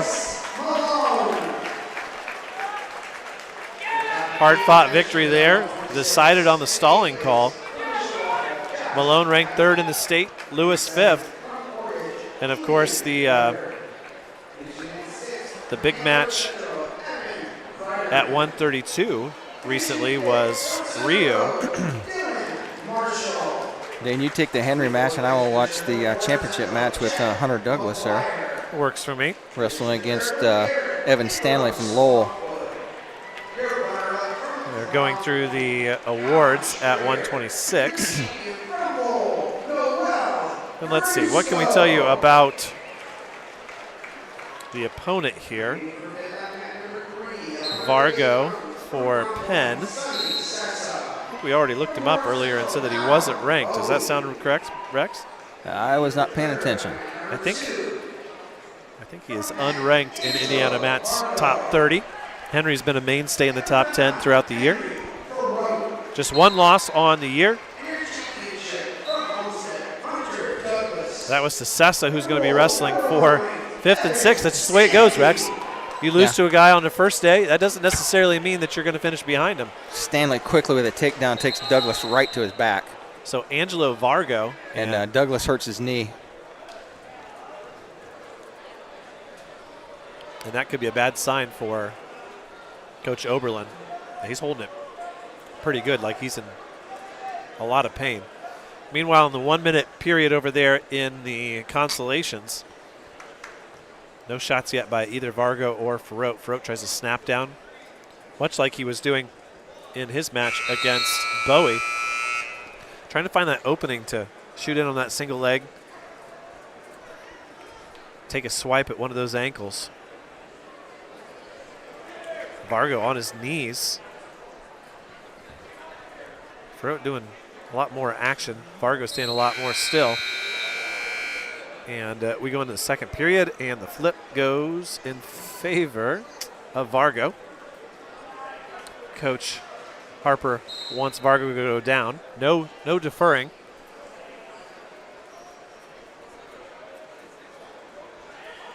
They'll put 2 minutes on the clock, and away we'll go. Vargo was taken out in the ultimate tiebreaker 2-2 by Bowie. That was a very heated match yesterday, I believe, correct? That was, quarterfinals yesterday. Yep. And Farote stands up, and Vargo was behind him, but they were on their feet, so it wasn't a reversal yet. And Farote recovers and gets all the way back behind. Am I confused, Rex? He gave me a reversal. He wiped it off. Okay, I thought I was seeing things. I had it right. There was no reversal. It looked like a reversal because, like I said, they were on their feet.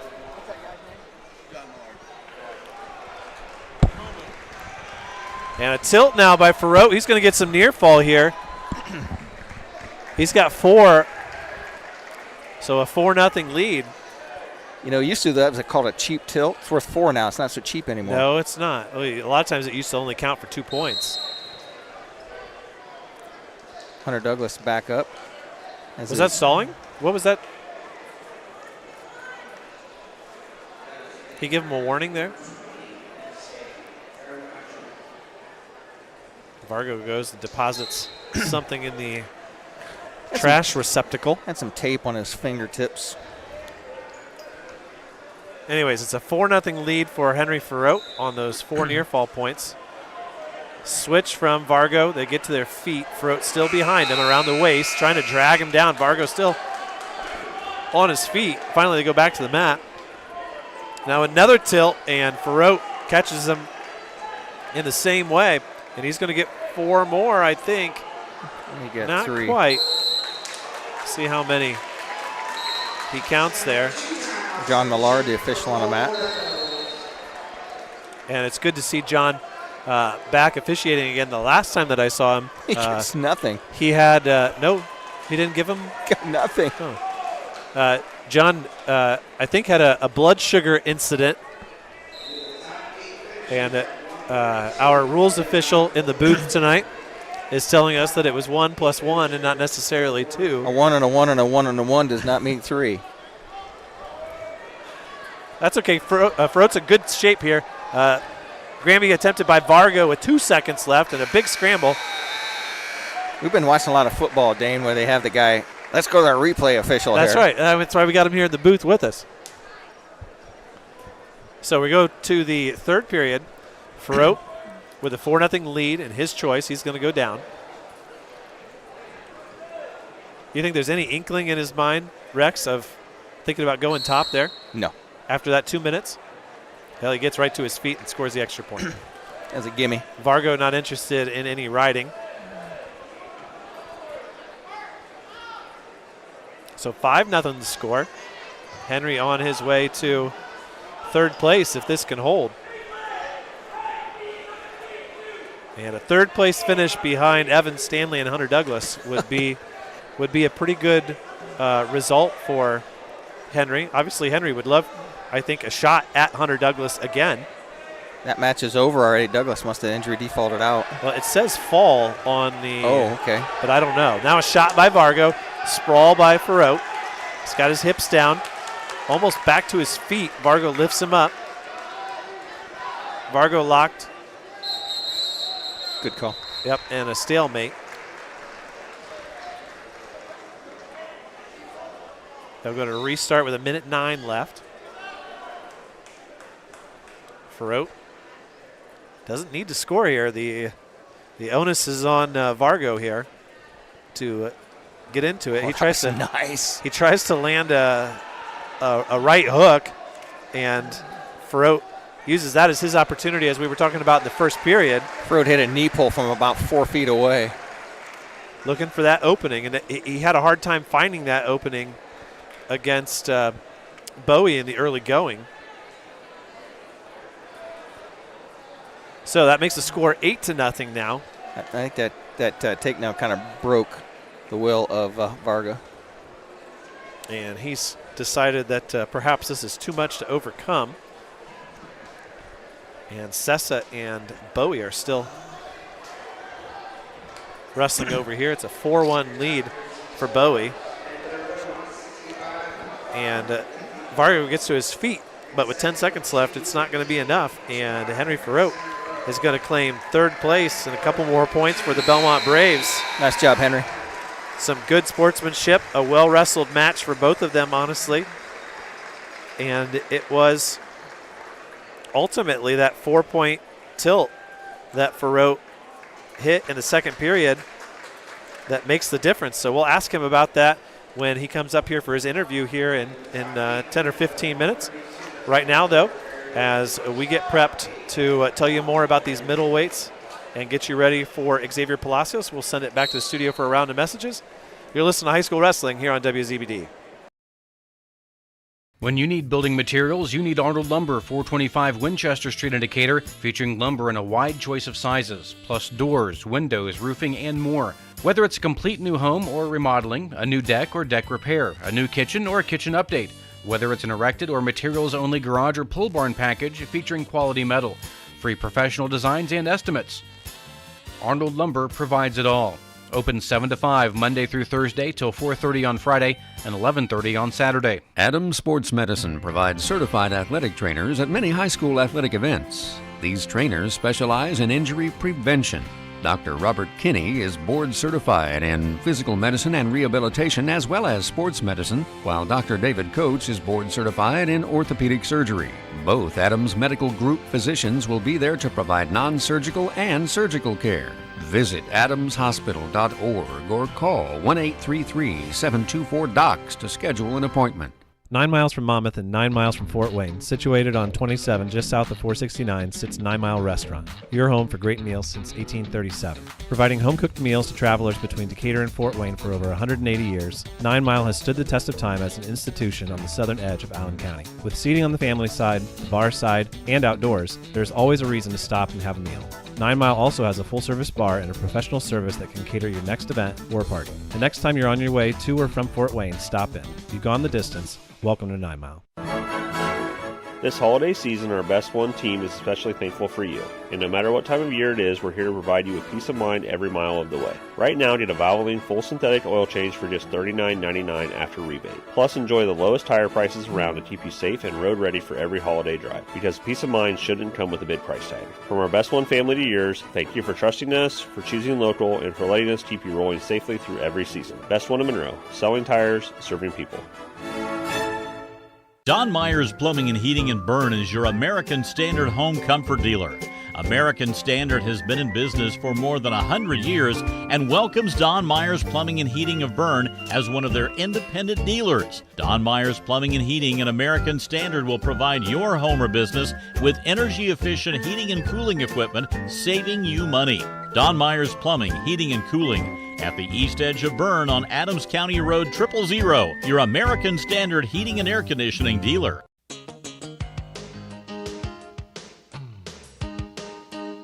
Hi, this is Tina with Innovative Concepts Audio Video. Let us help you fall into the perfect fit for your home theater entertainment. Whether it's a stunning home theater, crystal clear audio, or smart home upgrades, we've got the tech to match your style and budget. Stop by Innovative Concepts at 1421 Manchester Street in Decatur and make your home the place everyone wants to be this season. We bring technology to you.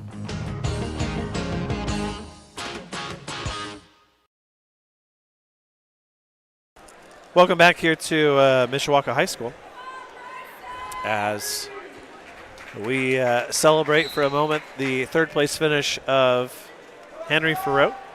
And we'll do more of that when he comes up here after he receives his medal here in just a couple of weight classes. Right now on the mat for 144, Peyton Hornsby of Center Grove. And he leads Cash Mays of Zionsville 6-1 in the championship bout. Dalton Robson of Lowell is wrestling Bryson Brosmer from Concord. And Marcus Malone and Hank Fennessy are in a, I'm not sure what they're doing. Oh, that's the 150 third place match. What happened to the third place match at 144? That's a good question. Let us seek the answers that we seek. And tell you that the third place match was won by medical forfeit by Tegan Newell as Amron Pratt, who won 1-0 in the consolation semifinals, injury defaulted. So that's why there's no third place bout. That makes a little bit more sense. I'm glad you're keeping scoreboard here. I'd save those things for when the big gorilla's not around, you know? Well, I don't.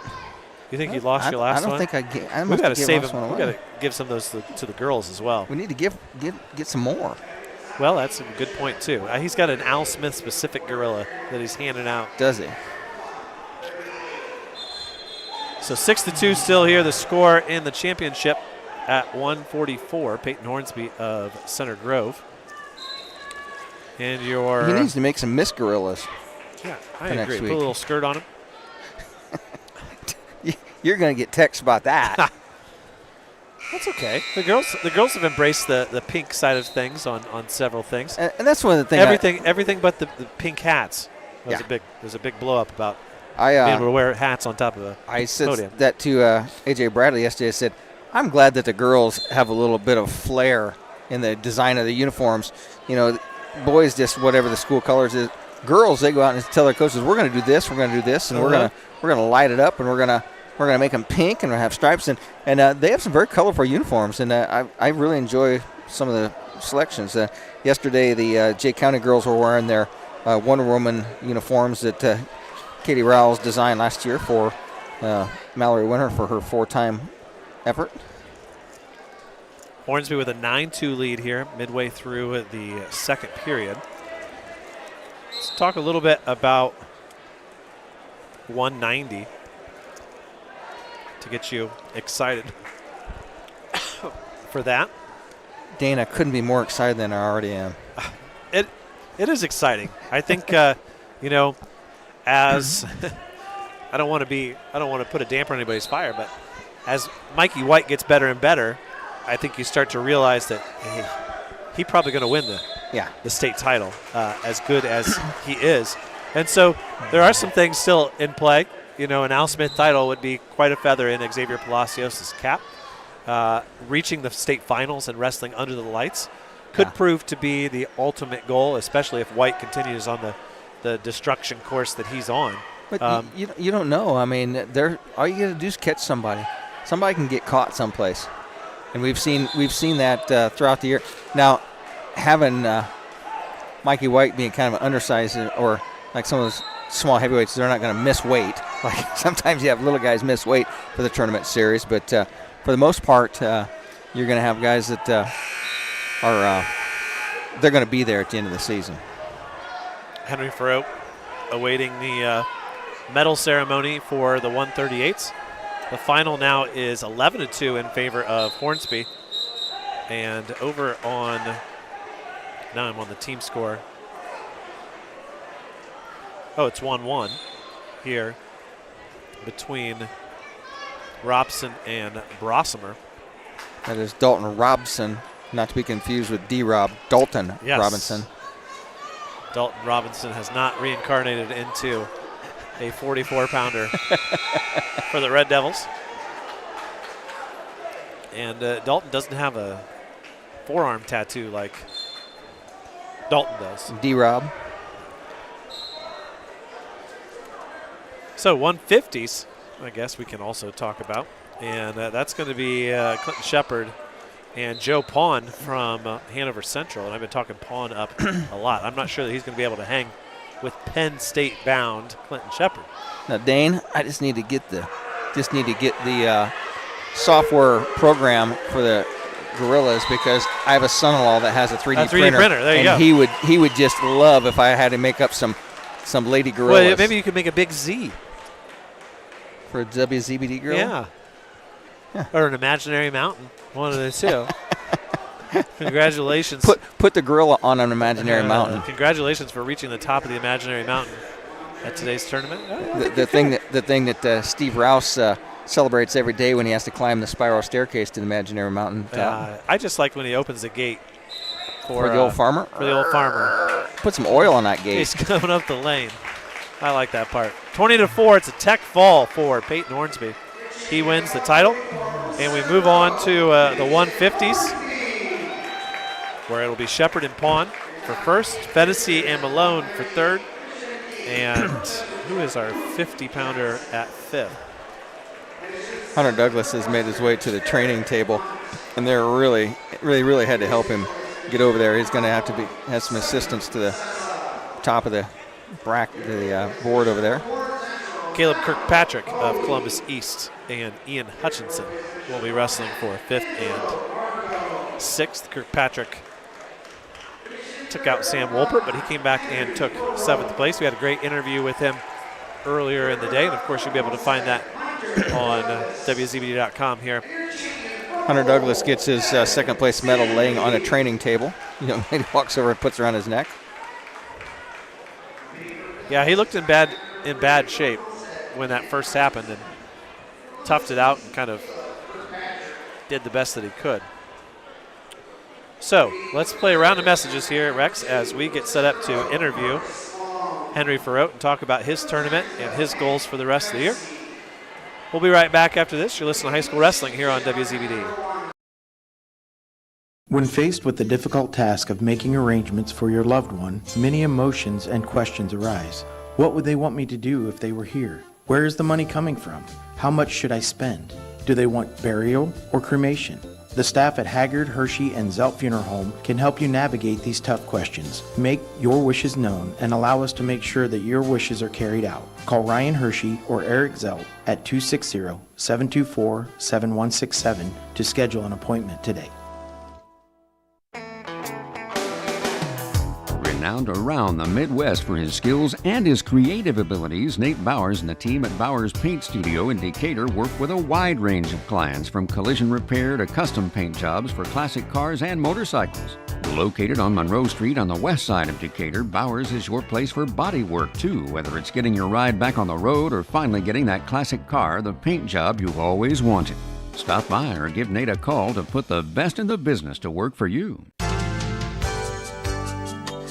Why lose out to pain? Visit Dr. Carla Grody at Grody Chiropractic, 320 West Monroe Street, Decatur. She's a specialist in the utilization of proven non-force techniques to treat injuries of all kinds requiring professional chiropractic care.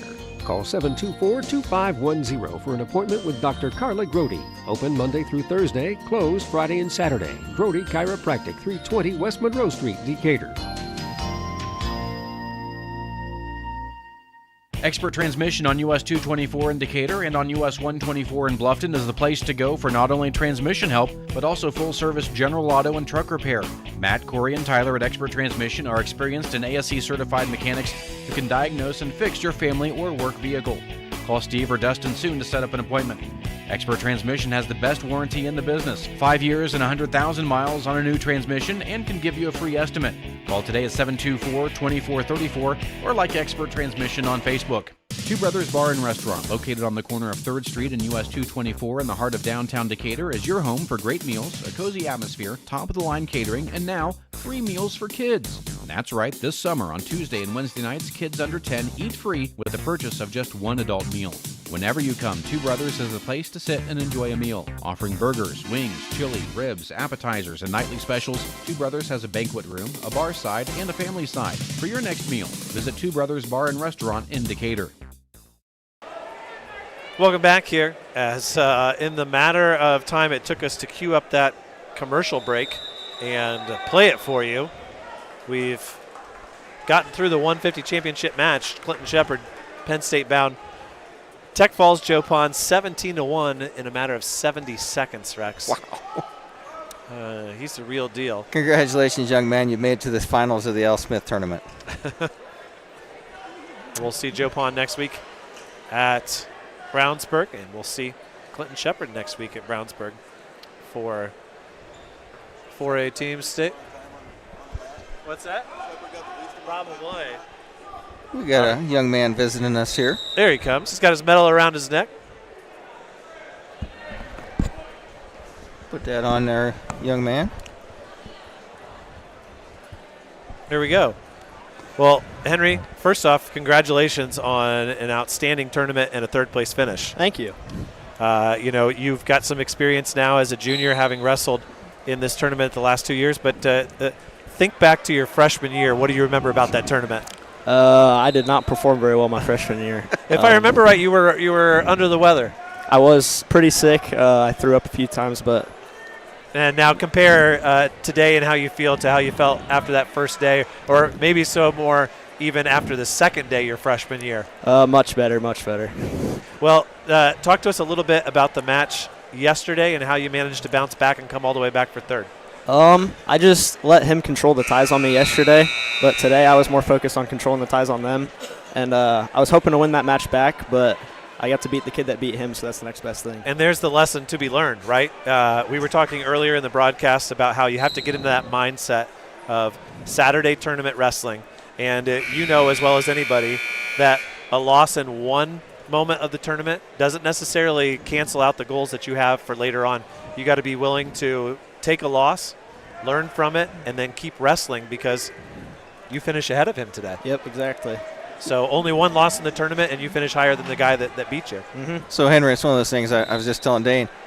When I watch you wrestle, whether or not it's a 2-1 type match like the guy from Warren Central or it's a 16-0 tech fall match, your composure never changes. You don't seem to get out of sorts. If you're behind, you don't get wild and do something crazy. It's like you stay real controlled, and I think that's attributed to just the growth that you've had since your freshman year now as a junior and wrestling at a high level that's helped you move from your last year's placement to this year's placement. Yeah, I think it definitely has to do with the wrestling mindset we've been doing too. That helps a lot with keeping composure and staying calm in the match and focused on winning.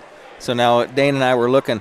Joe's got some special gorillas he's given out for the Al Smith tournament, and I don't have gorillas, so today you get to take your pick here. You get you a TikTok Jesus. That's your award for that's your award. Congratulations! Thank you. Along with that third place Al Smith medal. You know that 3-cent TikTok Jesus kind of doesn't pull much weight, but I tell you what, they're nice to have in your pocket all the time. Yep. Thank you. Well, we certainly wish you congratulations on your third place finish, and we wish you good luck of practice and safe travels to Brownsburg because I know you guys have a lot of goals yet to achieve as a team.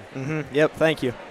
Once again, that was Henry Farote, your third place finisher at 138 pounds today. And you'll hear Henry Farote again next week at Team State. Don't forget to join us for all of the action. We'll be on YouTube. All three of us, all three different sites will be on YouTube, and the studio is going to have the task of trying to keep track of who to put on the air when. But if you're a Bellmont fan and you want to listen to Bellmont matches, you will have no problem following us on YouTube because Rex got to follow 2 teams. I only have to follow 1.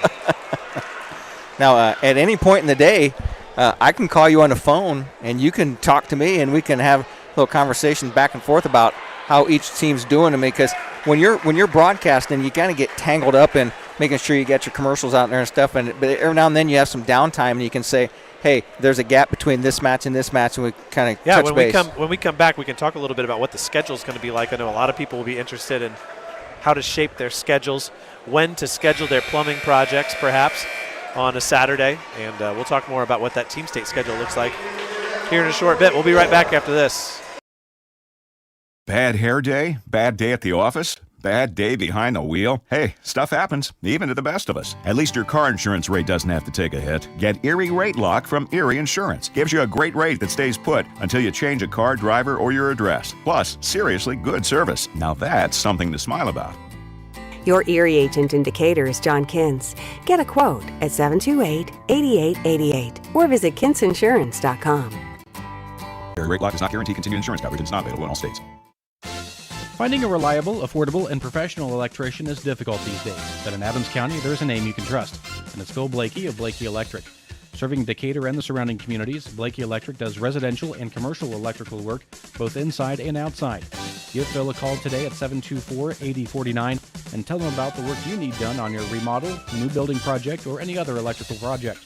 Leave it to the experts at Blakey Electric, 724-8049, to take care of all of your electrical needs. Who wants a complete smile? Or maybe it's just time for a dental cleaning and exam. Visit Dr. Laura Kugelhahn and her gentle, knowledgeable, and caring staff at Complete Smiles, located at 1133 North Main Street in Bluffton, Indiana. Dr. Kugelhahn would like to help you maintain your dental health or transform your smile. Complete Smiles is there to help you. Dr. Kugelhahn is currently accepting new patients. Call 824-3100 today to schedule an appointment. The loss of a room in your home due to a storm, a flooded basement, or even worse, a house fire are all events that will change your life forever. And it can be even more of a nightmare if you choose the wrong contractor to repair and rebuild. That's where K&R Contractors in Decatur come in. The guys at K&R use the same software as the insurance agencies, and they're at the forefront of the industry in this area when it comes to storm damage restoration. Look them up at K&R Contractors and trust them to get your home or property back to the way it should be. Soul Pig Barbecue on 2nd Street in Decatur, across from the courthouse, features traditional and not so traditional barbecue, brisket, smoked meats, pulled pork, wings, burgers, soul food, steaks, fish, seafood, and a full bar service. Bring the spouse and the young ones to Soul Pig and enjoy the family side or dine on the bar side. Large portions ensure no one will go home hungry after a Soul Pig meal. Follow Soul Pig on Facebook for the daily, weekend, and entertainment specials. Back here at Mishawaka as we watch Jeffrey Hoivert take part in the championship bout at 157. Getting a little bit high here. Against Center Grove's William Vander Lutgaren. Good match here, and Vander Lutgaren going to come up with a reversal at the buzzer of the first period. However, got a little bit high there trying to run that power half, and Van Lutgaren was able to get out the back door on him. So we promised you before that last break that we were going to give you an update on what to expect for Team State. Now, they're still working out some of the details specifically to the host, but the plan of attack, I do believe, is a 9 a.m. start. And, of course, as they've done for the last couple of years, the top 4 seeds are going to get a protected bye and not wrestle in the first round. And I think it's pretty safe to say that Belmont's latched up a top 4 seed. I don't know exactly which seed they're going to get, but they should be in the top 4. And it sure seems like Adams Central, with Alexandria's loss yesterday to New Haven, more in line for at least the number 4 seed, if not higher. So Adams Central and Bellmont will both be sitting out that opening round, and that'll leave South Adams to be our featured match on 92.7. And that'll be round 1. And then, Rex, one big change this year to the event is that there are only going to be 4 mats rather than 6. And so the second round of the day then will be winner's bracket only quarterfinals. So anybody who loses in the first round will actually sit out the next round. And then from there, after round 2 is over, then round 3 will be the 2 semifinals and the 2 semifinals on the consolation bracket. And then what that will create then is that if you make the finals, then you'll end up wrestling in rounds 2, 3, and then 5 as they get the 9th and 10th, 11th and 12th place, 7th and 8th place matches out of the way, and then the championship will be featured on its own. And I'm certain that all that will be available for print, so we can take that with us and follow along. Yes. They're going to wrestle the first place, third place, 5th place, and 7th place matches last, meaning that round 4 will be sort of those the second consolation bracket, right? You got 8 teams after the first round's over, and then you've got 4 teams that are in the semifinals. Then you got your quarterfinal losers. That's how that will work. So there will be an opportunity, if you are an Adams Central fan, to tune in to a Bellmont match or vice versa. Same thing with South Adams. And we'll do our best to provide you coverage of what's happening in 3A and 4A as well, even though those won't be our featured areas of coverage as we go through. And if you want to follow along to the girls regional, that will be Dave Nathan running that for us. Tyler Lavin of Cathedral takes 5th place at 157. Right now, Hoivert's got a 4-2 lead, and they're on an injury break. Hoivert is looking at the trainer right now.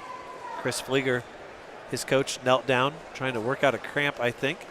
Jack Davis of Chittard has a 4-0 lead over Wyatt Cooksey of Bloomington South. And that is in the 3rd period with a minute to go. Davis in the bottom position. Cooksey's going to have to turn him.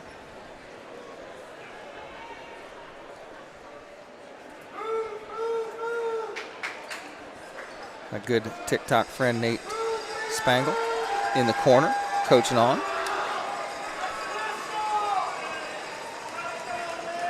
Hoivert back from his injury time. That's a 4-2 match right now in the 2nd period.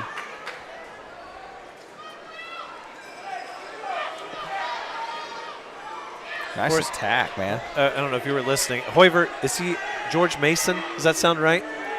They said in the woo. He fought that off with. Man, you were confident to wrestle there. He was on his back and just maybe gut wrenched him over. And those guys with that confidence, they'll just wrestle from there. They know that hold's not going to be broken, or they haven't met anybody who's found a way to break it yet.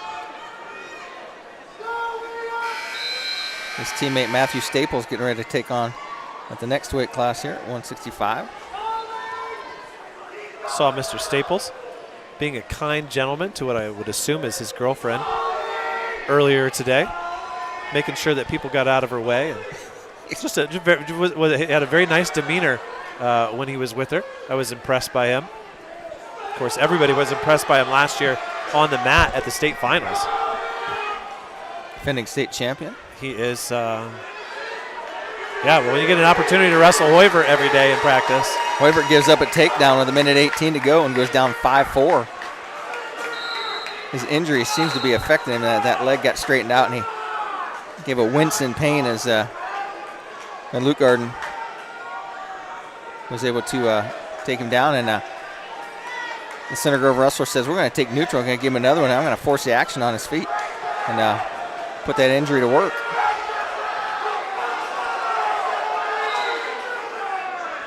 He's pushing Hoiver.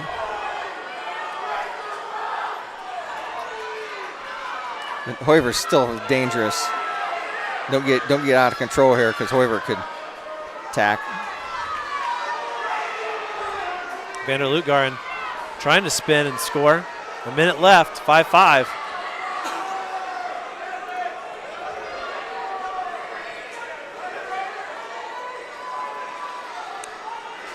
Hoiver trying to suck up that single leg, spins around near the side, and they're going to go out of bounds. Don't forget that Jackson Bradley is ranked ahead of both of these gentlemen. This is a weight where Fort Wayne's supposed to do well. They've got the number 1 and number 2 in the state with Lincoln Carter and Jackson. Shot by Hoiver. He's in deep. Boy, he had a great jump. Vander Lutgaren trying to cross list him over. And he's going to. Cross face. And he hasn't got it yet, but he's in a great position, and he gets it. That's 3. And with 12 seconds left, he's thinking about turning him. He's got the legs split, and he rakes him over, and he's getting near fall. And that quiets the New Prairie crowd seated right next to the Bellmont fans. And draws a pantomime clap for the Bellmont fans, as there's been some clashing over there between the two schools. So that was number 4 taking out number 3. Very good match. Rex, as Sam Wolpert stands on the medal stand and about to get his 7th place medal. I'll share with you this photo. My youngest son, who has wrestled in the past and is still kicking around the idea, has long looked up to Sam. Well, he's really looking up to him, literally. Yesterday, in passing, Sam overheard him. His brother asked him who his picks were, and he said, well, all you did was pick the number 1s. He said, no, I didn't. He had picked all the number 1 seeds and Sam to win the tournament. And, that's the kind of, I know we've talked about this before, that you were in a little bit different era where you didn't necessarily have a lot of that long history of guys to look up to. But, the guys my age, Tim Meyer's age, and everybody else younger, they all grew up with you guys and with the older guys, generations, as guys you really looked up to.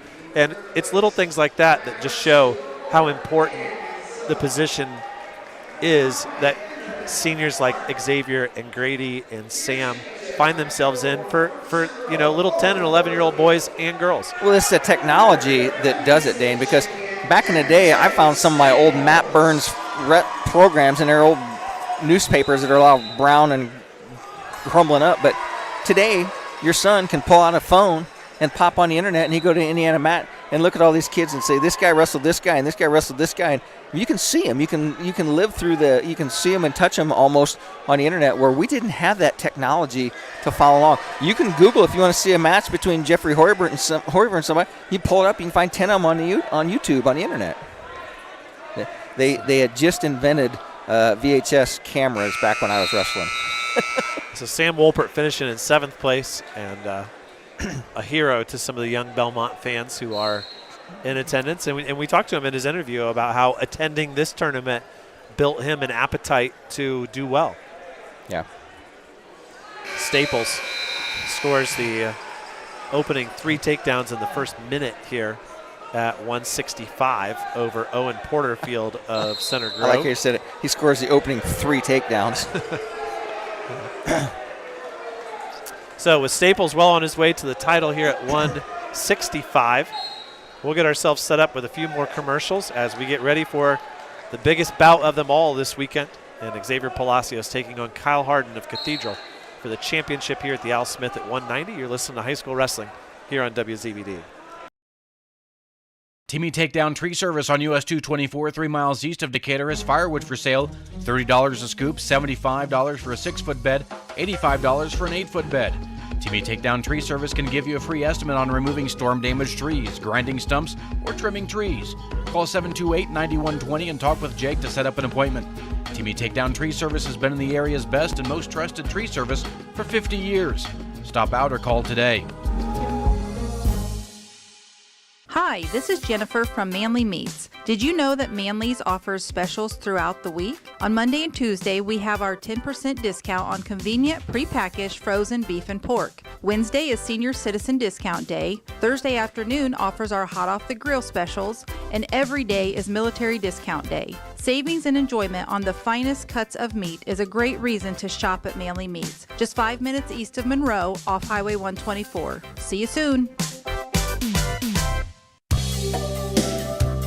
Selling land these days is no easy task, so you have to have a pro.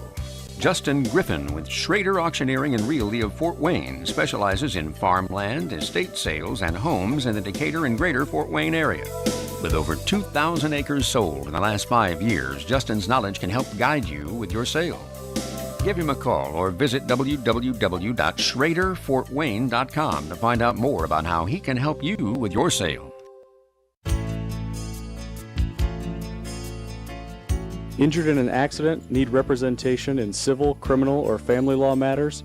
Call DeVos, Baker, Ainsworth, and Razzo for assistance. Our office has experienced trial lawyers who can guide you through the litigation process and provide you with quality legal service at competitive rates. Call 724-2129 to schedule an appointment with one of our attorneys or visit our website at devoslaw.com for more information. No matter your age, health and life insurance can be confusing and overwhelming. This is Derek Bailey with Bixler Insurance.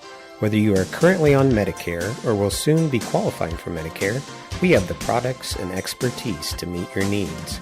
Under age 65 and looking for health coverage? Interested in protecting your family from an unexpected loss with a life insurance policy? We can discuss options to assure your peace of mind.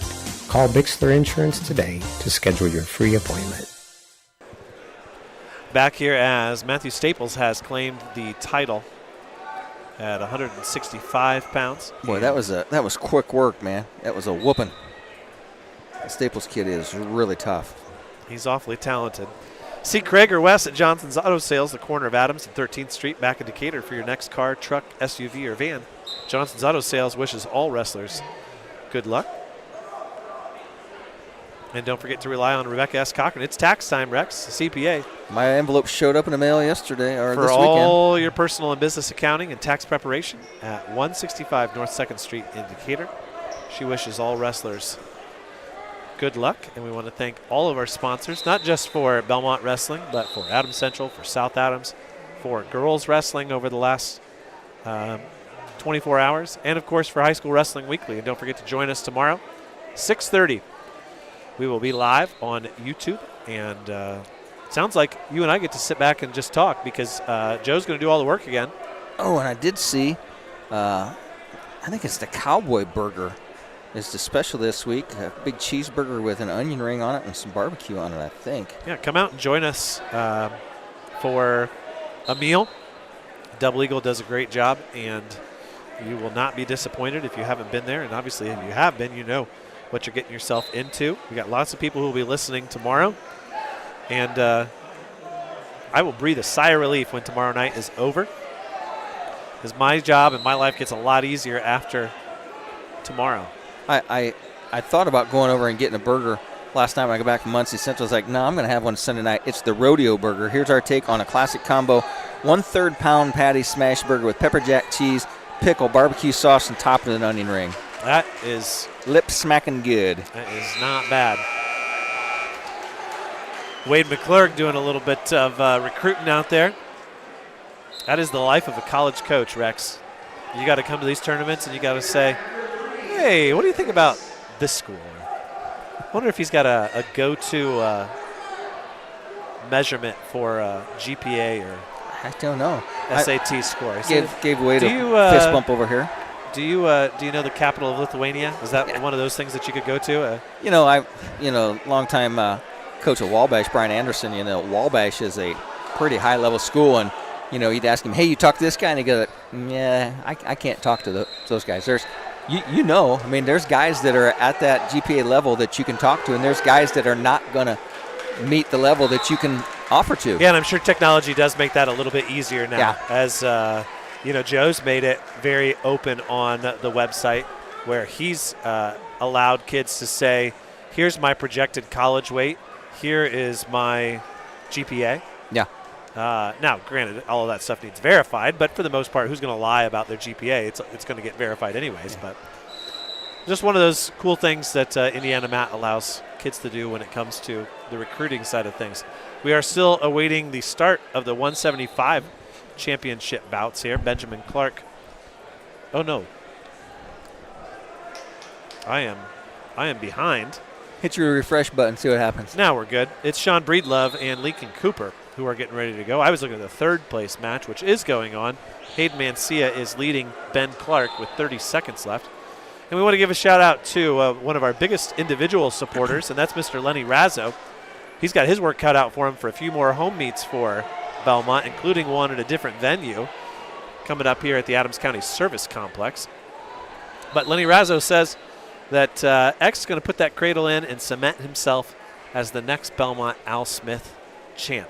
Now, it's a good plan. When they wrestled last year at state, it really was more X couldn't find his footing on his feet, and then he put the pressure on Harden in the third period and got a bunch of stalling calls and closed the gap. So I think the important thing for Palacios in the start of this one is to just stay with it. There's a great statement that was made by a very wise man, Mike Tyson. He says, everybody has a plan until somebody punches you in the face.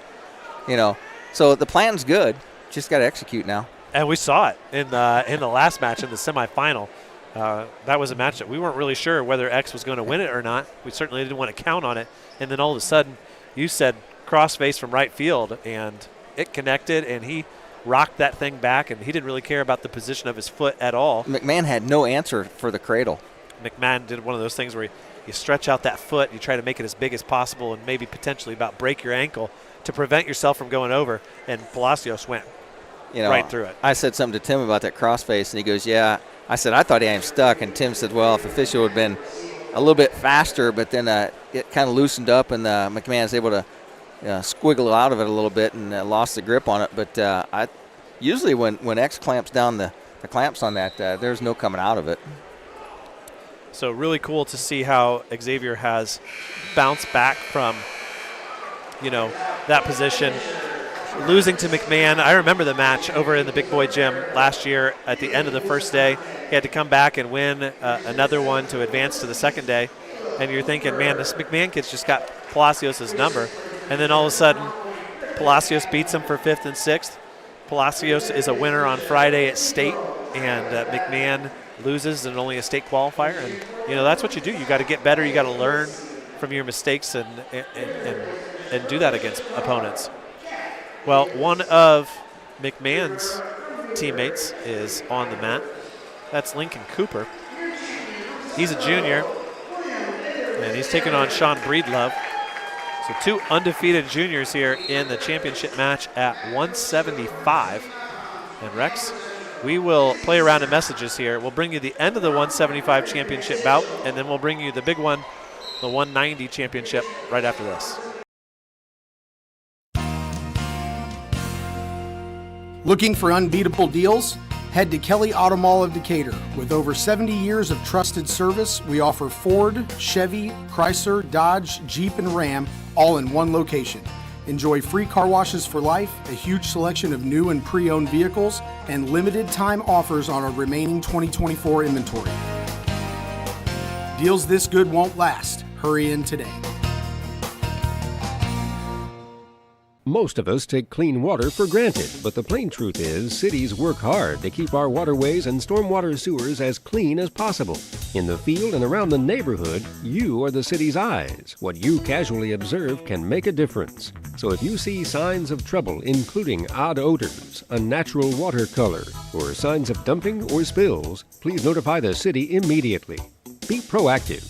Choose to make a difference. Get more ideas on the web at decaturin.org.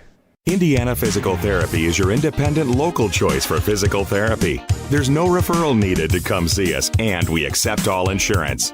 With direct access, you can just walk in and request an appointment at any of our 18 convenient locations. Our team of expert therapists are here to help you recover and get you back to doing what you love. Visit us online at indianapt.com to request your appointment. Indiana Physical Therapy, where people go to get better. If you're thinking of building an addition or remodeling or just starting from scratch and you want to add the beauty of a built-in or freestanding gas fireplace, the folks at Hitzer Fireplace and Patio, 269 East Main Street in Bern, have the expertise and craftsmen to install a gas, coal, or wood fireplace and design staff to help you decide which will serve your needs best. Cozy, warm, fuel-efficient, and mood-setting. Call Hitzer, 589-8536. Does your heating system need a good end-of-the-season tune-up from Masters Heating and Cooling? Now is the time to tune up your heating and cooling system. At Masters, we have technicians that can service most makes and models of furnaces and heat pumps at low-cost seasonal special pricing. Contact Masters Heating and Cooling at 1045 South 11th Street in Decatur. On the web at mastersheatcool.com to schedule your preventative maintenance checkup now. Welcome back here as we are underway. We are 1-0 in the championship match at 175. Cooper has the lead over Breedlove with his choice. It'll be Breedlove's choice in the third. There is no fifth place match. There was, well, Rex, how do I put it this way? I was in eating lunch and missed the whole. There was some controversy, as they say in Great Britain, about what exactly was happening there. But yeah, Vinnie Freeman got beat. Right, he's number one in the state. Could be for the second time. That carries a big target. Call got changed that dropped Freeman into the consolation semis in the semifinals in the championship bracket, and then. You know, he takes a loss against the kid from Hanover Central, who we were talking earlier about how good he is. And then there were some words exchanged and some accusations made, and moms were crying, dads were shoving, and the biggest celebrity in the whole gym ends up getting caught in something. And yeah, I don't know. You know, it's tough. You and I think it's great that, you know, some coach makes it big and makes $1 million, but you know, fame comes with its price, and unfortunately, I think sometimes Vinnie Freeman pays the price for being the son of someone who's famous, and it's not easy. Especially in this area. I mean, Notre Dame in the South Bend area here is very prominent, and it's like those are real people. You know, and the poor guy came to watch his son wrestle. He comes up here in all incognito mode and had the way cleared for him, so he didn't have to deal with a bunch of jerks and idiots. We were very respectful to him and shook his hand and said, I hope you're... And what they do is send him next to a couple of jerks and idiots.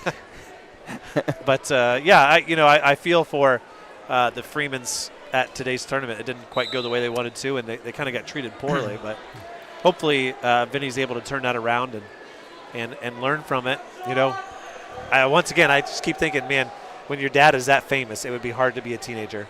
Yeah. It'd be hard to have a normal life and anything like that, because there's just vultures out there on social media that hide behind keyboards and send the meanest and nastiest things that they would never say to other people in person. Yeah. And it's ridiculous. But you know, I guess that's the age we live in.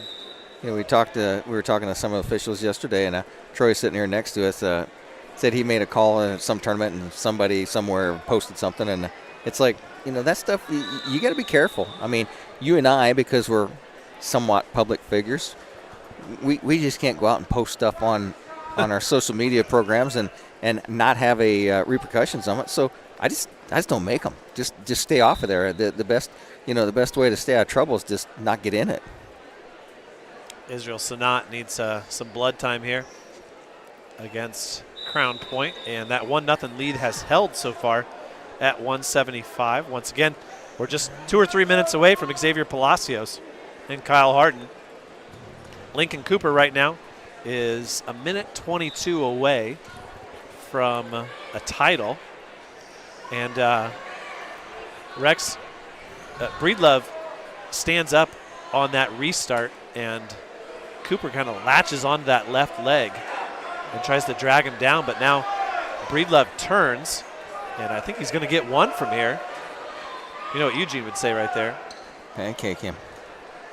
There's the one. And Breedlove, that could have been dangerous if Cooper would have held on to that ankle and dropped Breedlove while staying in bounds.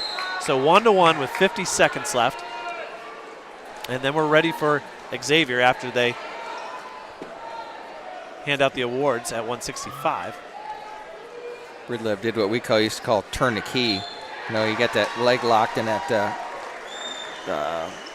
ball and chain ride. You just got to turn your foot over sideways and turn the key, and that's how I come out of that leg lock there. Griffin Van Tickle gets the fall over Israel Sinat and takes third place at 175.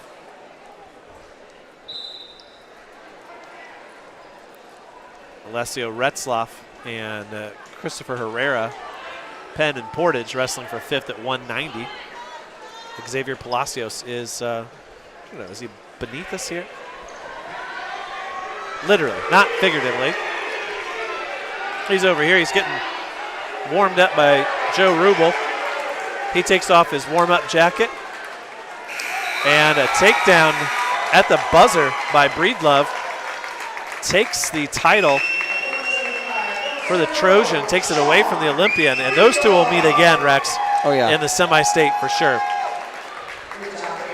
So we've got an award ceremony for the 65-pounders, and it'll be the X-Man. X-Man, he's going with his favorite. He's got the navy blue uni on with the candy stripes down the side. Now, to me, those are new, Dane. Those are kind of retro for you, aren't they? Well, they're a new look on a retro look. On a retro style, maybe we would say. Kyle Harden of Cathedral. The Irish have a myriad of singlet designs. This one is the cream color with Irish across the chest. So not the traditional blue or green. It's kind of muted gold. Yeah, I would say so. Doesn't have the shine to it. Jeff Colburn, our official on the mat. And our assistant official is Austin Faulkner, the son of the late Mike Faulkner, who was once the athletic director here at Mishawaka. We are ready to go. Whistle blows. We are underway. Tap and go by both wrestlers. Wrist control by X. Xavier trying to control that wrist. Collar tie by Harden. They come back to the center of the mat. Harden fakes a shot, and Harden hits a big blast double and takes the X right down to his hip. He gets a 3 takedown. The X-Man comes up right away, and Harden throws a leg in. X is trying to turn out of that. They're on the edge of the mat. X-Man's going to come up. Gets brought back down to the mat. They're on the edge of the mat. Minute 22 left to go here as Harden tries to drag X out of there. And Dana, it's kind of hard to counter that blast double. Man, he just picked the X-Man right up. Yeah, it was an explosive start for sure. X comes up, turns in. Got another chance here at it. Harden out of bounds. Xavier on the edge. 3-1's the score. Xavier trying to stay low. Reaches out for a low single leg there. Comes up to an underhook situation. Under a minute to go, 53.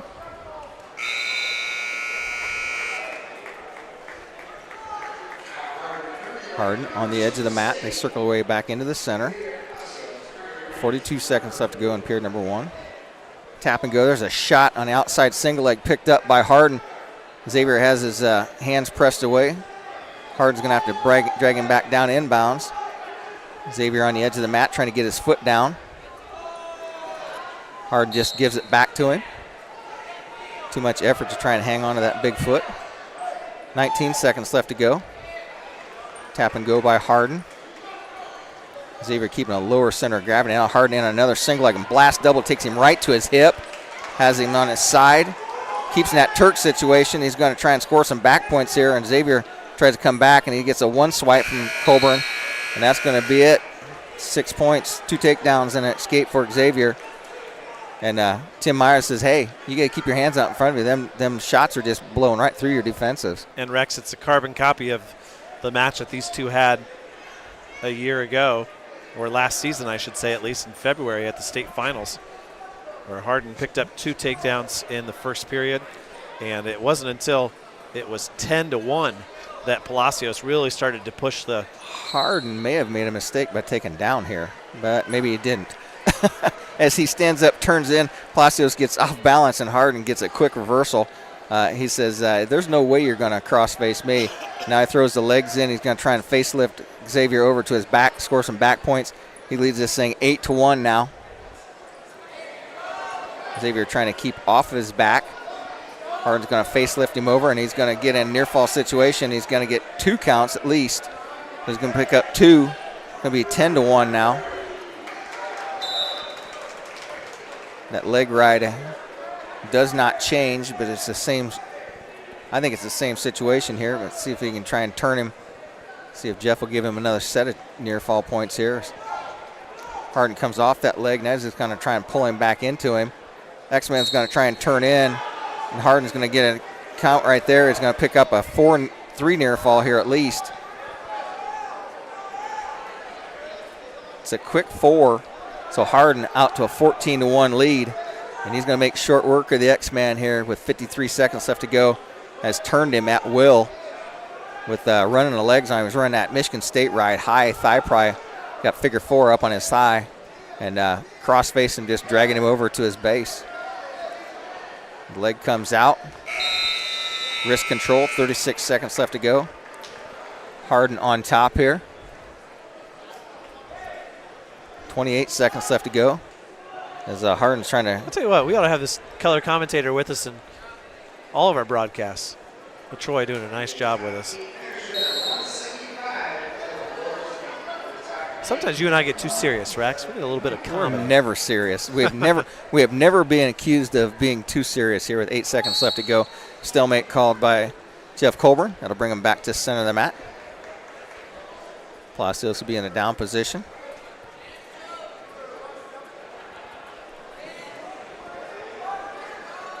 Harden's showing us why he's ranked number 2 in the state. X-Man sits out, turns in, tries to get an escape here. 3 seconds. Harden drops down to a low leg, and that's going to run out period number 2. 14-1 is going to be a choice. Palacios says, I will take neutral. See if I can defend another blast double. Going to have to channel his inner Austin Manley here.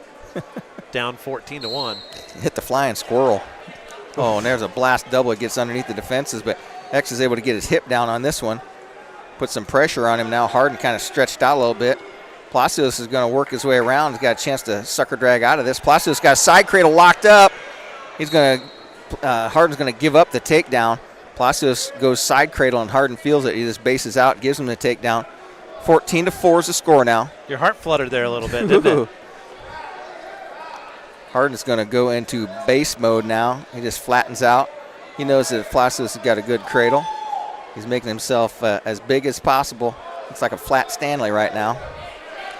As Palacios tries to bar that arm up behind his back. He's got a minute 18 to work with here. Trails by 10. as Palacio's putting the pressure on him, making him carry his weight. The X-Man is as strong as any 190-pounder in the state as Harden comes up to his base. X is going to ride him here. X is going to wait till he lifts his head up and kind of pop him with that cradle. Harden trying to stay flat as can be. Under a minute now. X-Man working the cradle. Takes that elbow, puts in his ear, going to pull him back and trying to cinch up a side cradle on him. Still got 45 seconds left. Harden trying not to be turned here. He's in defense mode right now, as Colburn could probably hit him in stalling as he's looking at it. 30 seconds left to go here. X has got to make something happen here. Harden's doing what he needs to do to stay flattened out. X has got a side cradle working here. X is trying to bow him up here. Harden's trying to stay flattened out as Harden does a good job of flattening out. And with 10 seconds left to go here, your winner here at 190 is going to be Kyle Harden of Cathedral. Takes a 14-4 win over the X-Man here. But congratulations to Xavier for making the finals here at the Al Smith Classic. Shows good sportsmanship, gives him a pat on the back. Does Xavier on Harden. And they'll shake hands, and he'll accept his medal. It's the second-place finisher at the Al Smith. That'll be our cue to play a round of messages, and we'll wrap up our broadcast right after this.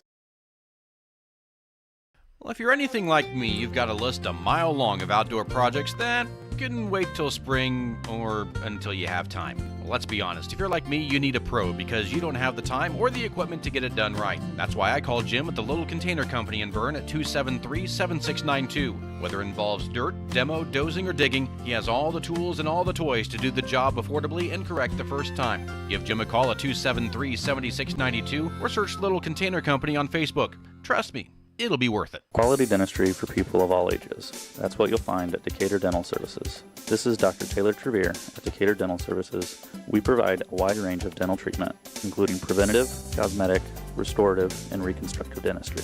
Located at the corner of 224 East and Pickway Road in Decatur, we offer convenient office hours, Monday through Thursday from 8 a.m. to 5 p.m. and Friday, 8 a.m. to 3 p.m.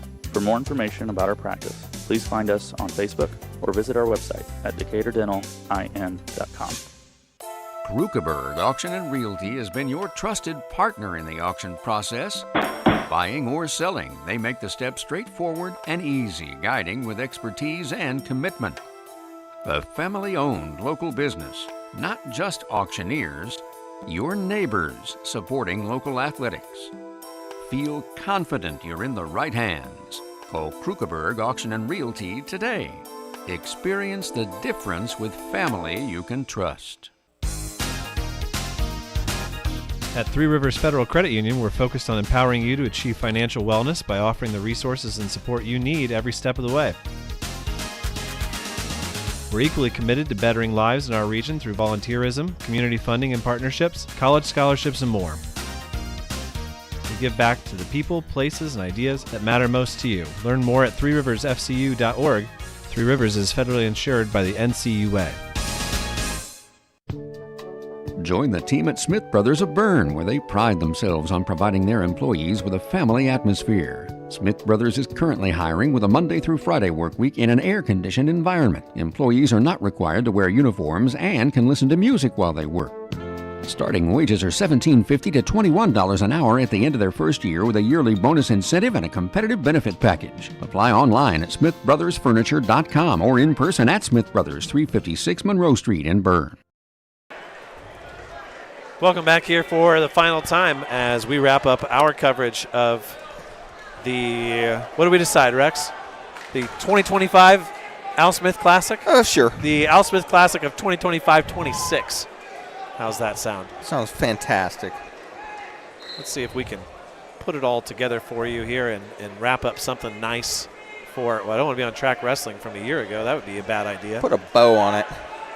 We'll put a bow on it here for our good friend Dave Nathan and the work that he has to do on Monday mornings to get ready.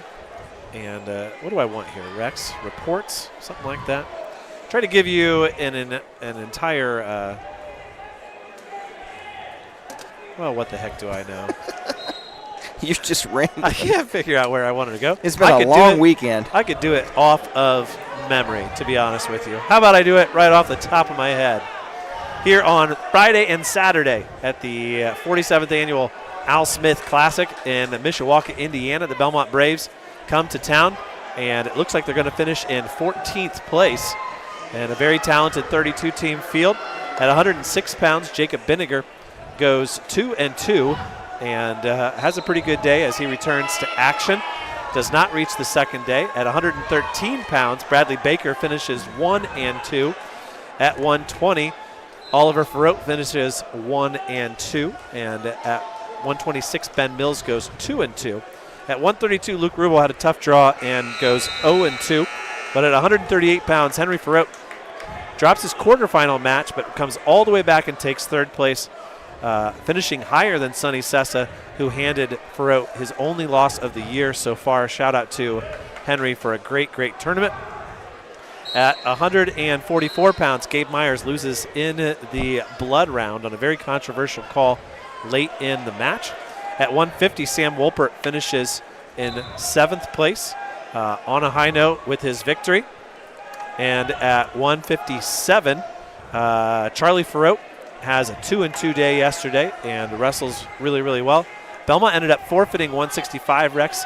Austin Manley hopefully will be back and cleared and good to go for Team State. At 175, Owen Shane steps in and wins his very first match in the winner's bracket, but then drops the next two against very talented state-ranked wrestlers. And at 190, Xavier Palacios finally meets his match and suffers his first loss of the year in the finals to Kyle Harden. Xavier ends up 4-1 in this tournament. To a guy who's not a slouch. No, not a slouch at all. Returning 4th place finisher at the state finals. At 215, Blake Christer goes 0-2. And at 285 pounds, Grady Baker takes 8th place. Nice wrap, and you did that right off your blog. Right off the top of my head.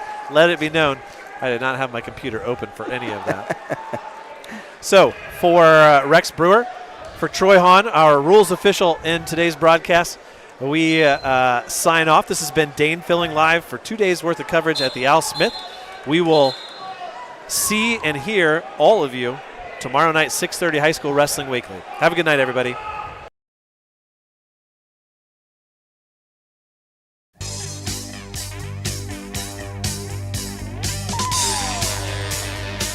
You've been listening to Exciting High School Wrestling. Brought to you in part by the many community-minded sponsors you heard. And a special presentation of 92.7 WZBD Sports.